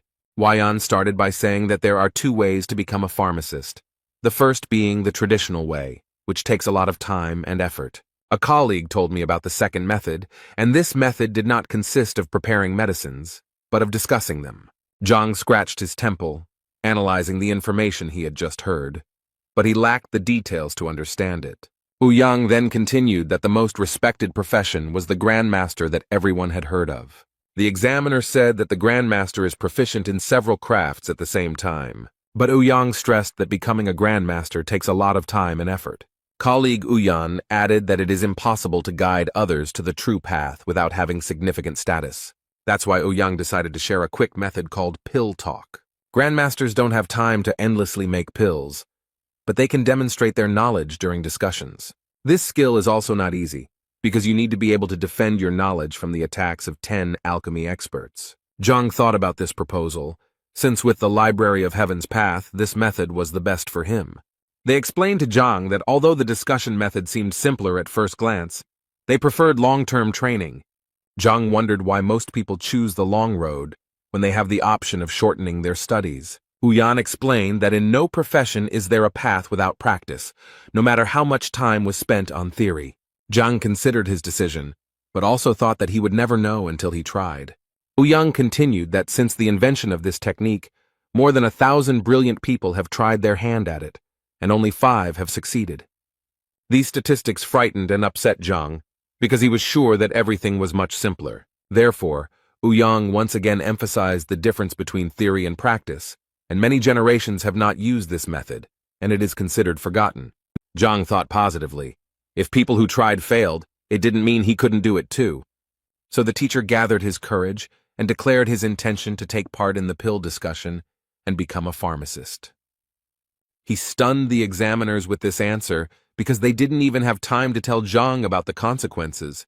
Zhang looked at the examiners with childish innocence, hoping that the consequences would not be too dire. Zhang was told that no one would judge his abilities lightly, especially experienced alchemists. According to the rules, a student who fails the discussion pays each alchemist about 100,000 gold. Zhang listened carefully to the fact that after paying, he would also be punished with divine strikes and a 10-year ban on taking exams. Therefore, the expert emphasized that it is precisely because of such cruel punishments that this method has remained unnoticed for many years. Therefore, Ouyang reminded Zhang that with his skills, it was better to choose the traditional path while minimizing the consequences. But Zhang was confident and decided for himself that he would take part in the discussion and was ready to prepare for it. With his desire and determination, Zhang stunned the examiners, from whom he had expected help in organizing. Zhang just smiled back and was completely calm, giving the impression that he was ready to move mountains. The examiner pointed out that Zhang had just become an assistant and had not even studied the program yet, but was already moving forward so confidently. Zhang simply wondered if he could get into the base section of the library to study the material. The examiners were even more surprised by Zhang's next move, since the library contains hundreds of thousands of books that cannot be read again. Zhang was still smiling and assured the teachers that he would be able to absorb such a volume of information. The examiners were even more shocked by this information, because they did not believe that such a thing was possible. Zhang stood his ground, arguing that he was capable of learning the material and that teachers just needed to organize everything. The examiners' arguments to convince Zhang were exhausted, and they simply accepted his decision. Then Ouyang promised that by tomorrow he would take over the organization and manage everything.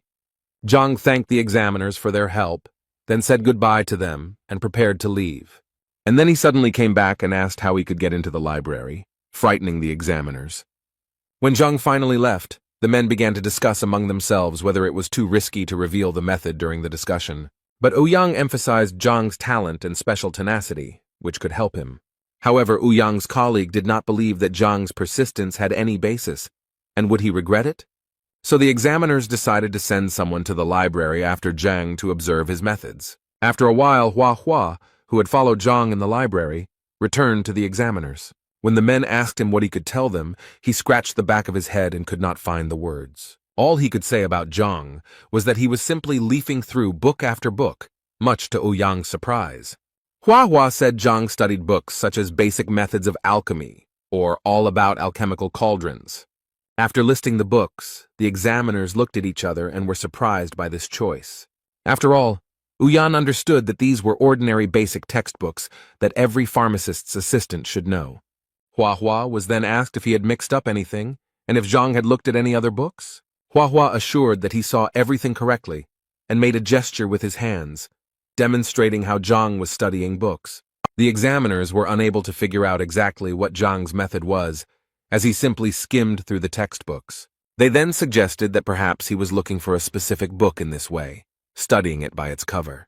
Meanwhile, in the Hongting dormitory, Zhao Yao was sitting in her room, deep in thought. Her thoughts were interrupted by Uncle Yao, who came to say that he was leaving on business and that the girl would not be disturbed by unfriendly people. The girl became wary and wondered who her uncle was talking about, focusing on the unfriendly people. Then the girl realized that they were talking about teacher Zhang, whom the girl began to defend in front of her uncle. Yao was convinced that his niece had not yet experienced the world and did not see evil in the people around her. Then the girl took the wooden box and showed it to her uncle, who was very surprised by what he saw. Zhao Yao explained that Zhang gave her the sprout because he knew her health was not perfect and it could help the girl feel better. Uncle Yao couldn't understand where Zhang, given his status, got this sprout from. The girl was confused by her uncle's persistence and asked if everything was okay with the gift from the teacher. As Zhao carefully examined the plant, his uncle explained that it was extremely valuable and was the ancestor of the ice sun grass. Uncle continued to say that the ordinary ice sun grass did not have much value, unlike its ancestor. The girl was very shocked by the information from her uncle and asked him if he was confusing anything. Yao then assured his niece that this was the most expensive herb he had ever seen and that he could not be mistaken. The girl carefully examined the sprout, holding it in her fragile hands, which for some reason were now trembling. Meanwhile, Uncle Yao wondered how Zhang managed to get such a valuable sprout and why he shared it with the student. Zhao Yao was warmed by the thought that teacher Zhang had not only developed a customized training method for her, but had also given her valuable medicine. The girl got out of bed and pressed the sprout to her chest, realizing its true value. Then the girl asked her uncle how much money he had with him now. The uncle rummaged in his pockets and answered his niece that there was not much money, namely 20,000 gold pieces. Then the girl asked her uncle if he knew where teacher Zhang had gone, since he had been gone for a long time. Yao replied that he had been following Zhang and last saw him at the apothecary guild, which led Zhao to believe that he had acquired such a valuable gift there. Zhao Yao closed the box containing the plant and confidently walked towards the exit, taking Uncle Yao with her. Zhao Yao and his uncle arrived at the pharmacists' guild, where they learned that Zhang was taking the exam to become an assistant pharmacist. The saleswoman who met with Zhang before the exam just passed this information on to Zhao. Yao explained to his niece that this was not easy to do, since an alchemist's apprentice needed to remember the properties of more than 1,000 medicines. Therefore, Yao doubted that Zhang would be able to pass the exam without many years of training. The saleswoman then added that Zhang had passed the first part of the exam without making a single mistake.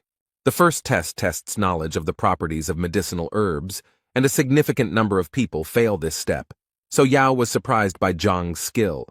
The puzzle in Yao's head was not completed because Zhang gave Zhao a stock worth at least 100,000 gold and asked for nothing in return. Yao knew that Zhang was once a genius and had reached the 3rd martial rank at the age of 16, but that was where his progress ended.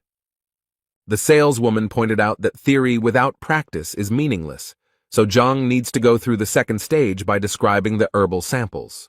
The girl added that if at the 1st stage it was possible to make several mistakes, then at this stage there were none. The conversation was interrupted by the footsteps of 2 boys leaving the examination hall, where the exam had already ended.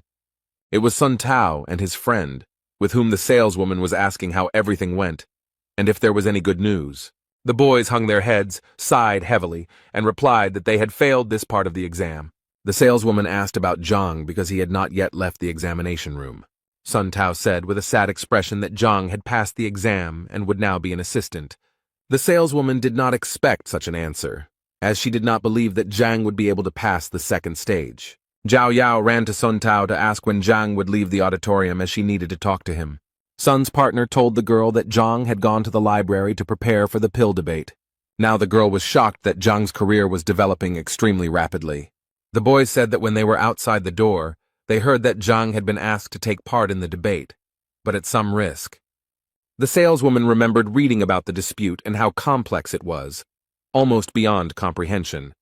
Yao also didn't understand why Zhang was in such a hurry when he became a pharmacist's assistant at such a young age. Sun Tao's companion also didn't understand this, but added that he heard that Zhang needed a book on hereditary abilities that only pharmacists had access to. Sun Tao also said that Zhang was limited in time and had only half a month to find such a book. Zhao Yao remembered that there would be a teacher certification in half a month, and perhaps that was why Teacher Zhang was in a hurry. Zhao asked the boys what would happen to Zhang if he failed the pill debate. Sun replied that in that case Zhang would lose a lot of money, be punished by God's blows, and be deprived of the right to take examinations for 10 years. Zhao opened her eyes and opened her mouth wide when she heard what awaited Zhang if the discussion failed. She assumed that Zhang had made such sacrifices to reveal her power, and now she was willing to do anything to repay Zhang. Meanwhile, Zhang breathed a sigh of relief after studying all the books in the library. He sat next to a large stack of textbooks, and was a little disappointed that he hadn't found anything about hereditary abilities. Zhang turned to the examiners, who were discussing something heatedly among themselves in whispers. He quietly approached them from behind, and saw how they were making marks on paper against some guesses. Then Zhang realized that the men were voting on why Zhang was mastering literature so quickly, and put him in first place, saying that he was only pretending. Zhang decided to settle the dispute between the two examiners, and said that he was simply looking through the books looking for something that was not lunch, but found nothing. After this, the examiners felt awkward and apologized to Zhang for doubting him. Ouyang informed Zhang that everything would be ready for discussion about the pills tomorrow. Zhang thanked the examiners for their help and warm welcome and said goodbye to them. He left the examination room laughing at the fact that pharmacists of such status were arguing about such trifles. When he looked up, he saw Zhao Yao kneeling in front of him and uttering words of gratitude. Zhang approached the girl and asked her to stand up, not understanding why she was there and what he was thanking her for. He asked Zhao if she had drunk the tincture of the ice heart grass sprouts and if she felt better. Uncle Yao also knelt down and apologized to Zhang for doubting his skills.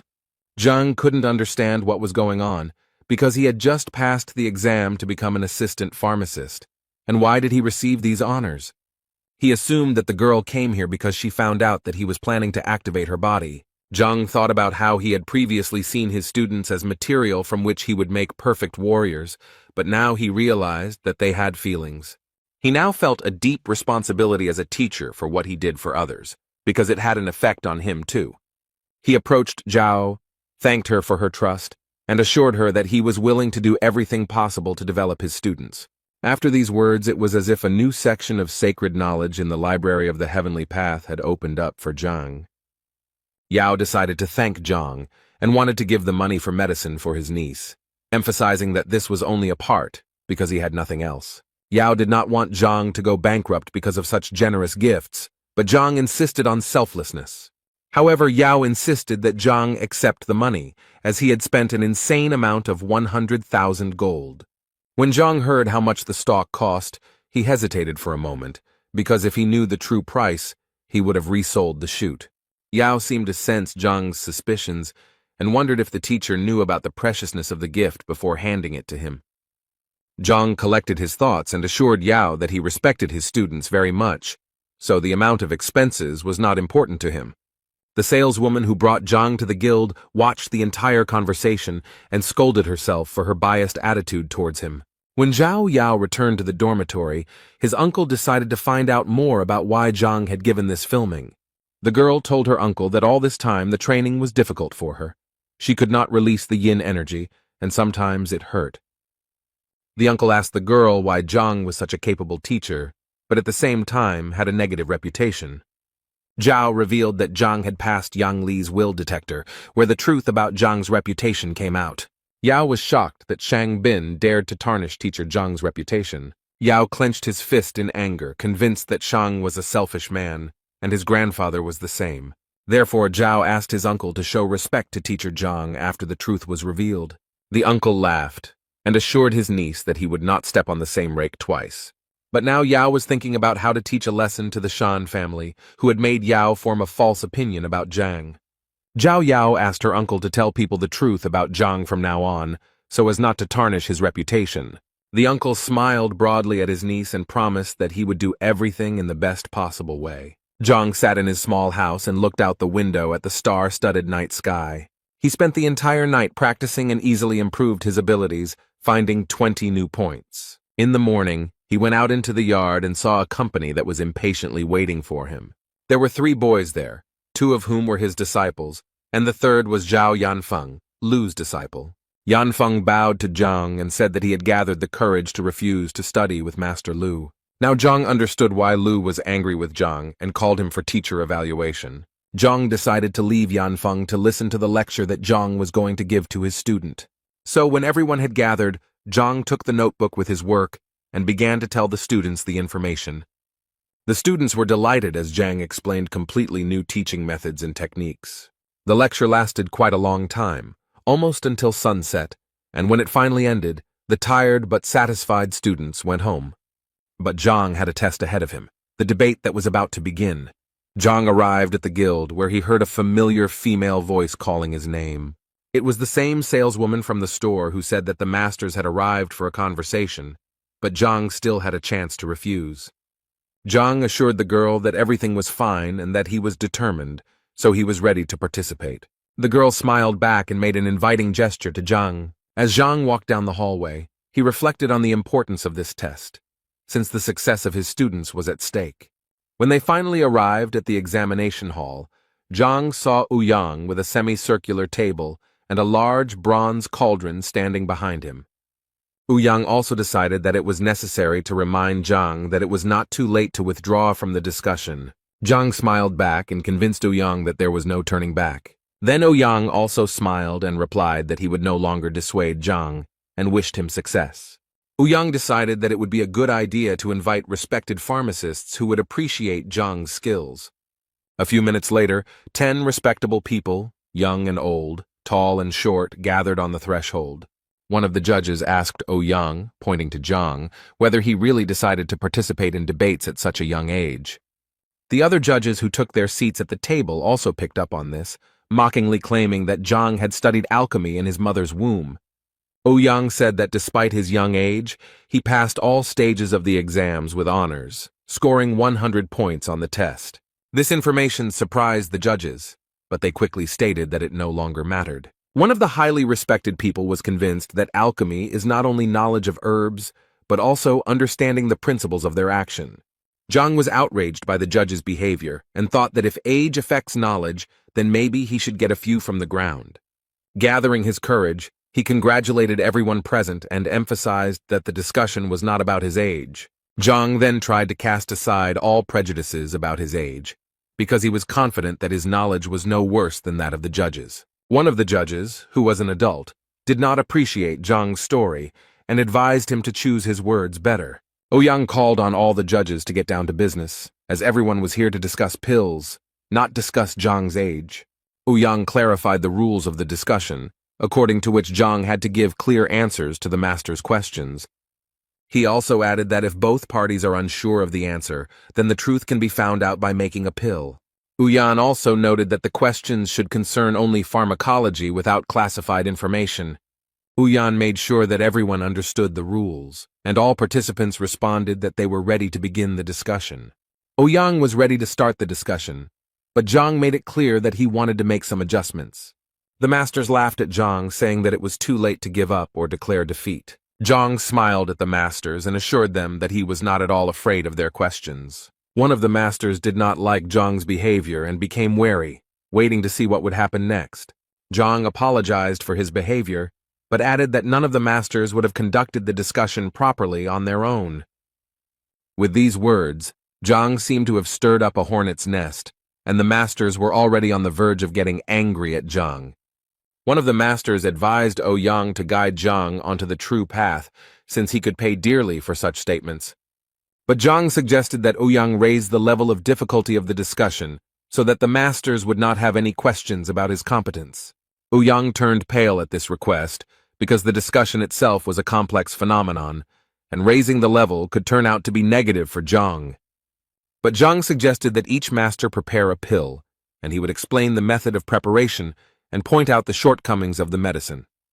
One of the masters was extremely unhappy that Zhang, being an assistant pharmacist, was going to point out the master's shortcomings. Ouyang couldn't understand what Zhang was thinking, because even though he had shown a great performance yesterday, he had been prudent. Zhang continued to mock the masters, saying that by pointing out their shortcomings, he could dishonor their honor and skill. One of the masters decided to start a discussion and agreed to accept Zhang's challenge first. It was Zhang who praised Zhang, despite his young age, for his courage and worthy knowledge, which Ouyang checked. Zhang asked Ouyang to prepare a furnace to demonstrate to Zhang that he was very wrong in his beliefs. The masters noted the skill of Master Zhang, who showed great promise among alchemists and managed to create more than 100 pills in 3 years. Zhang began his conversation with Zhang by saying that he had recently created an alchemical technique that he had named just a few days ago. According to the masters, the creation of new technology deserved respect, because such a master was destined to go down in history. Now Ouyang felt like Zhang had already failed the test, because the new method was completely different from the original, and it was impossible to point out the shortcomings. Zhang remained calm and confident as he waited for Master Zhang to demonstrate his technique. Master Zhang walked up to the stove, taking out everything he needed to demonstrate the authentic technique from his pocket. He put on the ring of storage, and with a few movements, 3 blue flower buds were summoned. Returning them to his hands, the master whispered some words, similar to a spell, after which he threw the flowers into the oven. Zhang felt a little confused as he could hardly make out anything due to the master's rapid movements. Zhang understood that he seemed strange to the masters, because even an experienced pharmacist sometimes did not notice the shortcomings. But Zhang knew that what was invisible to the naked eye was like an open book in his library. When Master Zhang finished cooking, several pills fell out of the cauldron through a special sieve. Zhang, pleased with himself, said that his work was complete and ready for Zhang's evaluation. Other masters watching the process admired Zhang, who managed to make a simple tablet in an unfamiliar but exquisite way. Zhang decided to convince Zhang that he needed to name 3 shortcomings, and then the master would admit defeat. Zhang smiled and assured Zhang that he was a full-fledged pharmacist with a high status and sense of honor. Zhang nodded in response and decided to begin his speech by naming the technique, which he dubbed 10,000 Flowing Rivers. The master began to get nervous, but he tried not to show Zhang his excitement and continued to listen to him. Zhang then continued, and noted that the master had created the calm breathing pill using 12 techniques. Zhang switched to the Qi connection, and now only Zhang heard Zhang reveal that the master had copied several techniques from Master Bai Ming and Ling Tamba. Zhang looked deeply into Zhang's eyes, realizing that he was right, which made it difficult for the master to control himself. Zhang put his hand on the master's shoulder and said in Qi's voice that he should specifically not say anything about the techniques in his voice, because it would embarrass Zhang. Zhang wondered if he should continue further, but the master knew that it was a defeat, so he allowed him not to continue. The other masters who watched this spectacle could not understand why such an experienced Zhang gave up so easily. The masters were amazed at how easily Zhang was able to guess the name of Zhang's new technique. Thus, the masters realized that Zhang was not as simple as he seemed at first glance. Zhang continued to smile and urged the masters not to waste their time, so he invited the next one. One of the masters loudly slammed his fist on the table and said that he would be next, and now Zhang would not have to do the transfusion. The master was unclear about what had happened to Zhang, but he could not allow the masters to continue to be humiliated. Meanwhile, Zhang sat clutching his head, lost in thought about how his reputation now rested on Zhang's silence. The next master suggested that Zhang change the rules so as not to fall into Zhang's trap. So he invited Zhang to observe the cooking technique, but to point out any shortcomings in the process. Ouyang felt that Zhang would not be able to escape from such a trap, and would definitely fail the test. Zhang slowly remarked that there was no point in wasting time, and that it was better to get down to business. The master began to get angry at Zhang's overconfidence, but he was still convinced that Zhang would fail. So the master concentrated all his internal energy, and then with a few movements created hundreds of tongues of flame around himself. Zhang, who had been closely observing Bai Ming, guessed that he was using the multiple mountain hands technique.